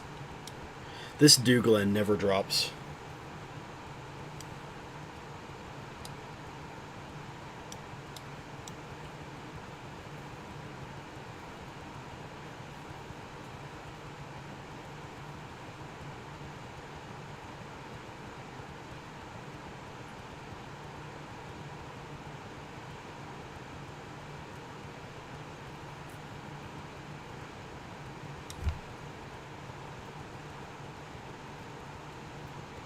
You know what I kind of hate about One Piece, though, is that sometimes you get the most, like, sad, depressing backstory of all time, and then it's followed up by an episode where Luffy beats a guy by eating him. Like, okay. That's cool.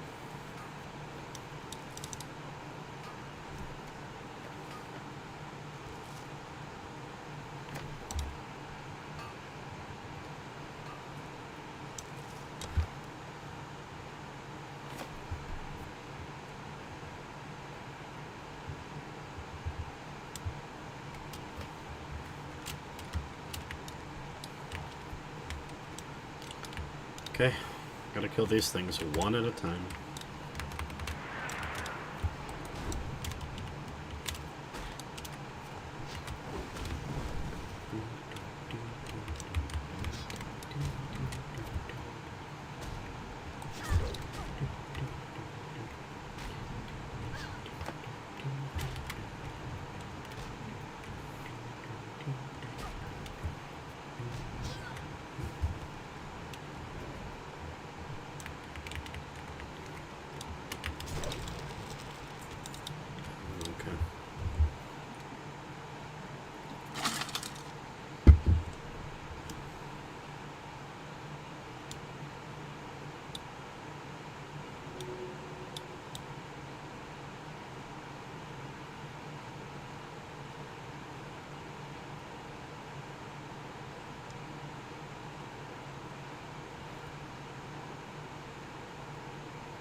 Getting food.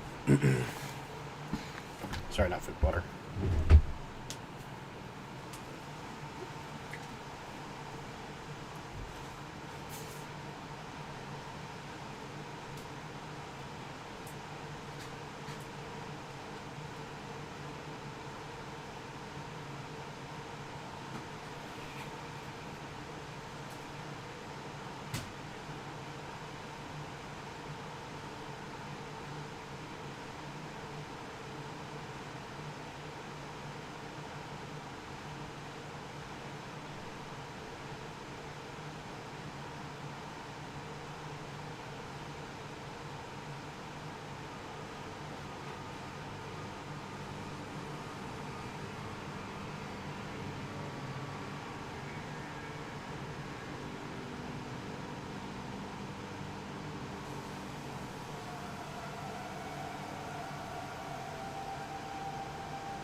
Ow! We're back. A dinosaur's tail.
The other thing I hate about One Piece is nobody cares about the side stories. You can cut out Chopper and Carrot in the Brulee mirror world.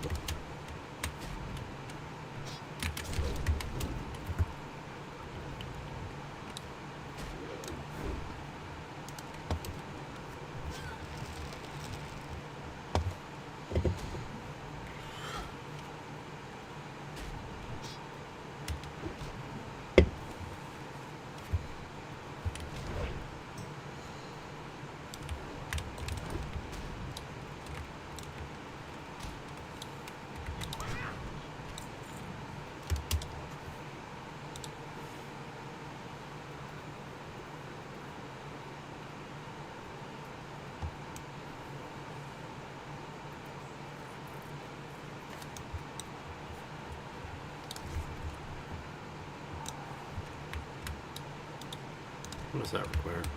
I don't know.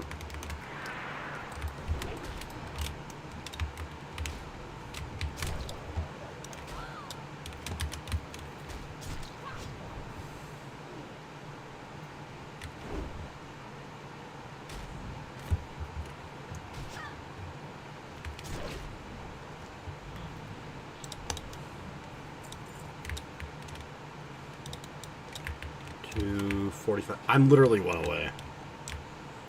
We can come back to that if I find another thing that gives me a level. So let's walk around the edge and see if we can find anything.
Let's get on our horse.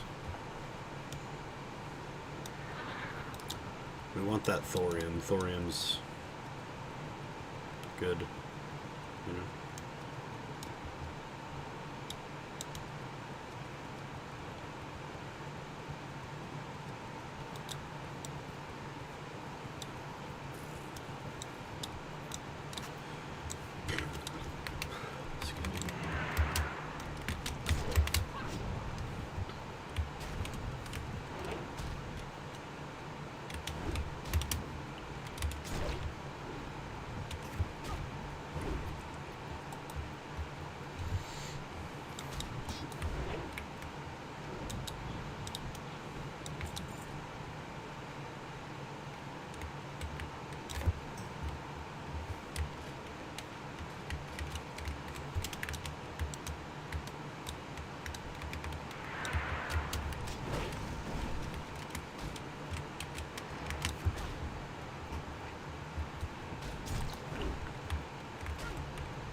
Excuse me.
Excuse me.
Excuse me.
Here we go. Level me up, please. We're gonna kill this fucker first.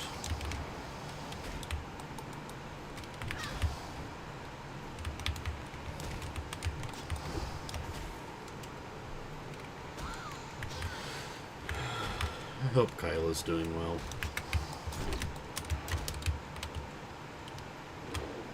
I hope her trip goes well.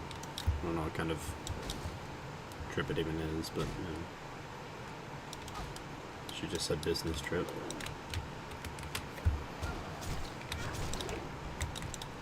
And I'm just thinking about it. Because I know she doesn't, you know, she hasn't joined the Warcraft streams, and I don't expect it, but...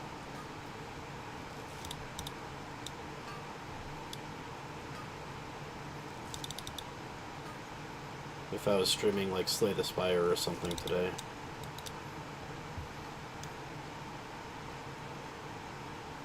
I'd want her to, you know, see the ending. If I ever reach it.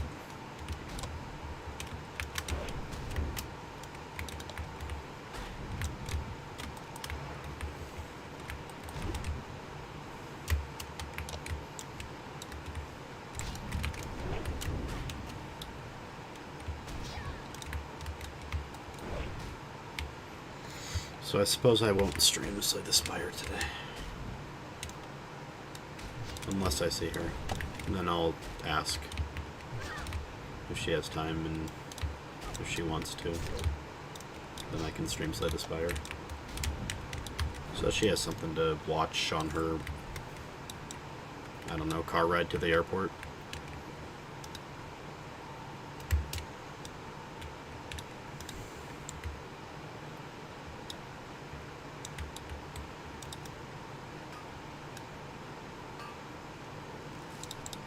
Alright, mining leveled up. If I see that thorium vein again, it might have despawned, but if I do see it, I'll mine it. And we'll have thorium for the first time.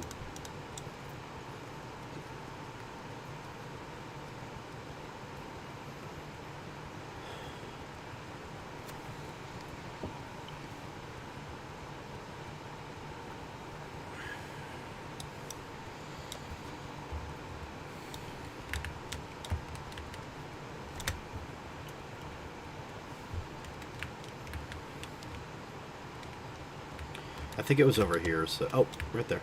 Cool. I can mine it. Let's do this first.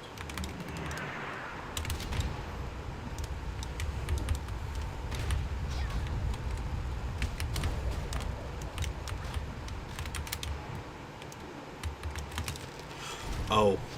Yeah, they might be immune to running away stuff. Okay. Killed that one. Okay. We might have to potion. You know, I'm gonna preemptively potion.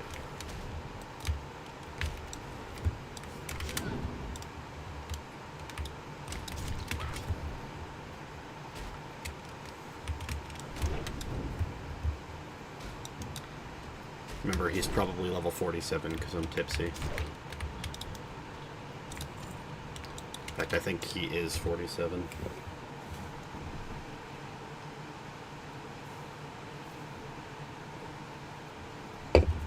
So like I said, we need to be careful with these guys.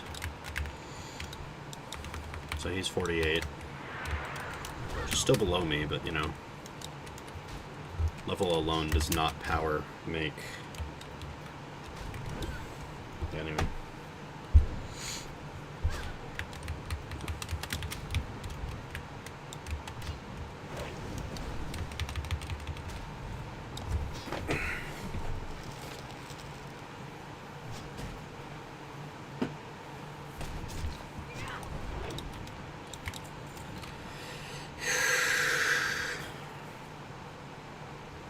All these loops, and I've actually just never...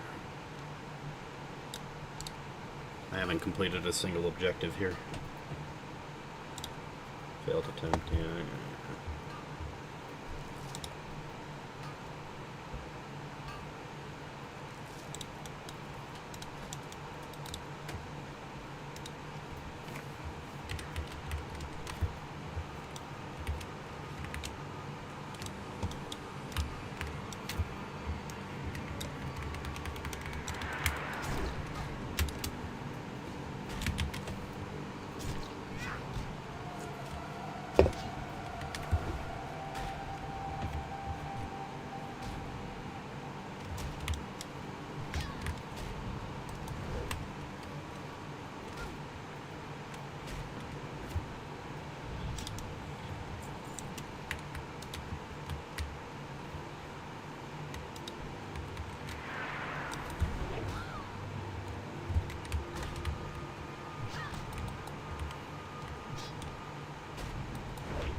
We completed one of them.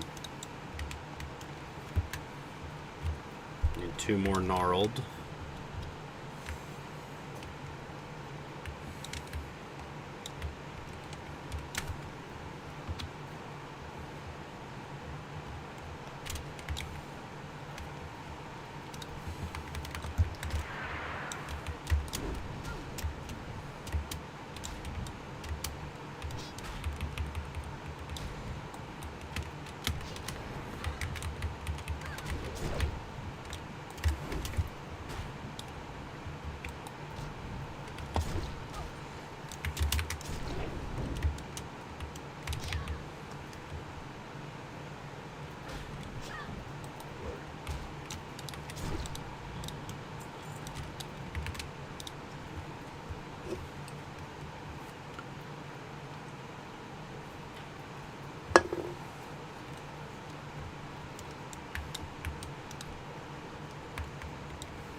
been in this thistle shrub valley for like an hour. Maybe half an hour, but like still.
This is up again? Okay, it's been more than that.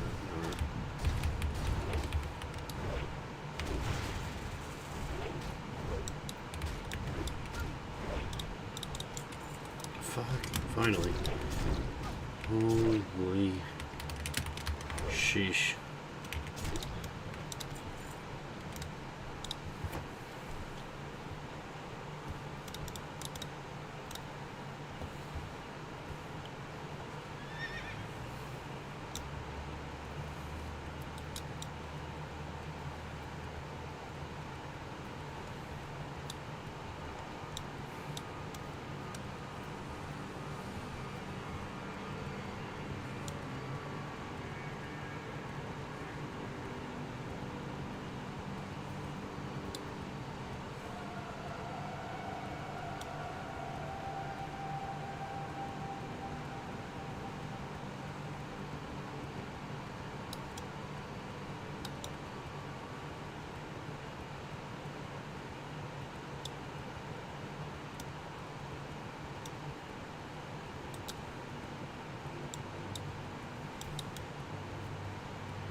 Thanks for spoiling the whole episode, One Piece.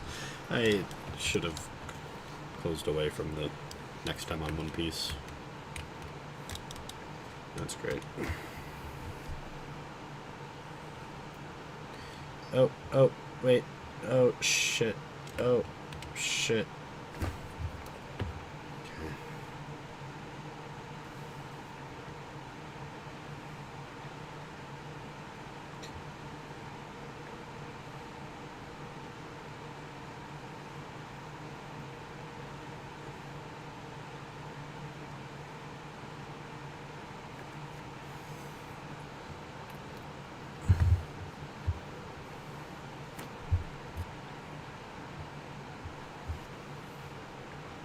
Why is it putting it in Japanese? filthy dubber when it comes to One Piece. So that's what I started on. I'm not stopping.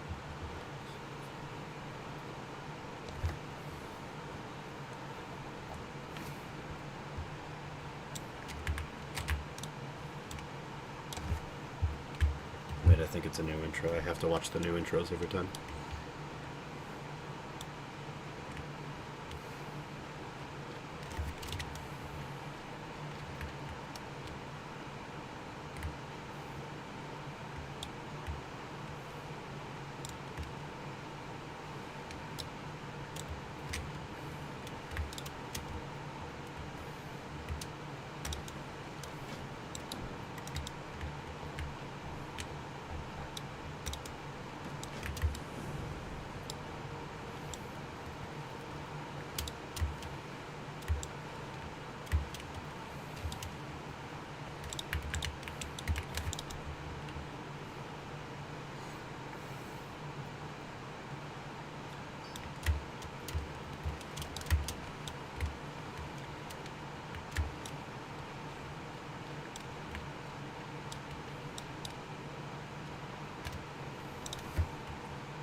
It's going way too long, though.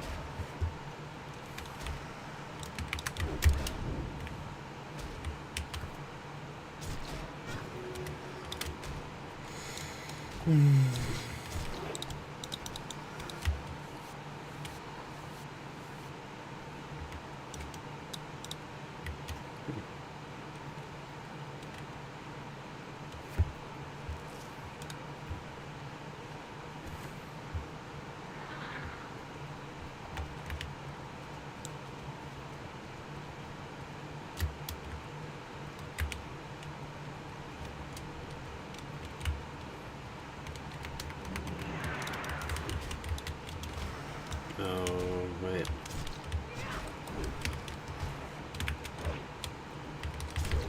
This might be difficult.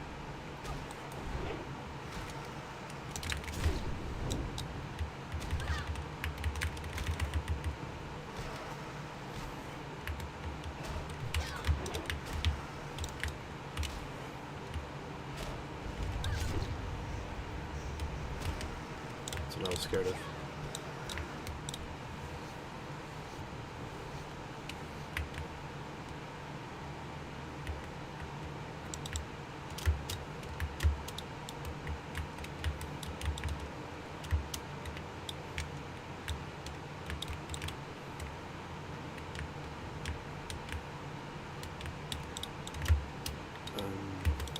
There we go.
Oh, that's interesting.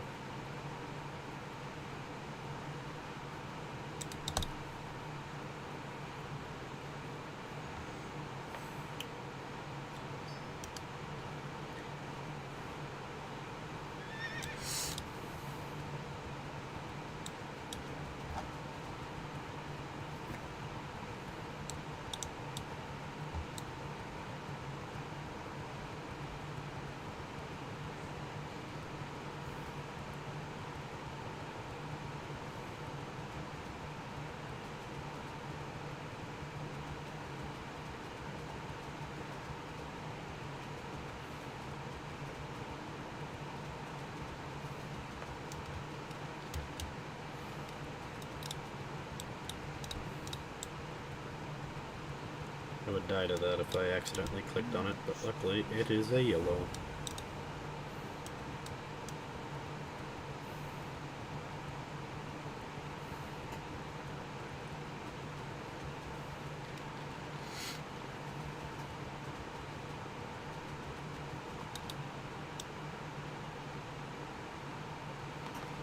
Ow.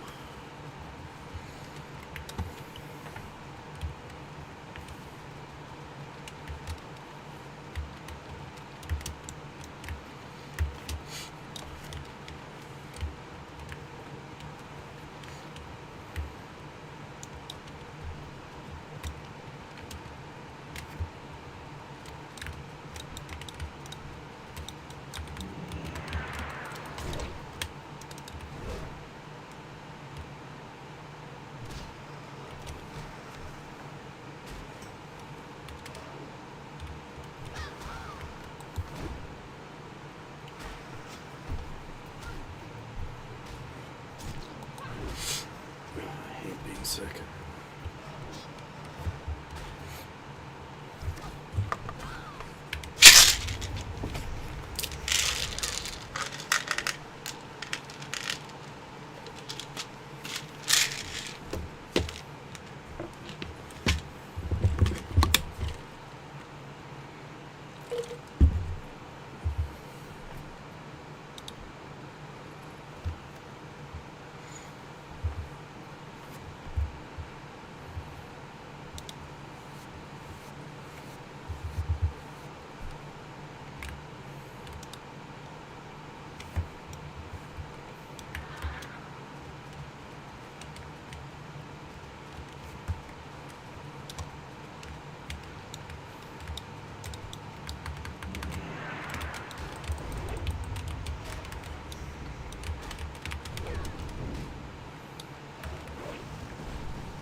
Should eat first. Ow!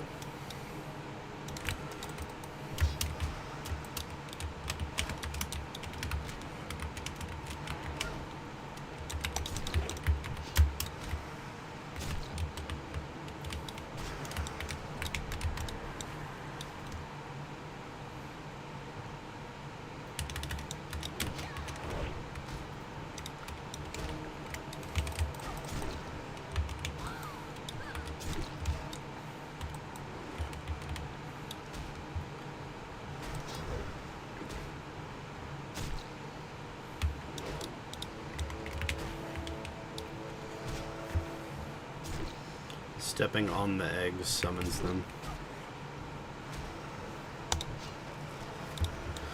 Okay.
second one. Hold on. I want to skin this, so we have to do that.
Travel to Marshall's Refuge. Here we go.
I would die for that.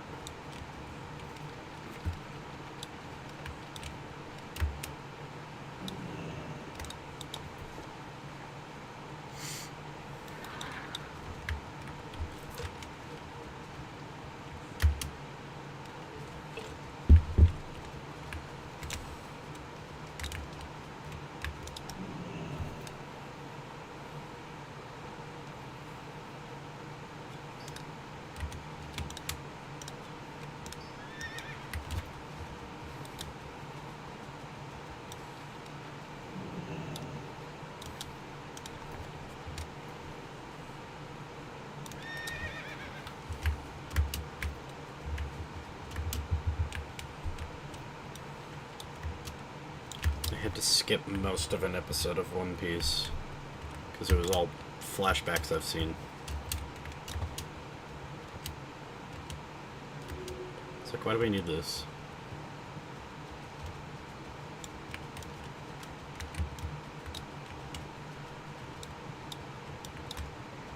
We need Angora soil. And we need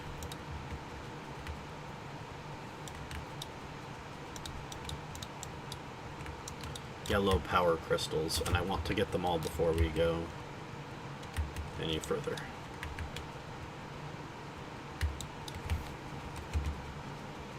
So, because we are really close to 50. Might even be able to make it to 50.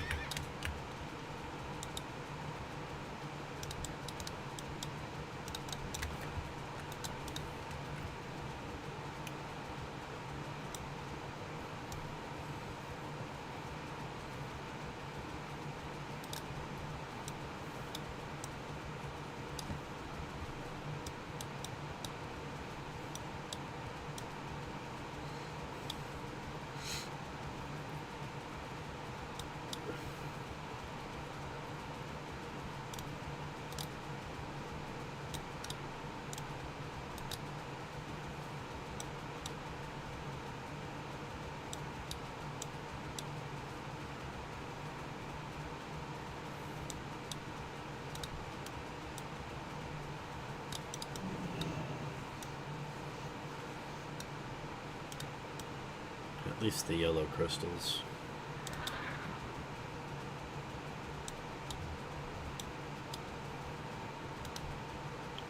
Tell me why.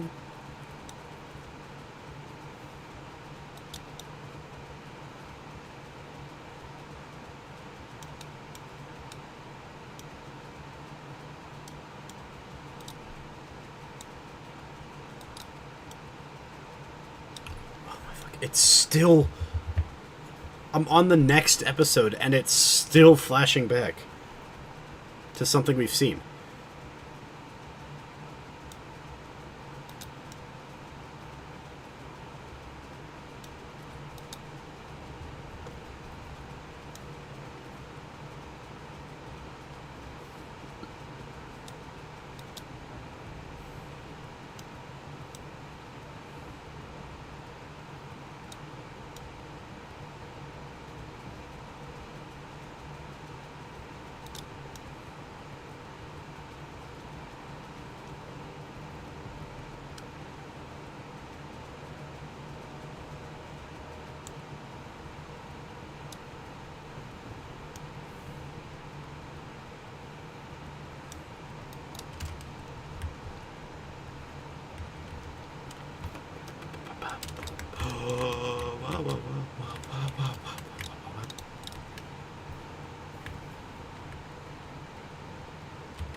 She might be on her plane by now.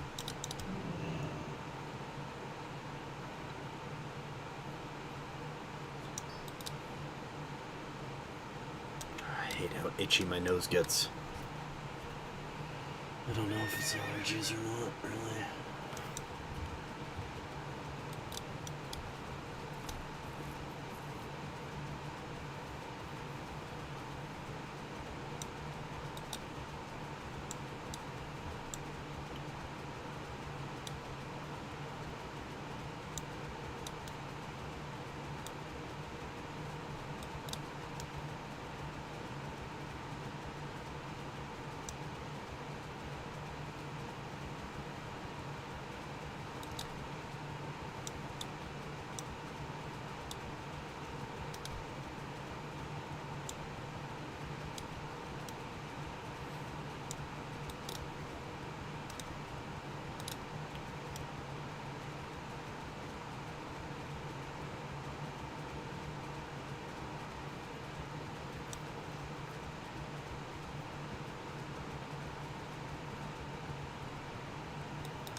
This will take a while.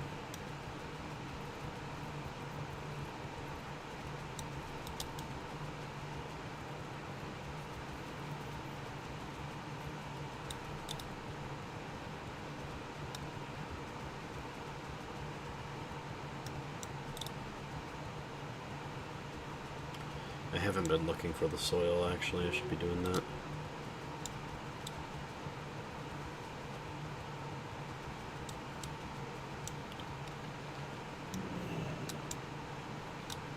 The soil and seeds actually become a good gold farm later.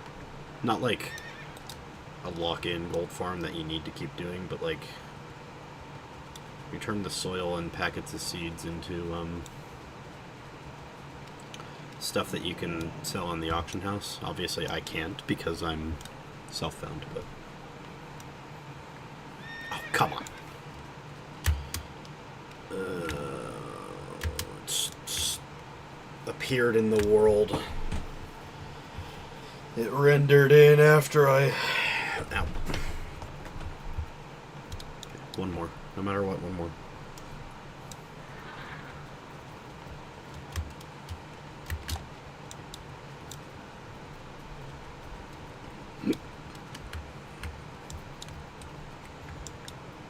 I'm not an insane person who wants to die, so I'm not going to run up there and do that yet. My hunter was a little over-leveled at this point, and I think he did actually...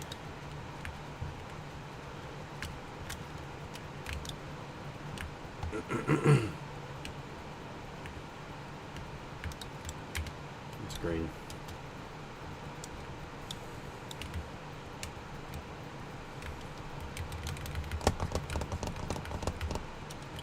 I would like to find the last crystal so I can go back, or go for the first time I suppose, into Marshall's Refuge so that I'm safe, so that I can use the restroom. Because I need to do that. I'm literally shaking.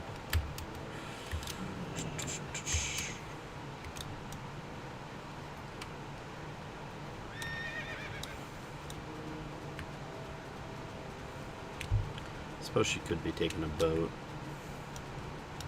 I don't know how people travel internationally in Indonesia, or from Indonesia, I should say. It's very possible that she's taking a boat to the mainland continent or something.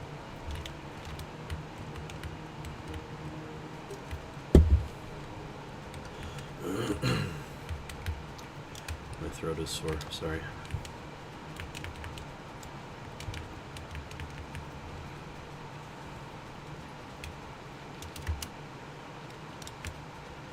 Even though I know that I need to use the restroom, I'm drinking water because my throat is sore.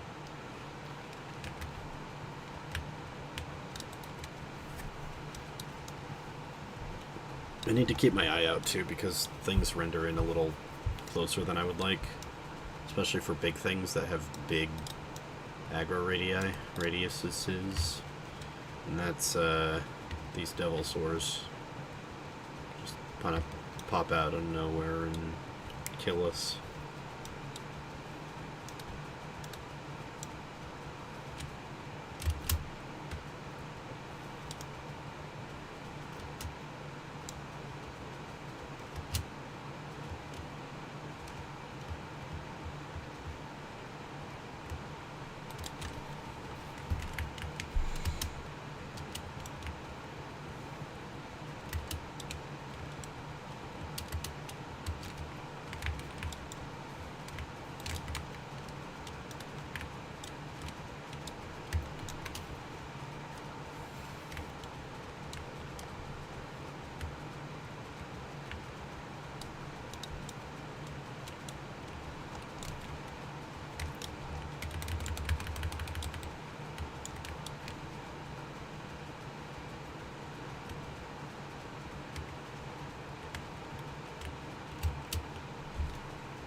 Oh, the crystals.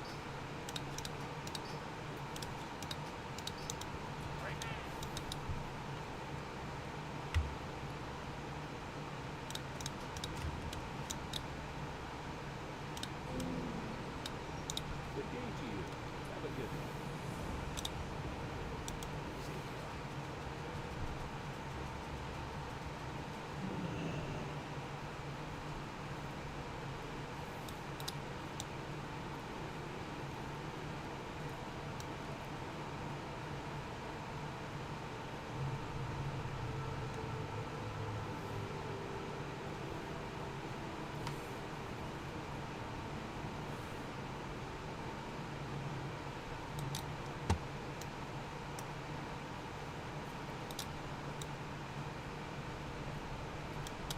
Hi, Eric. Very good. Good day. I see you.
Yo, 250? Okay.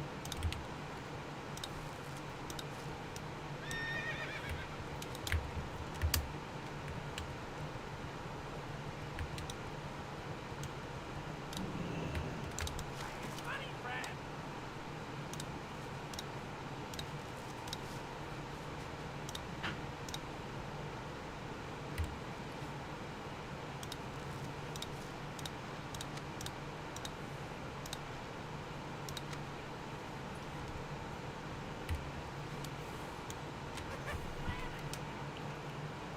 I know I go to Teldrasol at some point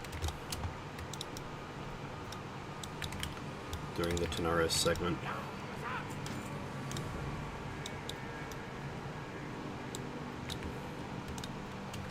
Okay, here we go.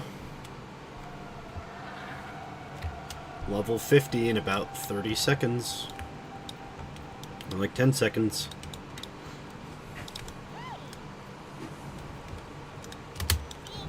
There we go. Level 50.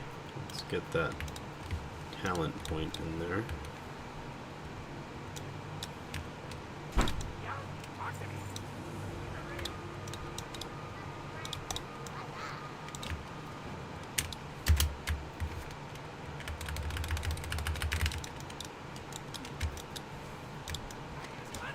And then on the flight to Ratchet. Let's do this real quick.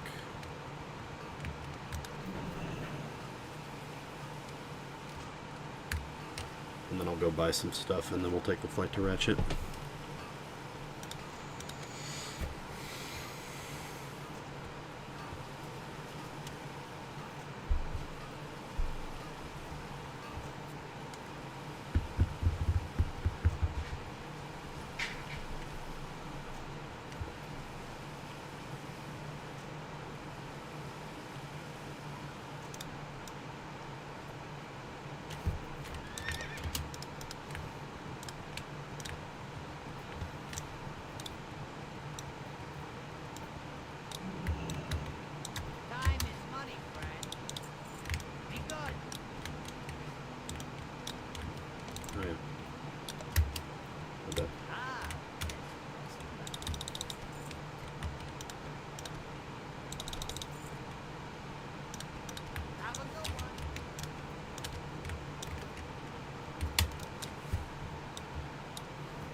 I'm back. I was listening to my stream. I'm sorry about the audio. Like, I don't know how to get it cooler in here without the fan. I'm gonna turn the lights on. Hold on.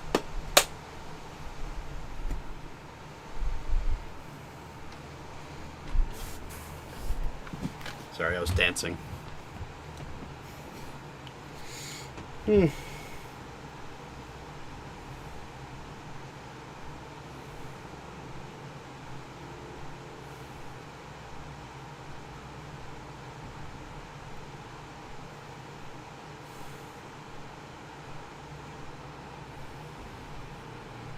I've been grinding Warcraft non-stop for essentially how many hours it's been this stream, aside from the 15 minutes I took to get food. I did take about 15 minutes to get food.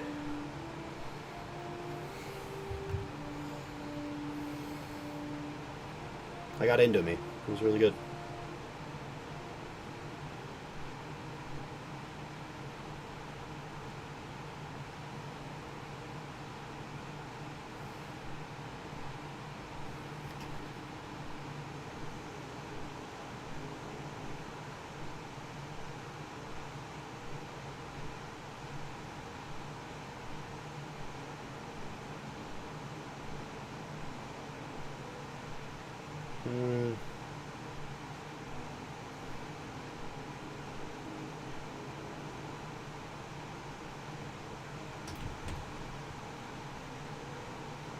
Didn't see Raura replied. I thought she did. She did, yeah. It's fine.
I like these goblins.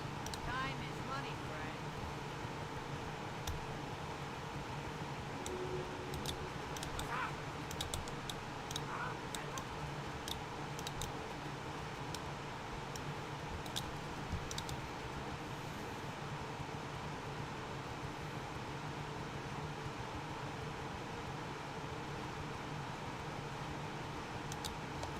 I would play as goblin.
It's been almost 9 hours now, right?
Mm.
Okay, here we go. We are back.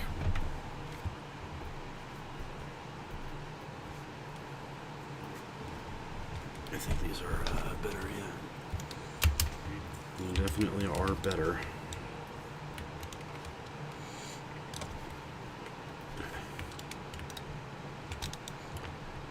Need assistance?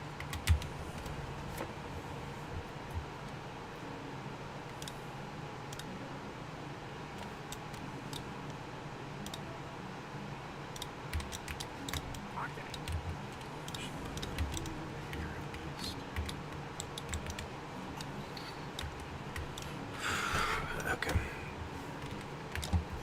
should use it relatively regularly too, I think.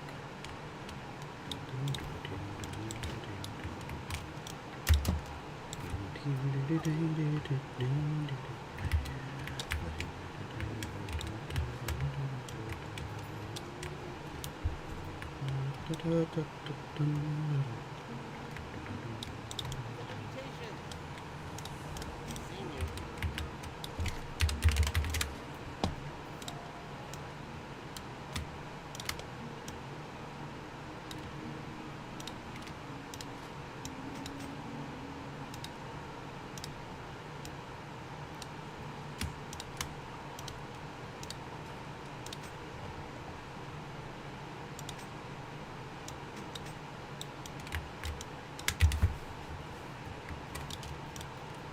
Hey, how you doing?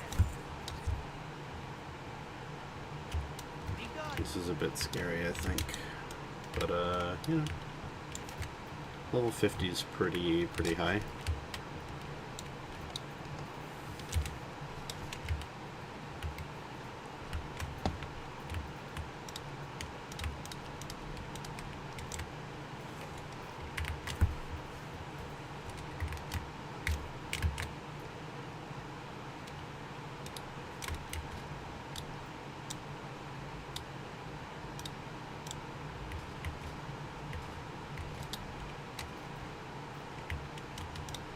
I feel like they died.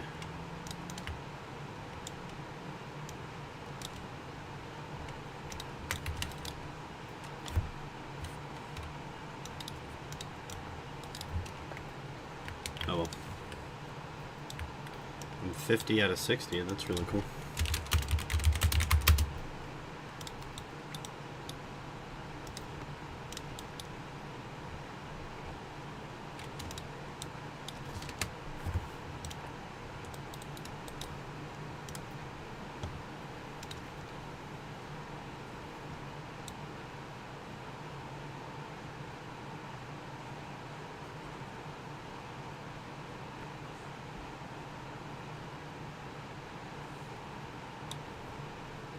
We've been here many times before.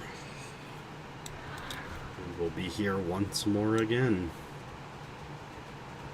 Alright, fellas. All my fellas. All my fellas. All my fellas. All my fellas.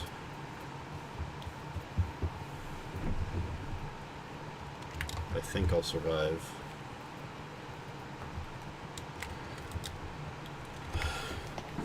Hold on. Ow.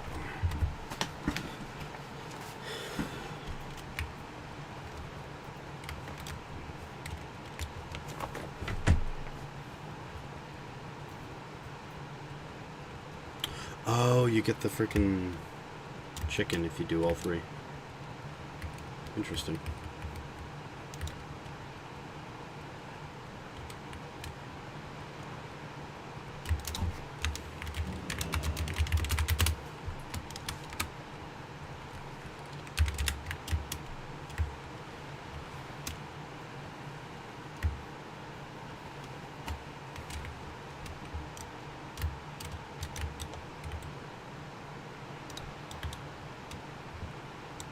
They're all swashbucklers, I guess, today.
15 minutes.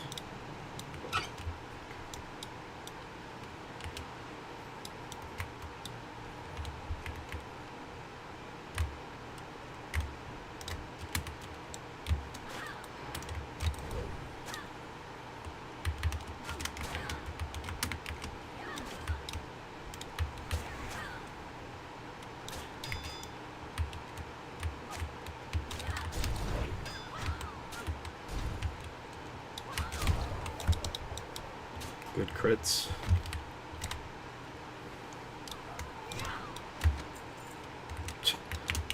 Look at all the pages of the green hills I'm getting.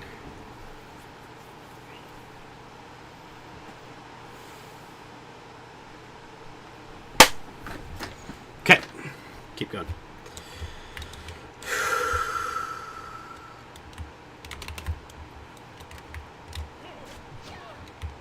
I think we'll have to kill the Elder Magus just to be safe.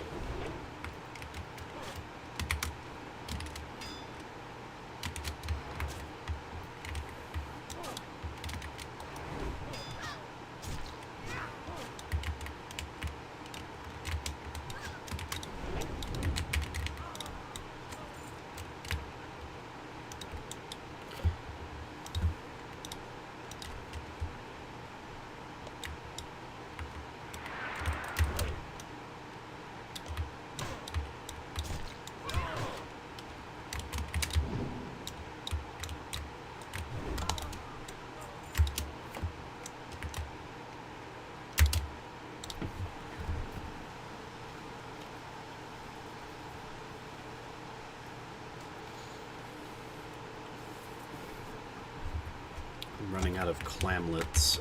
I forgot to buy spices back in Tanaris. Now I don't need to be in Tanaris to get spices, of course, but over here, dude.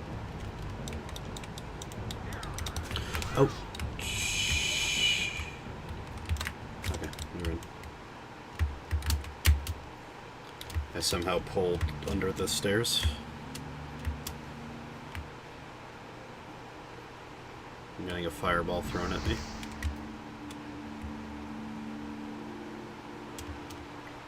Keep running, keep running, keep running. I think we're good. Okay. I just teleport back onto the boat, I guess. Probably because I'm weirdly too far away.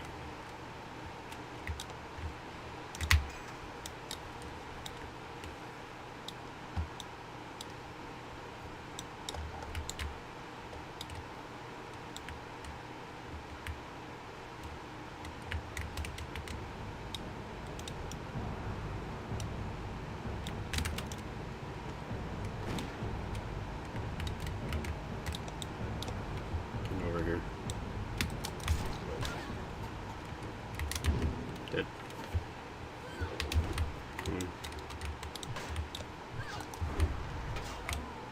Dead.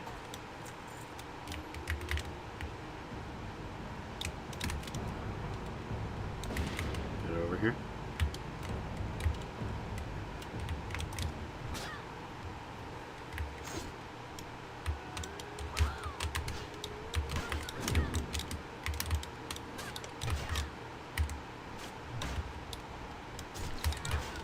Be fine. Yep, just like that.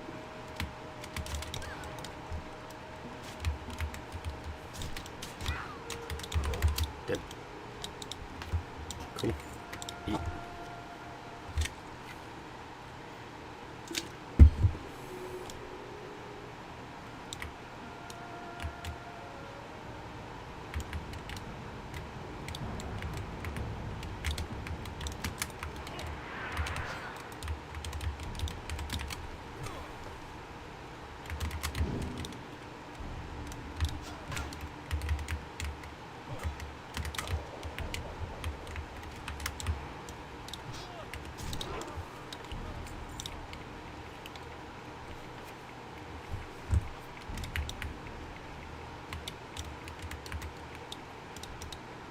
There's supposed to be a boss mob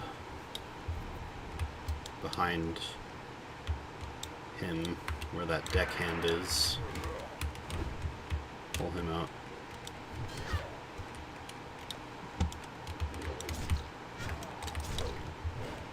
And I just had an epiphany that Kyla played a decent amount of Hearthstone.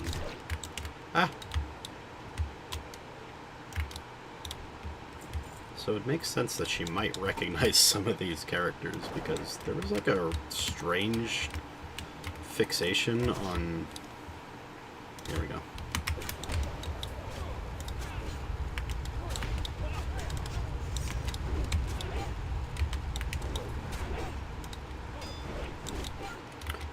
On Stranglethorn Vale in the first set.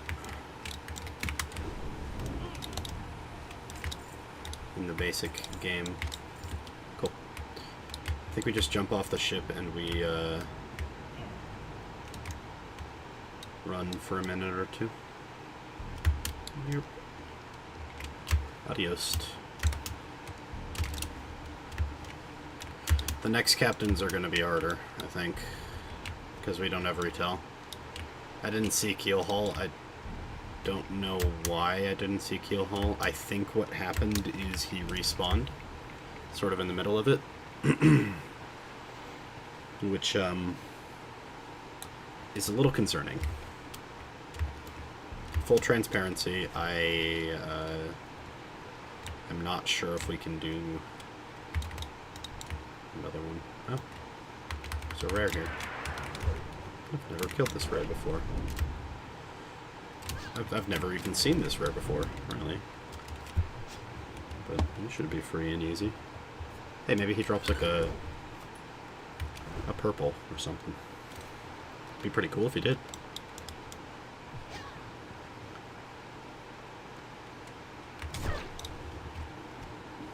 Oh. Oh wait, I can skin him, probably. Saltwater piranha. Cool. Nice.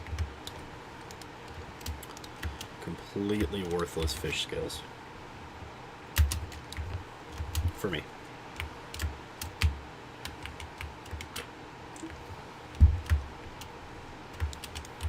Let's try this guy, because I've almost beaten him before. And then I can come back and do the that boat, the one in the middle. This quest is difficult, even at my level, because I'm a warrior. I chose to be a warrior.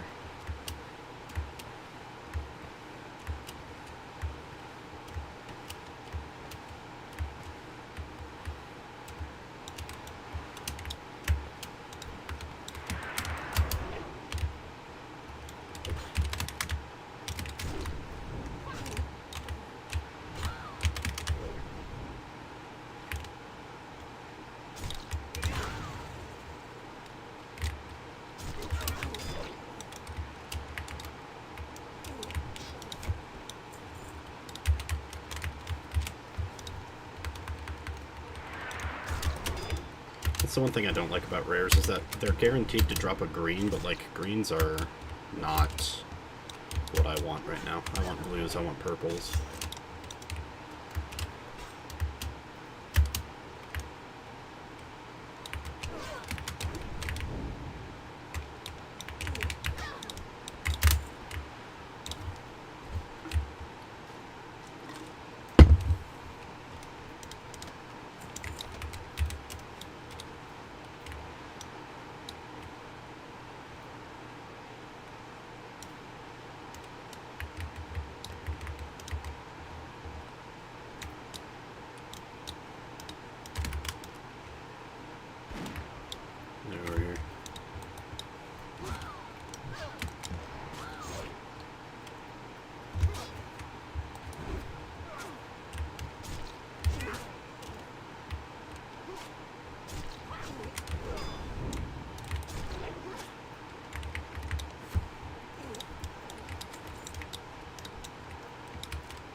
shit. Okay.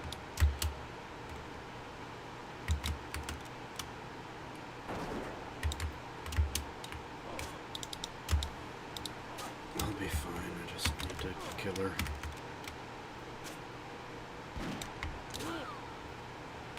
And then I need to run and int shout him when I reach 25 rage. Just like that. Keep running.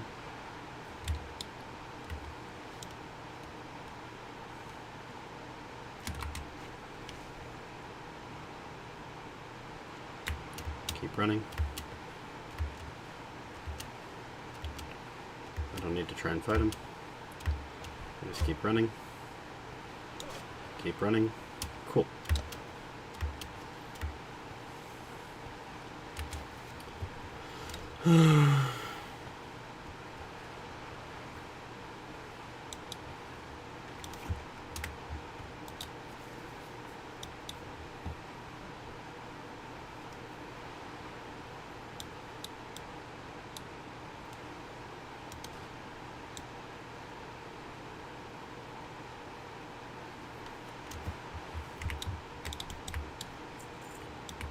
These guys kind of hyper spawn if I remember correctly, so we need to get this part done as fast as possible.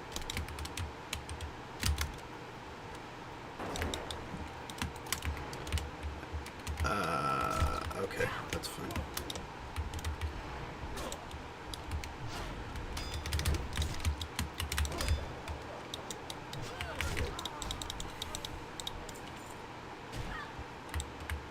I need to just run from this one.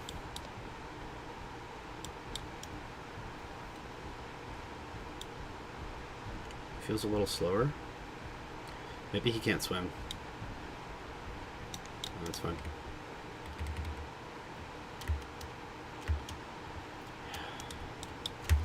I can't really kill Brutus. Because he's an elemental, he can't bleed. Excuse me. I mean, maybe I can kill him, but like he's harder to kill by nature of being an elemental that can't bleed. We're gonna pull out to here.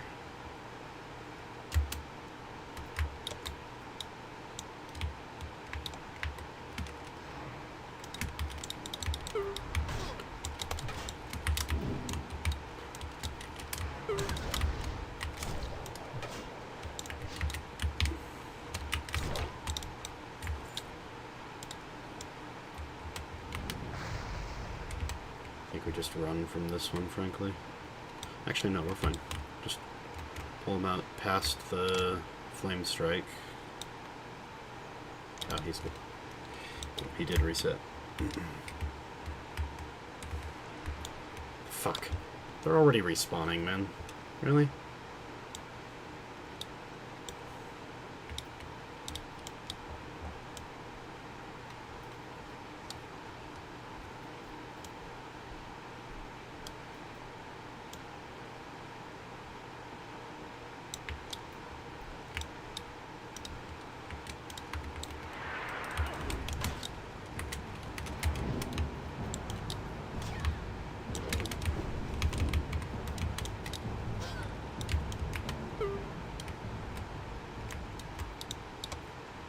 Over here, dude. Okay. We're gonna do the... No, we're not. That's not the responsible thing.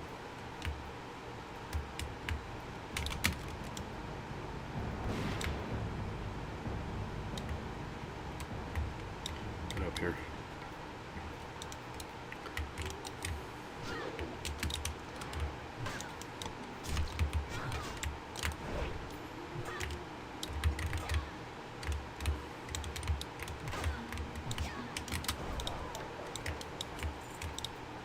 I didn't mean to eat Climelet, but that's okay. We can re-up. And then we kill her. Yep.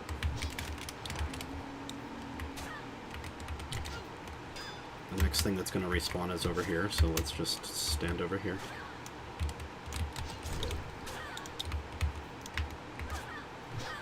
Kill it as it shows up.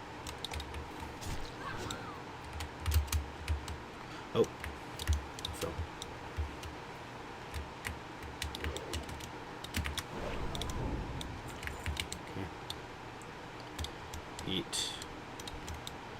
And go.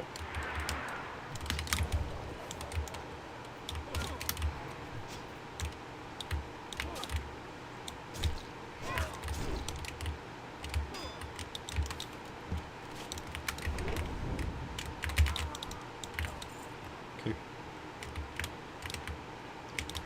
Eat and go.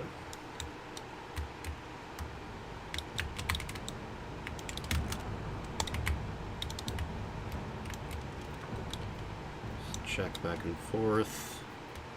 We're gonna pull this swabby, but not the mages. Get up here. There. Oh. That second one got pulled.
So wait for him to come all the way out.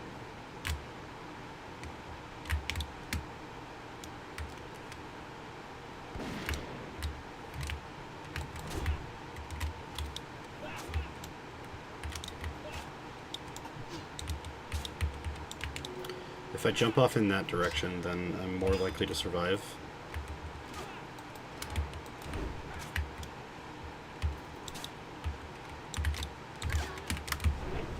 So that's the current setup.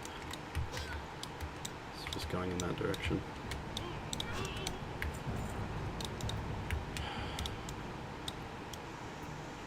Okay.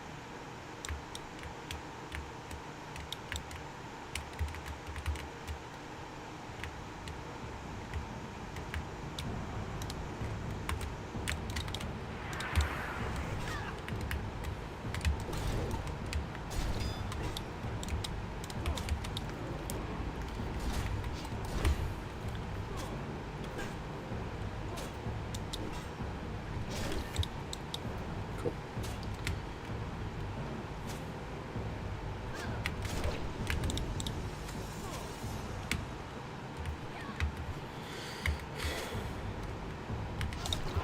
Cool. Wait about... I don't need to wait. Just jump off the side. Just like this. Keep going. They can't reach me. I'm safe. Cool. Alright, now it's the Fleet Master, and I'm a little scared. Because that's 15 minutes till my cooldowns.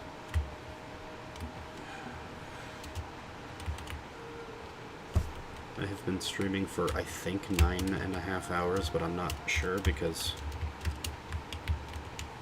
I haven't really looked.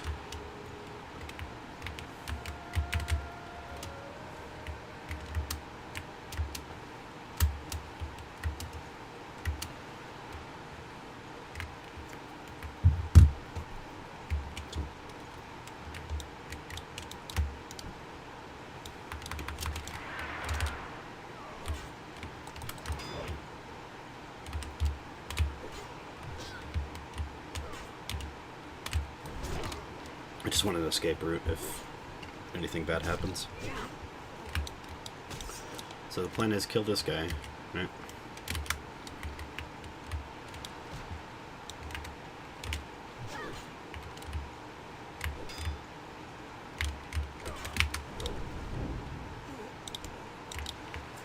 Eat. I've already done that. I'm not doing the follow-up. Kill you.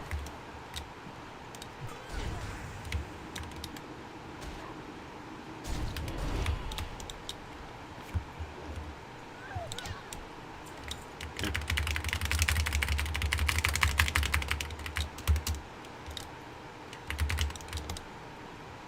Eat. I'm full.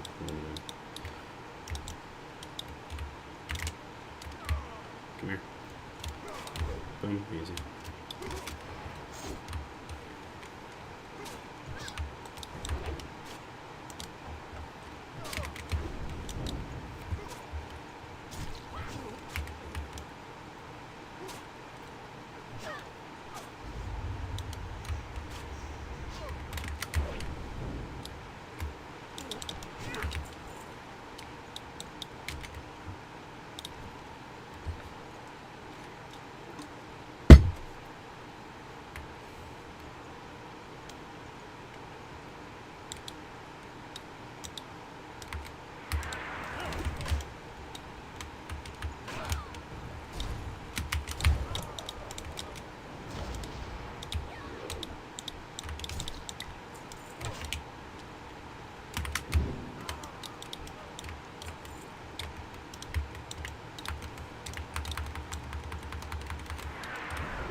Come on.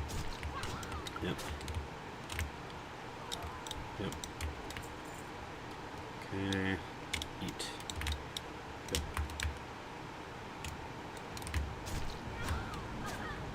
That's the thing about Fleet Master, man. He's 48.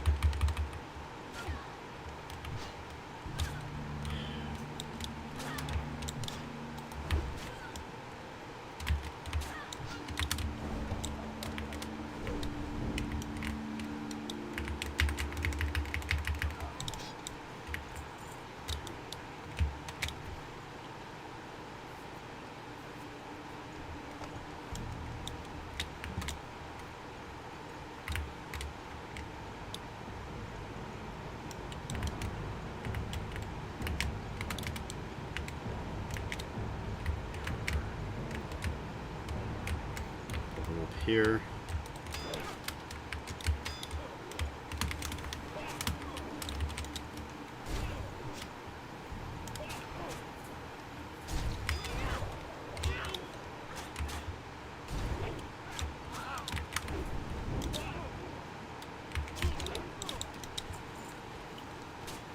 So.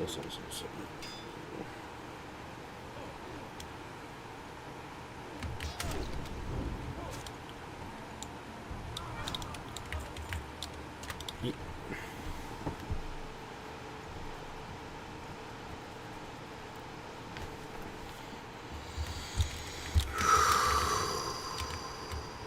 It's only a little very scary.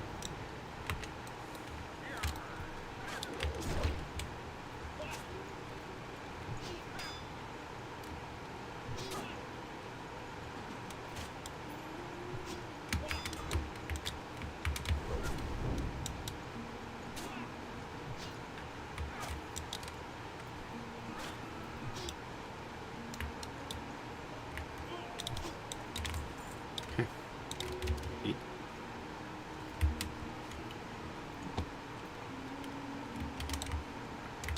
Sure. I hope this doesn't pull any of this.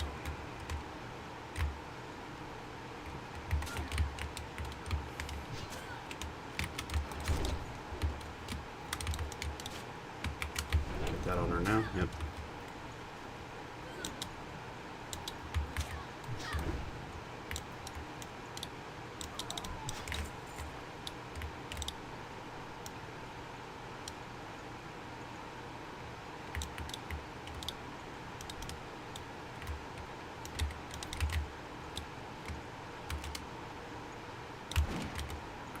if this is going to be fine. Iron Patch gets pulled, I run, but he didn't.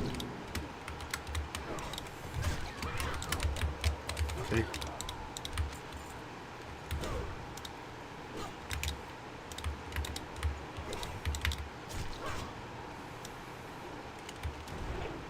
We're fine.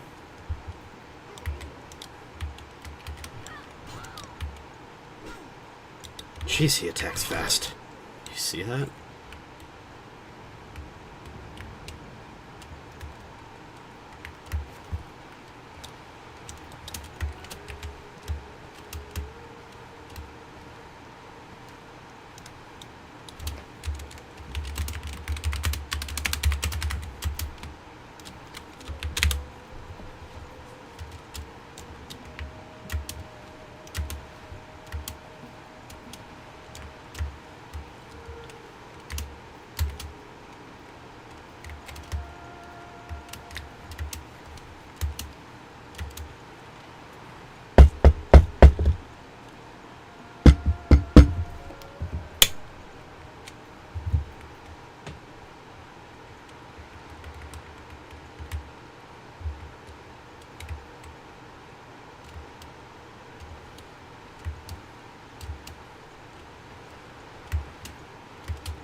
If I wait for 8 minutes, I might have a chance.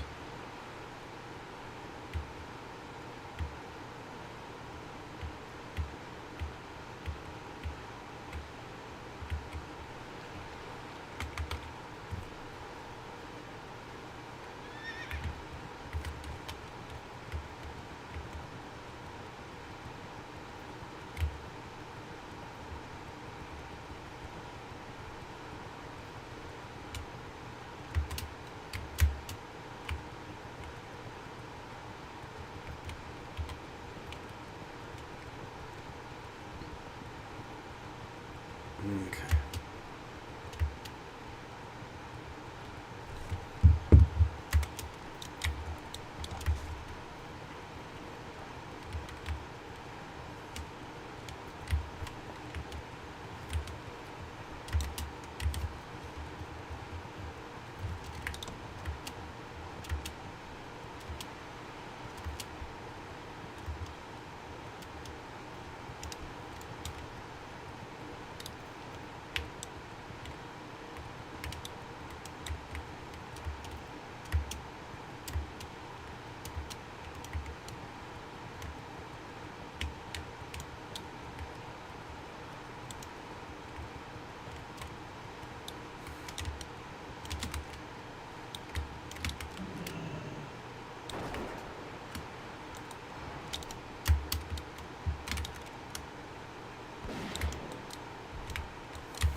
Nope.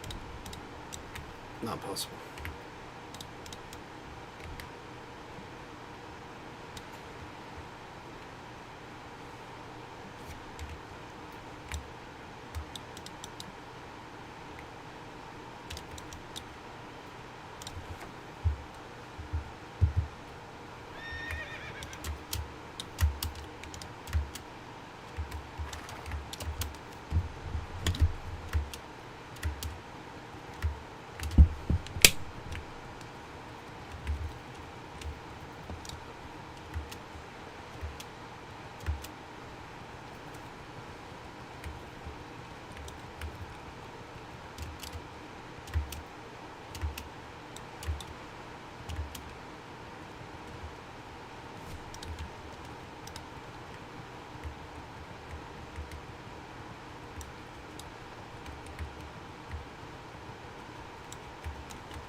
Oh, I need to kill gorillas anyway.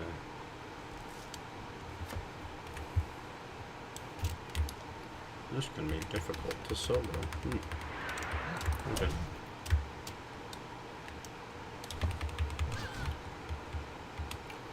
Excuse me.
a thing.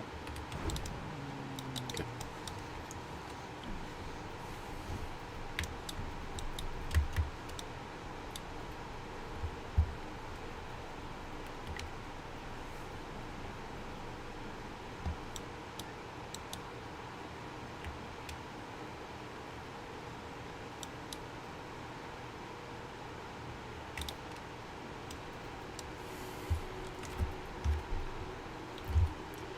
Give it a few seconds. We will do this. Get rid of that. 8 for 2 ticks, 1 tick. Dragon Breath Chili, and we'll be ready.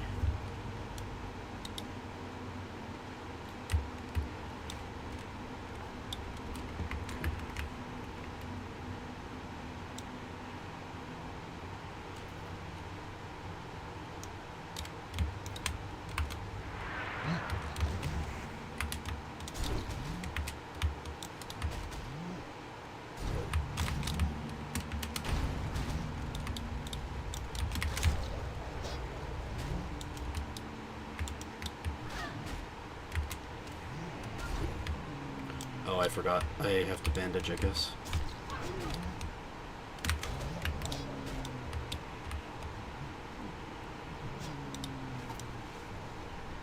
Or use another chili. Might be okay with that.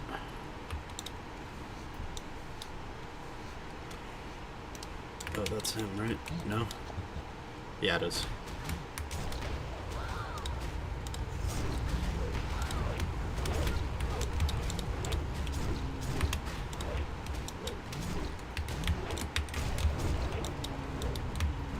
Oh, wait. Oh, shit. That's not him.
I think we're fine.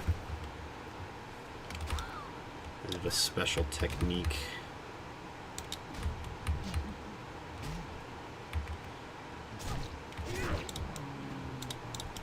Special technique accomplished.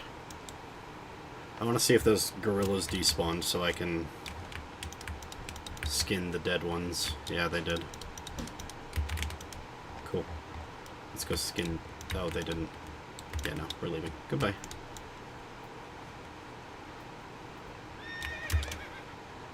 So it completely lied to me when it said I need to face 3 waves of... Oh, I thought it was of 3 gorillas. Dyslexia. Yay. Fun.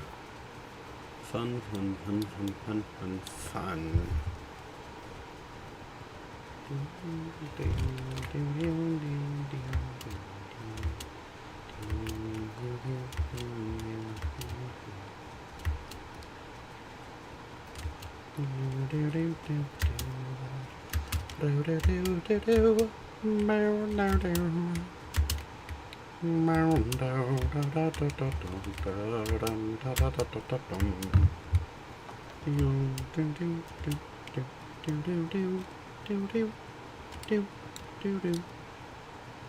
You know what? I could... I'm gonna try a kite. Unless I already... Yeah, no, I didn't. Okay. I'm gonna try a kite strat on this, but it requires killing this first.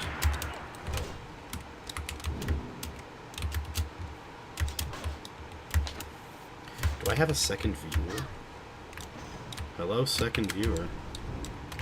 Whoever you might be.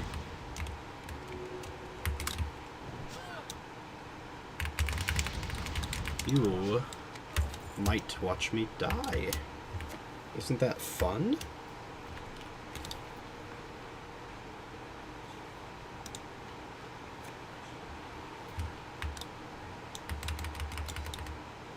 Okay.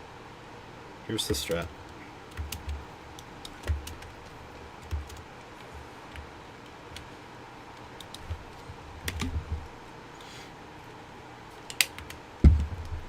You click on Gorlash. We shoot him with the bow.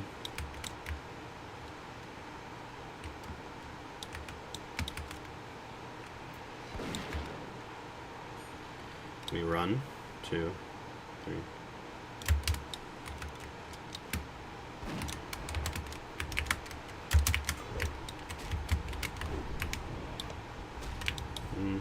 Do that.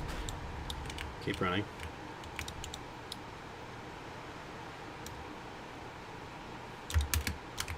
Yeah, I don't think this is gonna work. Yeah, no. We're done.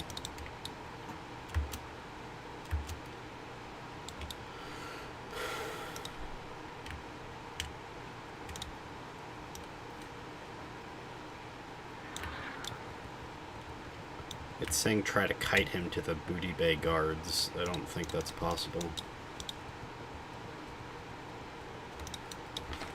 Do you have...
Kyla's tweeting. Why is she tweeting? What is she tweeting about? Oh, she's retweeting. Might be. Oh. Okay. Let's turn some stuff in. Why would I abandon the captain's chest? It's right here.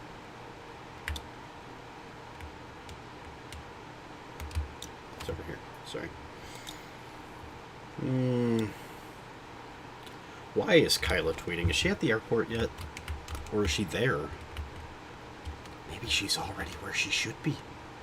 Also, business trip doesn't necessarily mean airport. Maybe she's at, like a staycation.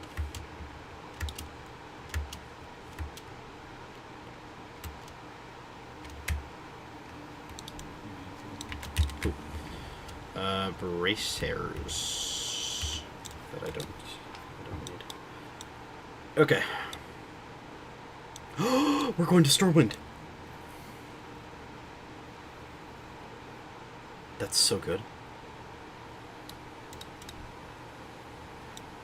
I've always wanted to go back to Stormwind.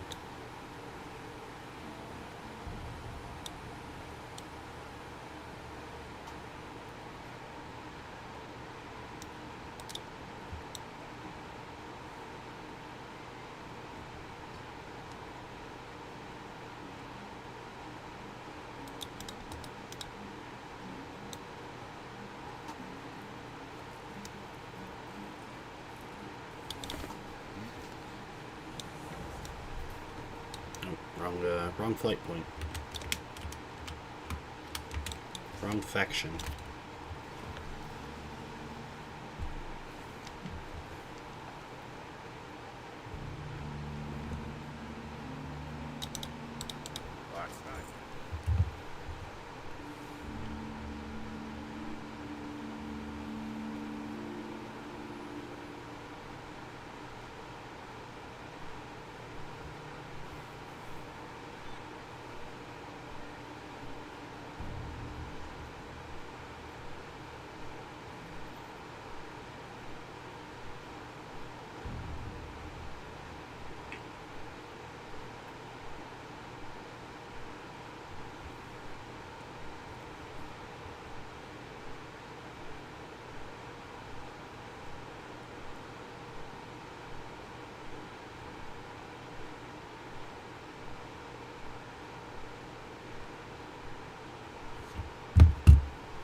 Find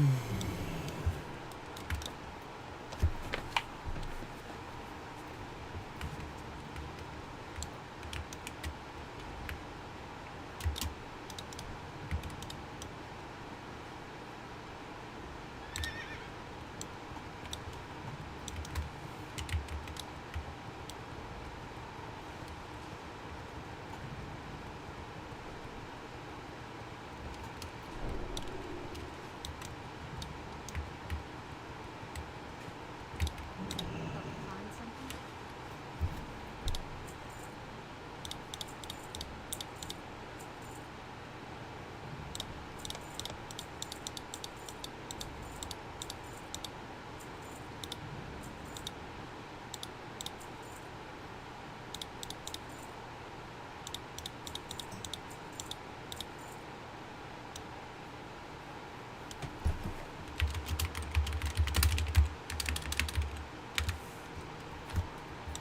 Be careful.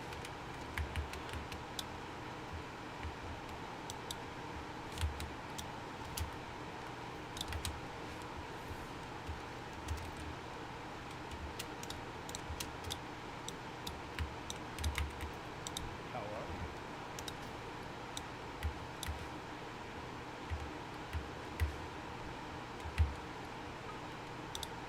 I've done it. I can now do this.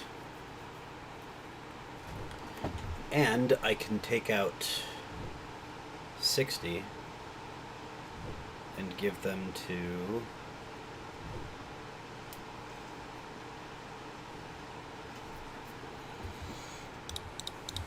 See ya.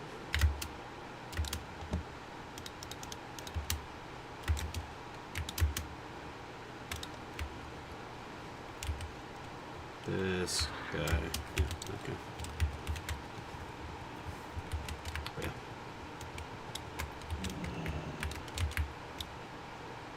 Hands on.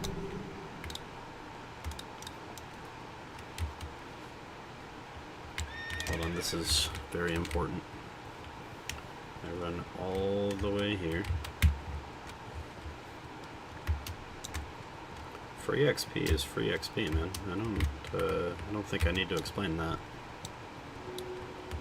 Mage Weave cloth. Like, what am I gonna use Mage Weave for aside from this? Bandages, which are kind of whatever. I forgot he's upstairs here.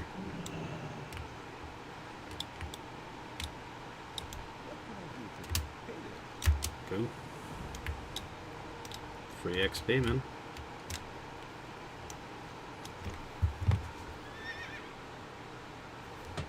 It went from...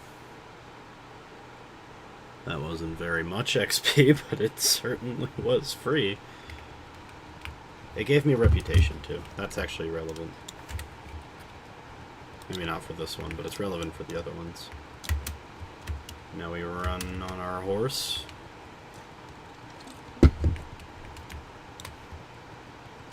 Man.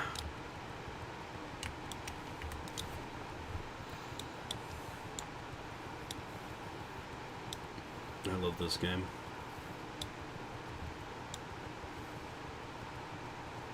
There's genuinely something just like relaxing about it.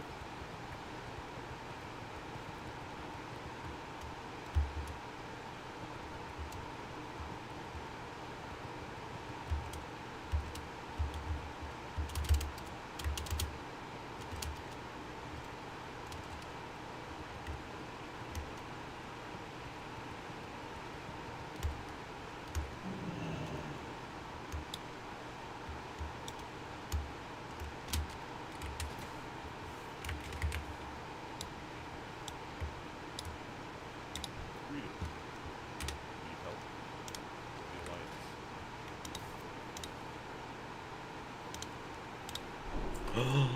I got wreck.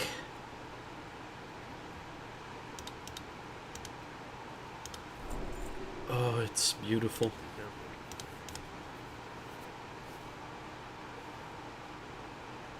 Shares a cooldown with retail, but man, is it worth it? What can I do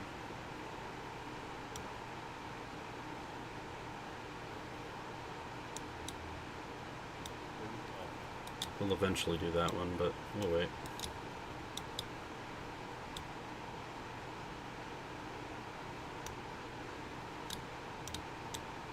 I can't mount here? Hello? Okay. I know that's not indoors, though. That's just weird.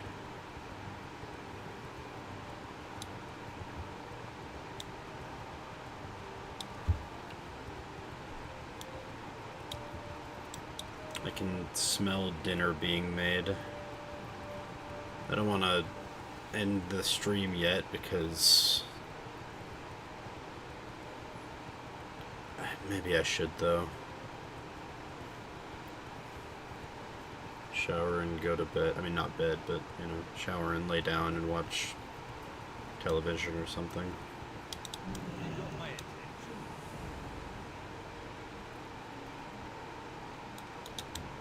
So I don't need to...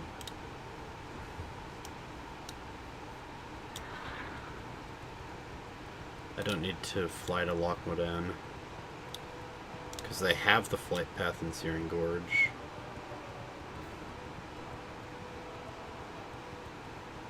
So why don't I just fly to Searing Gorge, you know? I'm doing the mountain skip.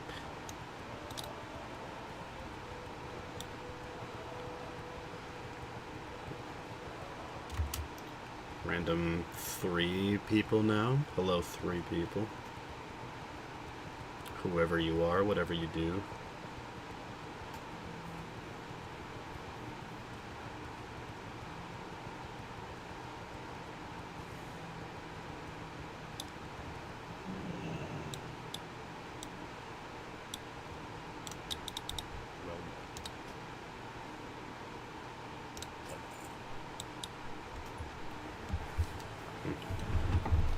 Must have been a bug.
Hmm.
Hmm.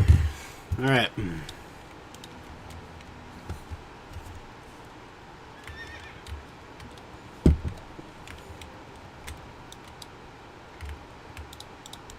my attention. No, what's not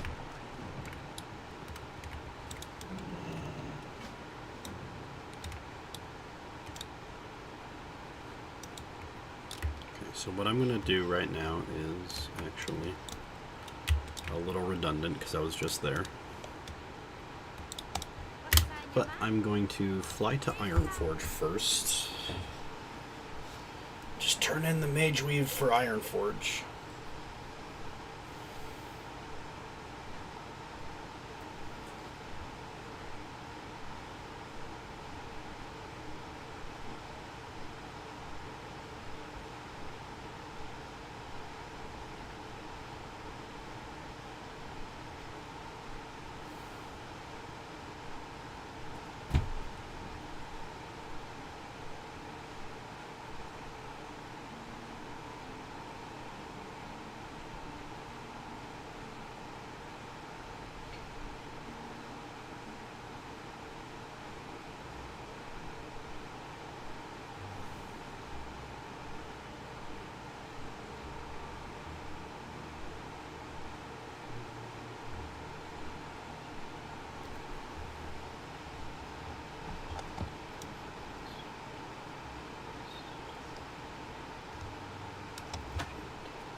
You know what else I think they could do since it's an updated engine?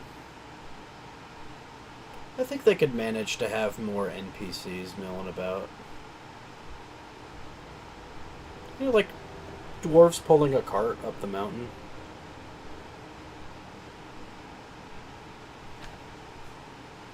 I don't know. I feel like a metropolis like this should have more than just guards and pie vendors walking around occasionally, you know? Hmm.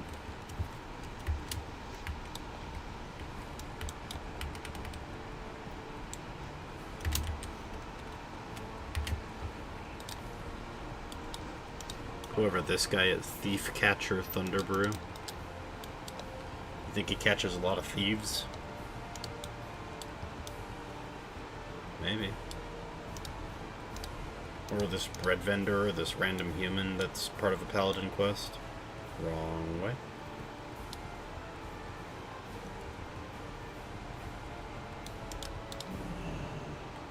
here there? I know that's technically a mark of, what dead or dying MMOs do instead of... dead or dying is not the right word. What later stage MMOs do to make you feel like the world's populated when there's not a lot of people in it. Because on more populated servers, at more populated times, this entire area is just filled with people. I'm getting the confirmation that dinner's ready, so this might be the end of the stream.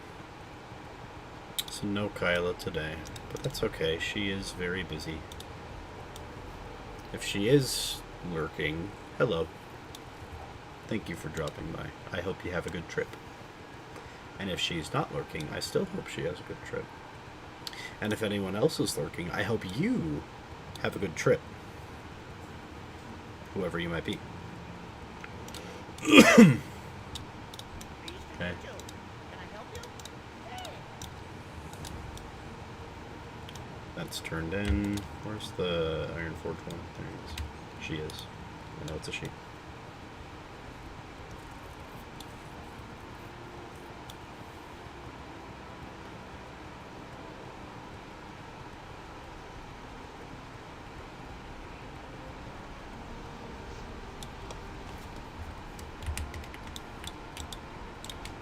What can I do for you? See you soon. Nice. That's a decent chunk of XP. We've gone from about here, basically like a bubble and a half or so. At 50, that's pretty good. I think halfway done with 50 is not what I expected this stream, and that's good. What did I start at? Let's find out. 10.5 hours. Wowzers. Started at around 48.5. We're now 50 and a third. I think that's pretty good. So, I'll catch you on the flippity flip. Goodbye.